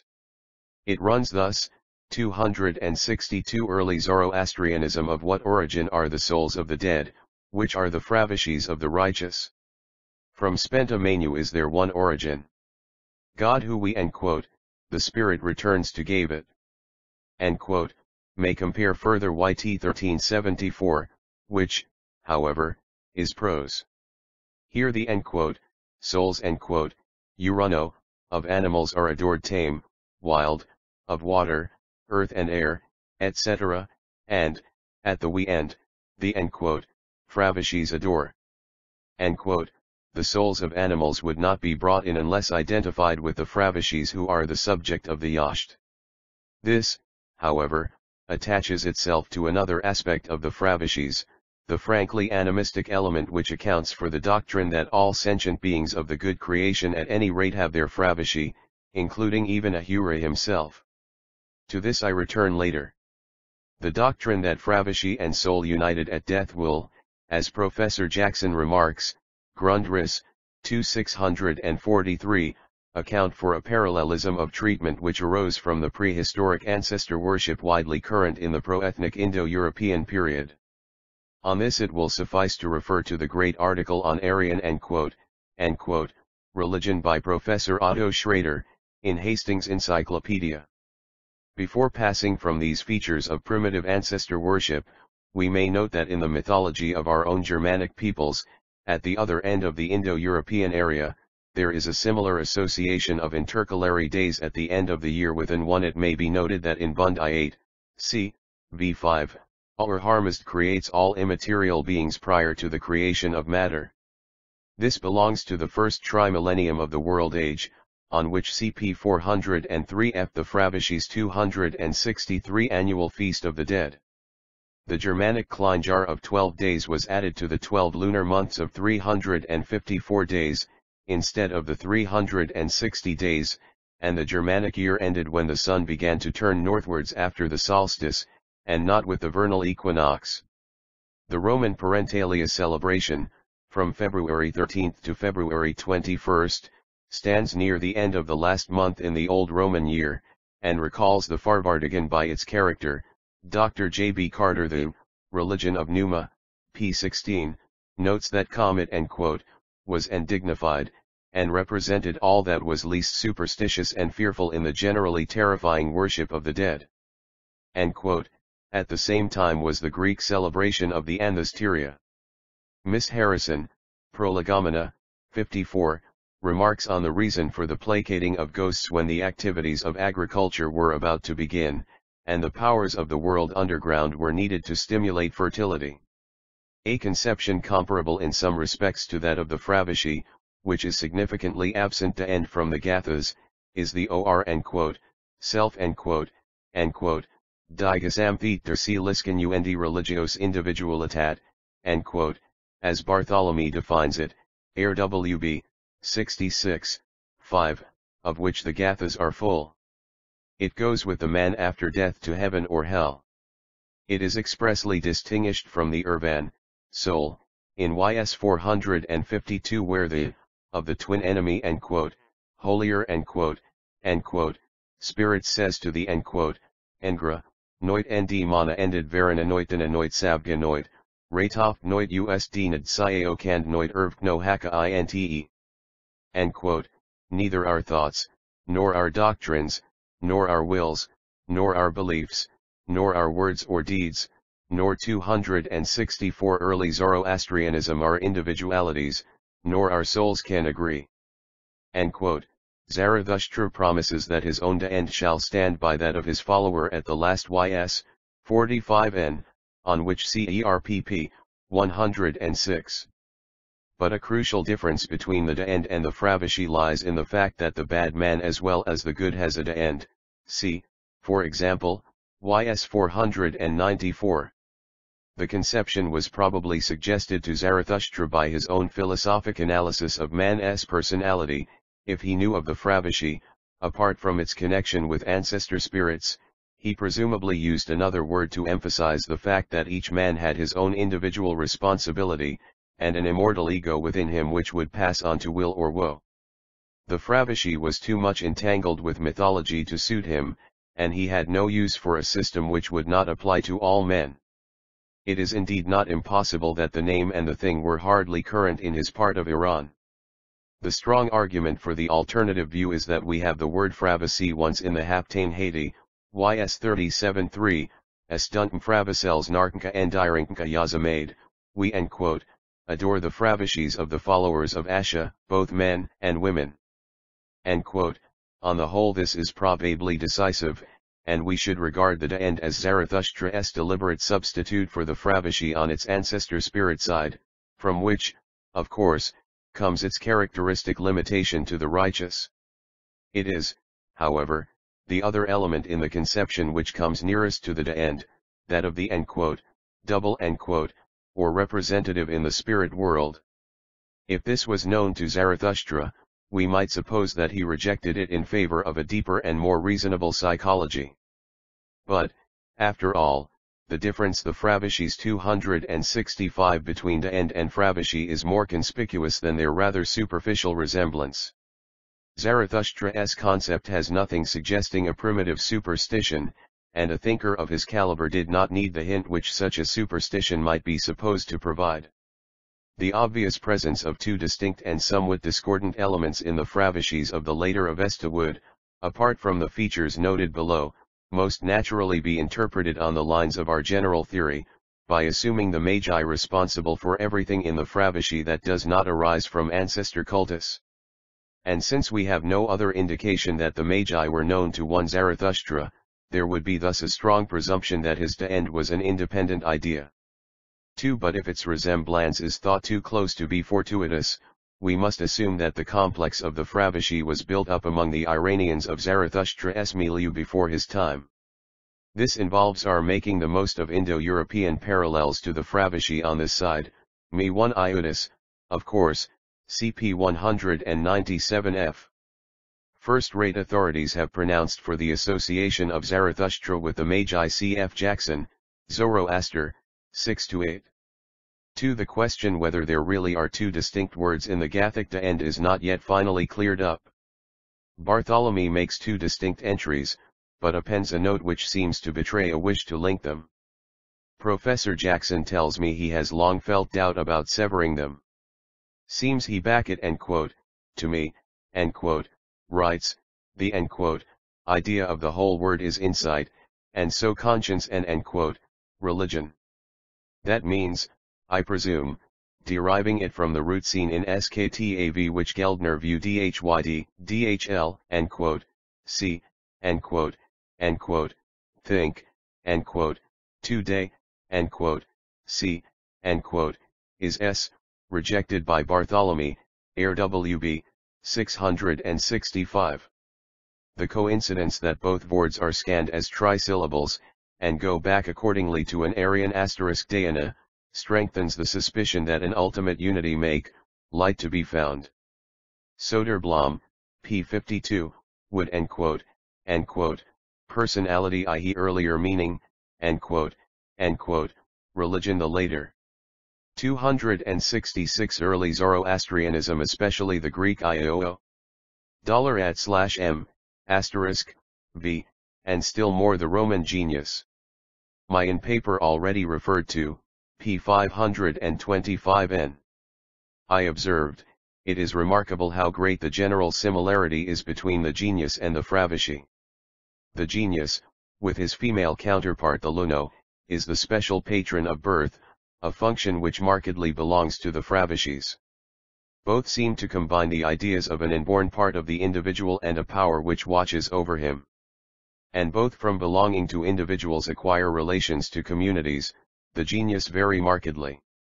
See Wisoa, Religion und Kultus der Homer, in Iwan v. Miller's Handbuch der J. Klassischen Altertum Wissenschaft, v4, pages 154 ff. That both genius and Iuno were closely connected with birth is a point to which I must return. Genius carries the connection in its obvious etymology, nor Iuno less so, when explained, after Brugman, by comparison with Skt Yosa, generaliasons, young woman. Restricting ourselves to genius, because of the rarity of its female counterpart, we recall at once the familiar description in Horace, sit genius, natali comes qui temperat astrum, naturi dies humani, mortalis in unum quodque caput, voltum mutabilis, albus in ader. F 922. 187-9, Orelli's note on this passage may be consulted FOI an excellent collection of classical illustrations. Th. Fullest account is in Censorinus de die Natali, 2 am among in, where other features is emphasized th and amp, lt, fact that the genius is dies quis in tutela quisque natus est vivit, this represents a late stage than the definition of vero, animus rationalis, and that implied in Horace, who makes the genua man's self or double rather than his guardian ange the Fravishes 267 since, as we shall see, there is a similar emergence of the idea of a tutelary spirit in later stages of Avestan doctrine. We may suppose that part of the development proceeded independently on parallel lines. But there is a case for regarding the starting points as historically connected. The two strains which can be with fair certainty detected in the Avestan Fravishi doctrine may be conjecturally accounted for by recognizing a second original element entirely distinct from the ancestor spirit. On this I may repeat what I wrote in 1902, OPCIT, 526, the idea seems to me essentially identical with that of the external soul, expounded very fully by Dr. J. G. Fraser in the Golden Book W. 3. 351 to 446. It is shown there that primitive peoples in various parts of the world imagine the soul or life of a human being to reside somewhere outside him. Sometimes it is no further away than his hair, but in a great many cases it lives in some distant object, animal, plant, or inanimate thing which must be destroyed before the man's life can be taken.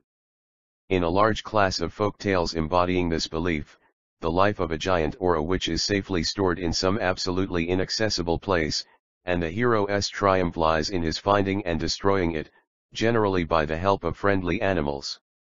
It is unnecessary to say that the Magian Fravishi is a conception immeasurably loftier than this naive savage notion, though, if we are inclined to despise the latter too heartily, it is well to remember that our German and Celtic ancestors must have held it in all good faith centuries after the Magi had risen to their development of this primitive germ. It seems just the kind of idea which the speculative East would naturally evolve out of such a primitive inheritance. Upon this theory, as repeated in a few sentences in the account of YT13 in my ERPP, p. 145, Mr. NW 268 Early Zoroastrianism. Thomas made the following criticism in the Review of Theology and Philosophy for March 1912, the Fravishi Dr. Moulton identifies with the external soul, but the external soul, though it may not be the only one which a man possesses, is at any rate the one with which his life is wrapped up, otherwise there would be no object in taking steps to hide it. Much nearer parallel may be found among some Negro peoples, who hold that a soul, ai, lives in heaven and represents the man there, while at the same time a second ai dwells on earth. When the man dies, the two ai exchange their functions in the next incarnation of the personality. I am greatly obliged to Mr. Thomas for this parallel, and I need not perhaps discuss the question whether it may after all represent a notion essentially kindred to that of the external soul. In any case, I only seek the remote origin of the Fravishi in the primitive conception to which I have referred. It seems to me still possible enough that the idea of a man's life as resident in some external object might develop into that of the Fravishi, and the thought of terminating the life by destroying the external object might drop away, or even give an impulse to the conception of a guardian spirit. More important for my purpose than this discussion of remote origins is the problem of the meaning of the name. The usual interpretation is that Fravisi comes from fra plus 2 var, air wb, 1360 f, to choose, especially to profess a religion. That would make nomen mean the actionese confession or belief / side by side with this the proper name Fravardi, in Old Persian was assumed to stand as a, dubiously formed, nomen agentis, confessor. The name is of considerable antiquity. One Fravardish, the Fravishes 269, appears on the Behistan inscription as a pretender who raised his standard in Media, and was ultimately captured at Raga. More than a century earlier we have in the record of Herodotus of Fraort's son and successor of Deioces, founder of the Median kingdom. There has been a tendency to hail this name as an anticipation of our Saxon Edward's title. If so, we might be curious as to the creed he or rather his father confessed. But no one seems to have noticed that the father of Deioces bore the same name, HDT, I-96, which rather spoils the implication. It is useless to ask what form of religious zeal prompted the giving of this unknown person's name, well back in the 8th century. Bartholomew, RWB, 991, calls it a probable Kurtme one connected with Frabaxi or Ulthfraority, which latter does mean of profession faith. The choice of the former would bring the proper name also under the ig. Bed. Which sums up succinctly his interpretation of Fravasi on its etymological side. I cannot feel satisfied with any account of the name Fravardish that brings it into connection with Fravasi, the difference between the two formally identical words lying, I am convinced, deeper than the divergence of two gender. 1 Darmstedter, Leza, 2. 504, also treats Fravardis as a Kur's name, for Dragofravarii, qui nurit le pauvre. I cite this only as an illustration, for Bartholomew can hardly be wrong in rejecting it.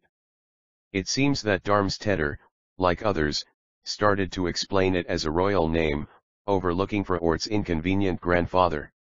2. There is a plausible parallel in the double meaning of Gathic Dochna, see above, p. 265, if it is to be regarded as one word.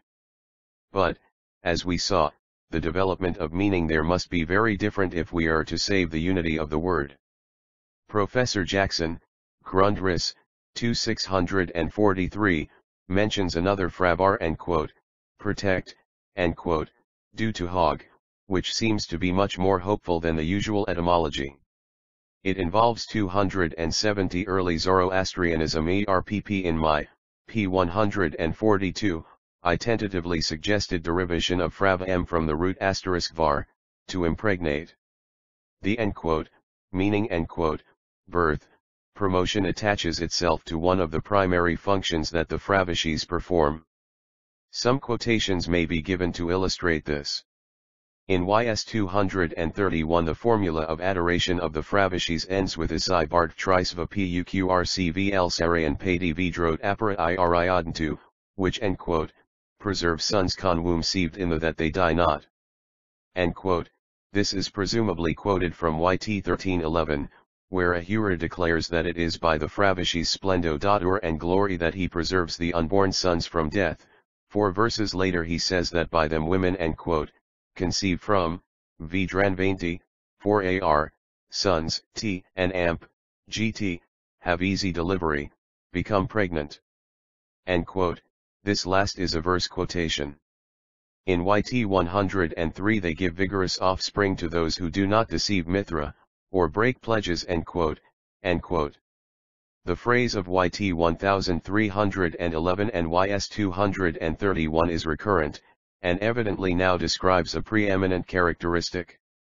Ancestor spirits in a very early stage of human society are believed to be actually responsible for the pregnancy of women, cf. J. G. Fraser, Totemism and Exogamy, I 191, 2. 508, Adonis, Attis, Osiris Z, 76 ff. It seems, therefore, at least possible that their name may have been at first a special cult title of the ancestor spirits as the powers that continue the race. It will of course be an old name, and its later connotation may well have been colored by popular etymology, or by the influence of a distinct word, such as the original of the proper name Fravardis. I do not put forward making the idea of a guardian angel primitive, which is, however, rather doubtful. King Fraorts might then find a greater analogue in our English history 6 centuries after the Confessor. The Fravashis 271. My suggestion with any wish to dogmatize, I only urge tentatively that we might reasonably expect the etymology to reflect what seems to be a most conspicuous function. 1a. The Sanskrit translation of the Vesta, binarios n, has verdki, growth, as the rendering of Fravasi. Whether this depends upon the certainly wrong connection with va\s or not, the equivalent reproduces a very central feature of the Avestan conception. There is a constant association with waters and plants, the special provinces of the twin Amshaspans Orbitat and Amrita. In YS 444 Zarathustra distinctly assigns the maintenance of waters and plants to Ahura himself, who naturally works through his Amshaspans, and in this arrangement we may perhaps see his attempt to supersede the Fravishis. The river genius Anahita, who is imported, CP 238f, from non-Aryan cultus, Ind 1 before leaving the problem, I might refer to Sod, 57, where the possibility of the meaning and noted, protector, is described euphemism as a, to designate the dangerous and powerful dead, the suggestion is assigned to my colleague Professor Arvid Johansson. There is also a reference to Justi's explanation that J.R.A. Vart is the source, in the sense, pre-existent. I cannot trace Soderblom's attribution of this to Hogg, who for Essays, 206, interprets protector. Soderblom further cites Professor K.F. Johansson of UPS for an explanation depending on Vard, turn, Fravasi Sirite Alor Cek Sed Torn, Cek Eloin, Cek Part. This does not me seem too probable. Professor Jackson has not, come to a satisfactory solution of the problem, but he tells he long has, since practically abandoned the idea of Fravasi being connected with the radical for, confession. Following up a hint of his to look at Pra Vart in SKT, I notice the idea of, originating, 7 among, producing, its derivatives. But the multitude of alternatives makes me more dubious as to the possibility of arriving at a solution. 272 Early Zoroastrianism pendently undertakes these functions of promoting birth and one growth. The more, I have studied the subject, writes my Professor Jackson to me, the, stronger becomes feeling that the idea of pre-existence and continuance is a fundamental one in connection with the Fravishis. The pre-existence idea would make clear your point about the part played by the Fravishis at birth. It is natural, of course, that they should have such a role, as the Fravasi then becomes embodied in human form. The point is right, whatever view one may hold about the etymology. Without venturing to settle the vexed question whether the hen or the egg has priority, we may logically assume that to establish the pre-existence of the Fravishis is very important before we can recognize them as birth spirits. The doctrine is very conspicuous in the Pahlavi books, as in the Bundahayish, SBE, v 149, where a world one. It is curious to notice that among the very few divine names in Greece forming compounds in Spas or Saras stands the river name Ka and Amp, Lt, Ioos, which belongs to no less than 3 streams. It seemed to me possible that this fact, which struck me in reading again the Nica Reta inscription from Orchomenus, with the name Coctid might attest a primitive connection of rivers with the promotion of birth. On this Dr. J. G. Fraser kindly writes to me as follows, May 31, 1913, your explanation of Coctid is very interesting and, I think, highly probable, but I cannot supply you with any parallel names formed from rivers. But in the Magic Art, Vol. 2, pages L6 L², I have given some evidence of the Greek belief in the power of rivers to marry women. And in regard to Cephisidorus, it is worth noting that according to a local legend a certain Eteocles was a son of the river Cephisus, the Boeotian, and that hence he was called by the poets Cephisides, Pausanias, 934-9. Another case of a person fathered on a river was the mythical Platsi, who was said to be a daughter of the river Asopus, though the skeptical Pausanias refused to believe it, Paus 9. H. The Fravishis 273 period is postulated during which the Fravishis exist alone, before any material creation. 1 as noted below, on the locus Clas Psychus in Plutarch, p. 403. Theopompa seems to have been ignorant of this first trimillennium, which was probably not older than Sasanian theology. But there is sufficient Avestan warrant for the doctrine that the Fravishis exist before the material creations with which they are linked. Thus Visp 2:7 speaks of all the holy, Asavan Fravishis, belonging to holy men dead, living, unborn, men that reform, the world, men that shall deliver it, saith Yantu YT 13:17 establishes a rule of precedence. The most powerful among the Fravishis are those of the men of the primitive law too, or those of the unborn men that reform the world, that shall deliver it. Of the rest, the Fravishis of the living holy are more powerful than those of the dead. 3. The whole stanza is in verse, and its evident antiquity will serve to prove the present thesis without multiplying citations. Note that there is no hint of metempsychosis here. The Fravishi exists before we may first recall also the statement in the Bundahayish, 2:10-11, that before creating, Manahura offered the Fravishis the choice between remaining in the spiritual world eternally and coming down to become incarnate and join in the battle against the demons. They chose the latter, knowing that the strife would end in the annihilation of evil. 2. The first teachers of the religion. 8. For the idea of the Fravishi of a living man one is tempted to Joe Tennyson, in Memoriam, 44, if such a dreamy touch should fall, O turn thee round, resolve the doubt, my guardian angel will speak out in that high place, and tell thee all. 18,274 Early Zoroastrianism. The soul with which it is one day to be connected, but the whole theory would be thrown into disorder if it were successively identified with various human personalities. Precedence among Fravishis is strictly in accord with that of their earthly counterparts. Thus, in a prose passage, we adore the Fravishis of house, of family, of clan, of district, of Zarathustra. 1. YT 13:21. This is the familiar series Mna, Vis, Zantu, Dahai, which survives as late as the Manika, and MSS from Turfan, in the same order.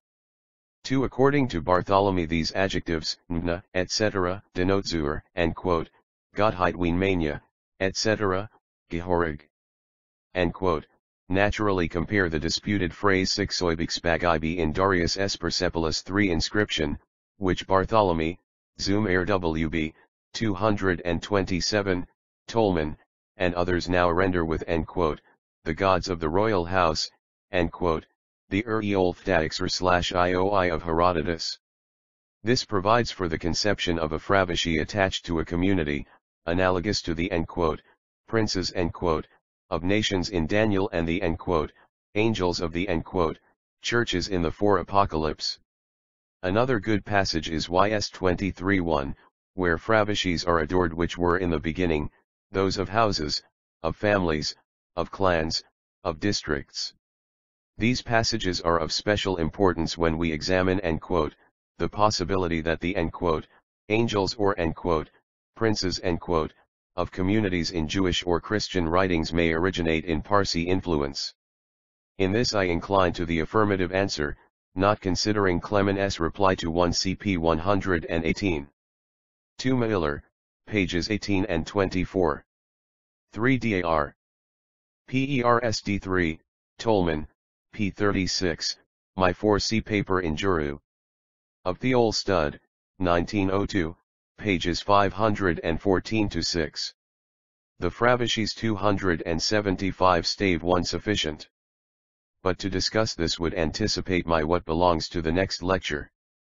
Present demonstration that the Fravishis have functions that take them very far beyond the limitations of ancestor spirits may be finally clinched by yet another fact about them. The Yazida had his Fravishi just as much as the Asavan on earth. Even that of Ahura Mazda is often adored, see, for instance, YT 1380. This is another parallel to the use of the Latin genius, which the gods possessed as well as men. The suggestion that a conception akin to that of the external soul may account for one strain in the Fravishi prompts a brief digression to show that a more or less allied Avestan notion, that of the VX Arjana or has glory, features of the same kind.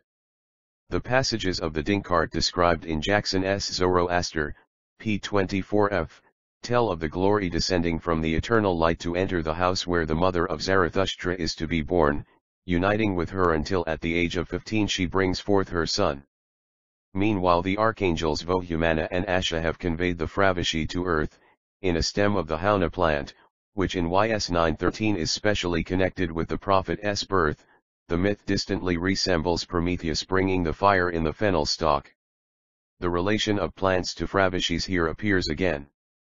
The glory is the subject of YT 19, one of the most important, and the QP Farna, found in well-known names of the Akhazemenian age, s evidence of its prominence in Iranian thought. My 1c his primitive Christianity, p. 94, et, and paper just it. The latter seems to be among the few English contributions of the subject which have escaped Professor Clement S.I. 276 Early Zoroastrianism. It was a mythical talisman which belonged essentially to the royal house of Iran, though it vanished with Uma's sin, flying away in its three successive manifestations in the form of a bird. We are reminded that the Fravashis also are winged. Its location in the sea Vaurukasha resembles stories told of an external soul in other Indo-European countries. We cannot bring evidence that the loss of the glory produced death, for Yuma survived to be ultimately sawn in twain by Spittura, YT 1946. But the persistent efforts of Frangratian, Afrasiab, the foe of the Iranian monarchy, to seize it in the depths of Vaurukasha read very much like the folk stories that tell of the hunt for the soul. In YT 542 and 1956 FF the prayer of Frangratian, the Turanian Huruffian, to Anahita, as the queen of the waters might help him, and his thrice repeated dive into the mystic the glory wave sea after that glides or in its midst, only lead to the refusal of the boon and the failure of the Turanian to capture it. The glory can be seized by no sinner. This in its way is something like the generally asserted impossibility of a sinner's possessing a Fravashi.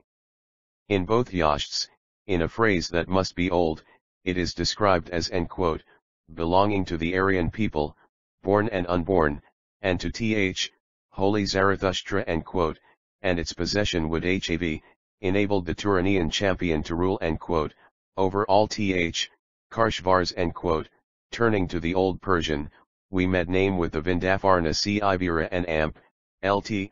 Pepes, describing who one finds the in glory, Turanian alien from whom it flies antithesis to Th and Amp, Lt. 2. Persons Ar and Amp, Lt. thus named, one a member of Darius S6 who conspired with him against Gamada, the other Amid. The Fravashis 277 who led an army against a Babylonian rebel. It should be noted that Tolman's text of BH 316 reads Pdrsa instead of Mata, which stands in Weisbachbang. This would enable us to regard the two servants of Darius as one. There are other occurrences of names in Farna found in media. Justi, Grundriss Dirph, 2408, mentions two chieftains Sitirparnu and Aparnu, equal Ci or Afarnak or Tura Akepvo and Vifarna, who were taken captive by Esarhaddon, more than a century before Cyrus.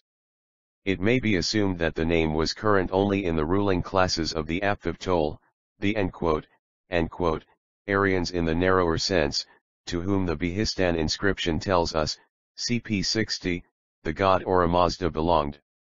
Without pursuing the parallel of Fravashi and May glory to think far, it be claimed that distinct and independent development of the primitive notion of an external soul may account for each of them, and in any case the comparison of the two as necessary elements in the higher life will help us to understand their nature. Both are closely connected with the divine waters. Compare YT 137-10 with 1965-69 and the glory is kept safe in the midst of a mythological lake. One might almost say that the glory and the Fravashi are bound together in the same way as water and plants. The glory is more closely associated with he waters, and the Fravashi with the plants. In the same section of Dr. Fraser's work, referred in 1 and below, we find many stories where the one compare the folk stories in the Golden 11 Bow, 3. 357, 364, 365, 67, 368, 369, 2, 372, 374, 375, 379, 381, 382, 2, 386, 2, 1, all of which the external soul is protected by surrounding water. 278 Early Zoroastrianism external soul is resident in a plant, and the eating of such a plant would supply a very easy explanation of pregnancy for the simple prehistoric folk among whom my hypothesis assumes the idea to have originated. But all this is of course very speculative, and we may leave it here. There remain to be noted two more functions of the Fravishis, one clearly visible in the Avesta, the other very doubtfully present there. They are in the later Parsi theology representative spirits beyond everything else, sharing the fortunes of their earthly counterparts. This corresponds closely with the familiar Avestan picture of the Dana of the good or the bad man, which becomes fairer or uglier with every characteristic thought, word, or deed. But in the Avesta there are not wanting proofs that they were to some extent real guardian angels also. They are essential for promoting birth, they nourish animals and men, waters and plants, they guard sun and moon and stars, they are constantly present in battle as givers of victory, they watch over the lake, the stars of the Great Bear, the body of the sleeping Kirisaspa, and the seed of Zarathustra, in preparation for the final renewal. In time of drought they vie with each other to procure water from Vaurukasha, each for his own house, clan, or district, YT 1364 ff. These attributes come from the Farvardin Yasht itself. The Fravashis of 5 unknown saints are invoked, YT 13104 to withstand ill dreams and visions, unnatural vice and the Perikas. The Fravashi of the holy man Thrivaka, in the next stanza, will smite heresy, and amp, lt. The good priest had no doubt done in his lifetime. The Fravashis 279 another YT, 13120, will restrain persecution from kindred and allusion clearly to unrecorded events in the saint's family life.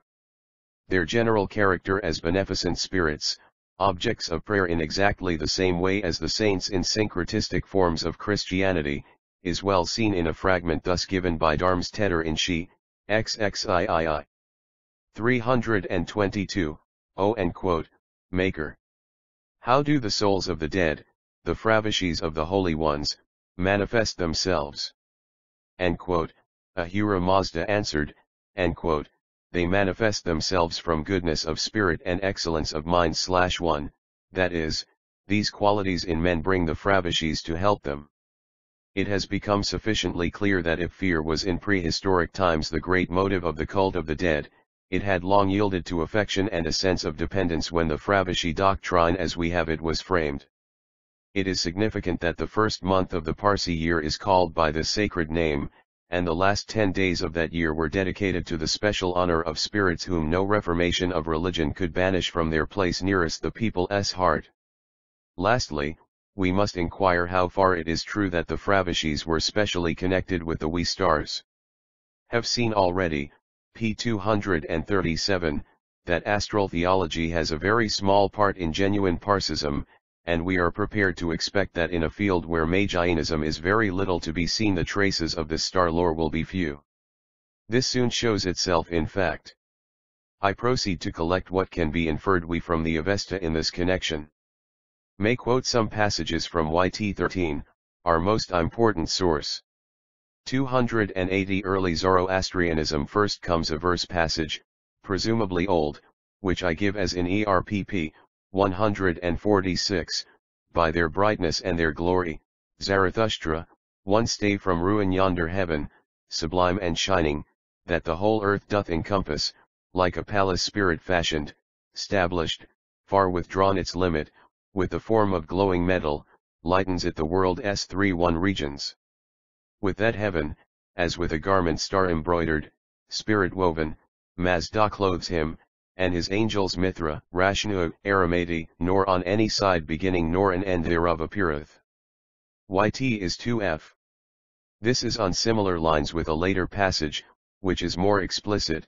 The rough verse rendering attempts to show where the meter fails in our text, who the paths of right appointed for the stars, the moon, the sun, and the bright eternal heaven, that had erst in one place standing long time never moved, for hate of devas. For the onsets of the devas. Now they move for ever onward to come to the turning point of their path, to the blessed restoration. YT 1357f. In both these passages the Fravishis are only powerful genii who can work for Ahura in any sphere. It must be allowed that though they thus preserve the stars from wrong, this falls short of identifica, shin with stars. 144. In two other passages they are connected with specific stars, two of the four regents that meet us in the Tishtraya Yasht. One contrasts the commoner, Gathic, sevenfold division. The Fravishis 281 they between the earth and heaven speed the Lord of falling waters, one Sadavi Esa, at man s entreaty. YT 1343. Similarly they watch 60, v.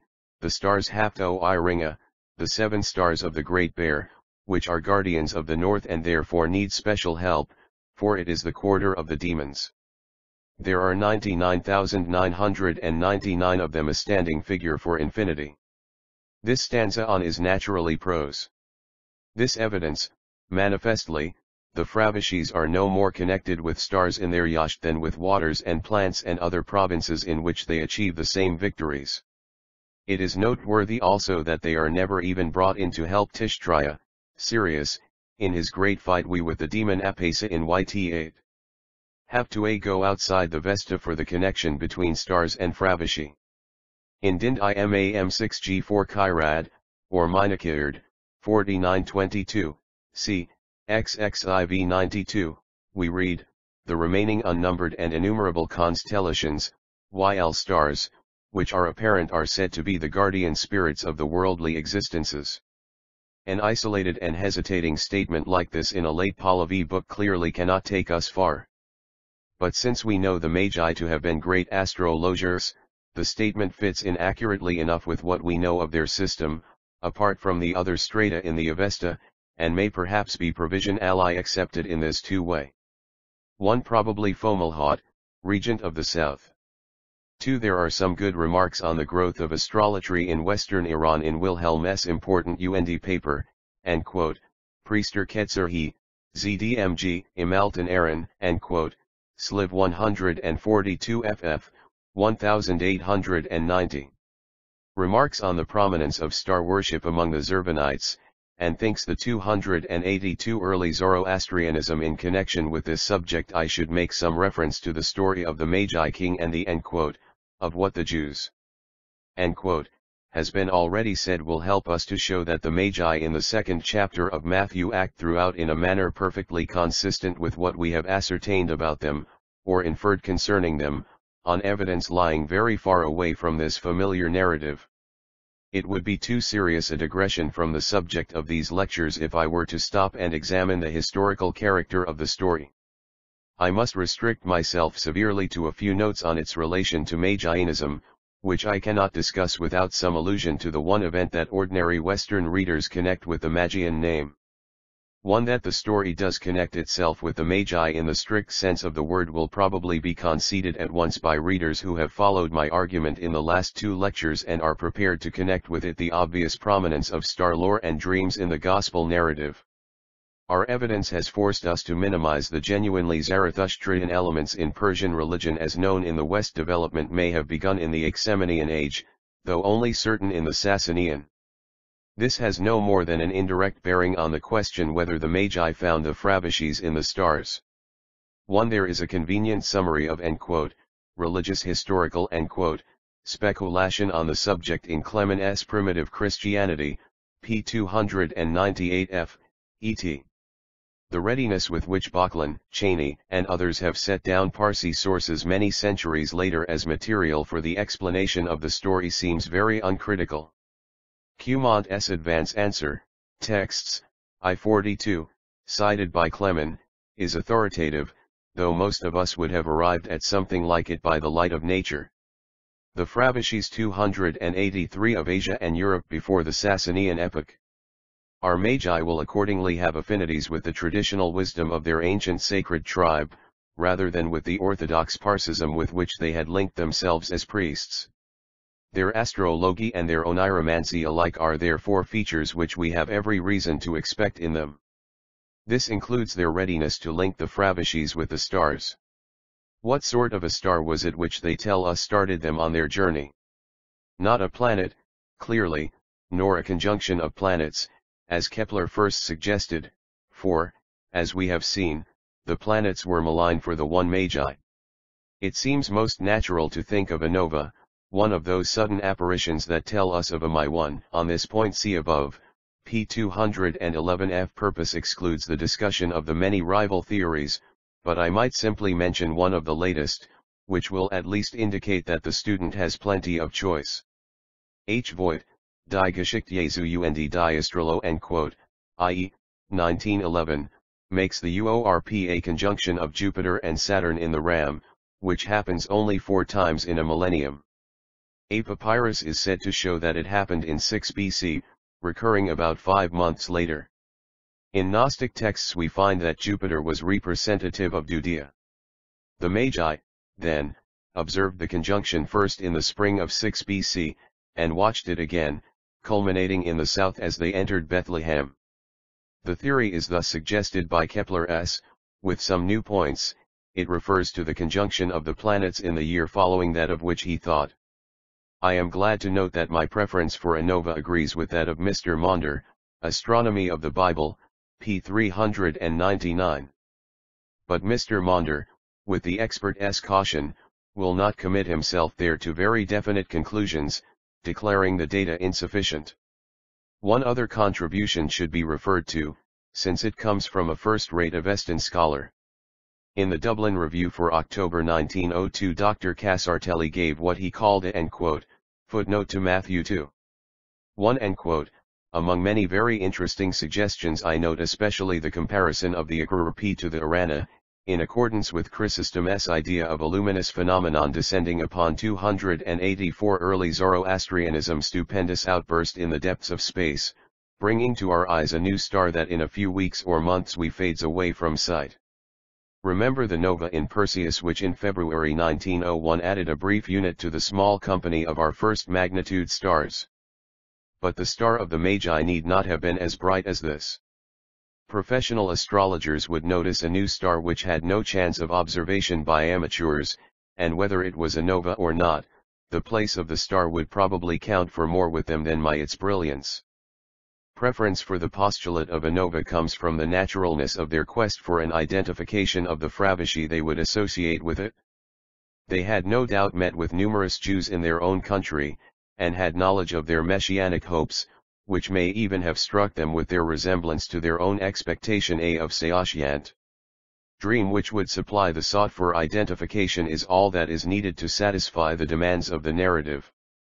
Their 5 miles walk due south from Jerusalem gave time for the star, if seen low down in the sky in SSE when they started, to be culminating just over Bethlehem when they drew near to the town, and men so deeply convinced of the significance of stellar motions would of course welcome this as fresh evidence that the end of their quest was gained. Here I leave the story to the skeptics who count Earth. If I venture an opinion, I should confess that Chrysostom's my interpretation is difficulty in using Dr. Casartelli's tempting hint. Perhaps I ought in candor to add that my own explanation above has a weak spot in our ignorance of the view the Magi would take of a nova.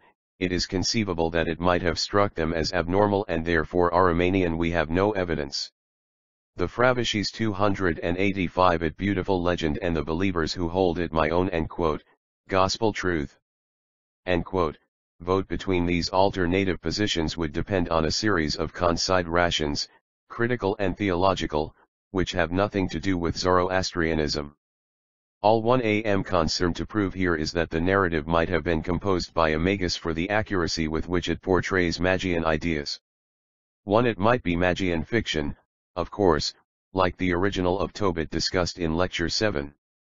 But since the author was confessedly a Jew, the correct color of his fiction is at least too interesting. 1. From Drive Casartelli's paper I should add his remarks on the appropriateness of frankincense and myrrh. The use of fragrant woods and vegetable perfumes has always been a characteristic of the Zoroastrian religious cult. He refers to Vda2 and Ig, where Vohudat is apparently frankincense. 2. I have not repeated in this chapter all the points about the Fravishis which are mentioned in other lectures. The index SV will enable the reader to collect them. The most important is the reference of King Antiochus to his Fravishi as an avatar, ECP 108.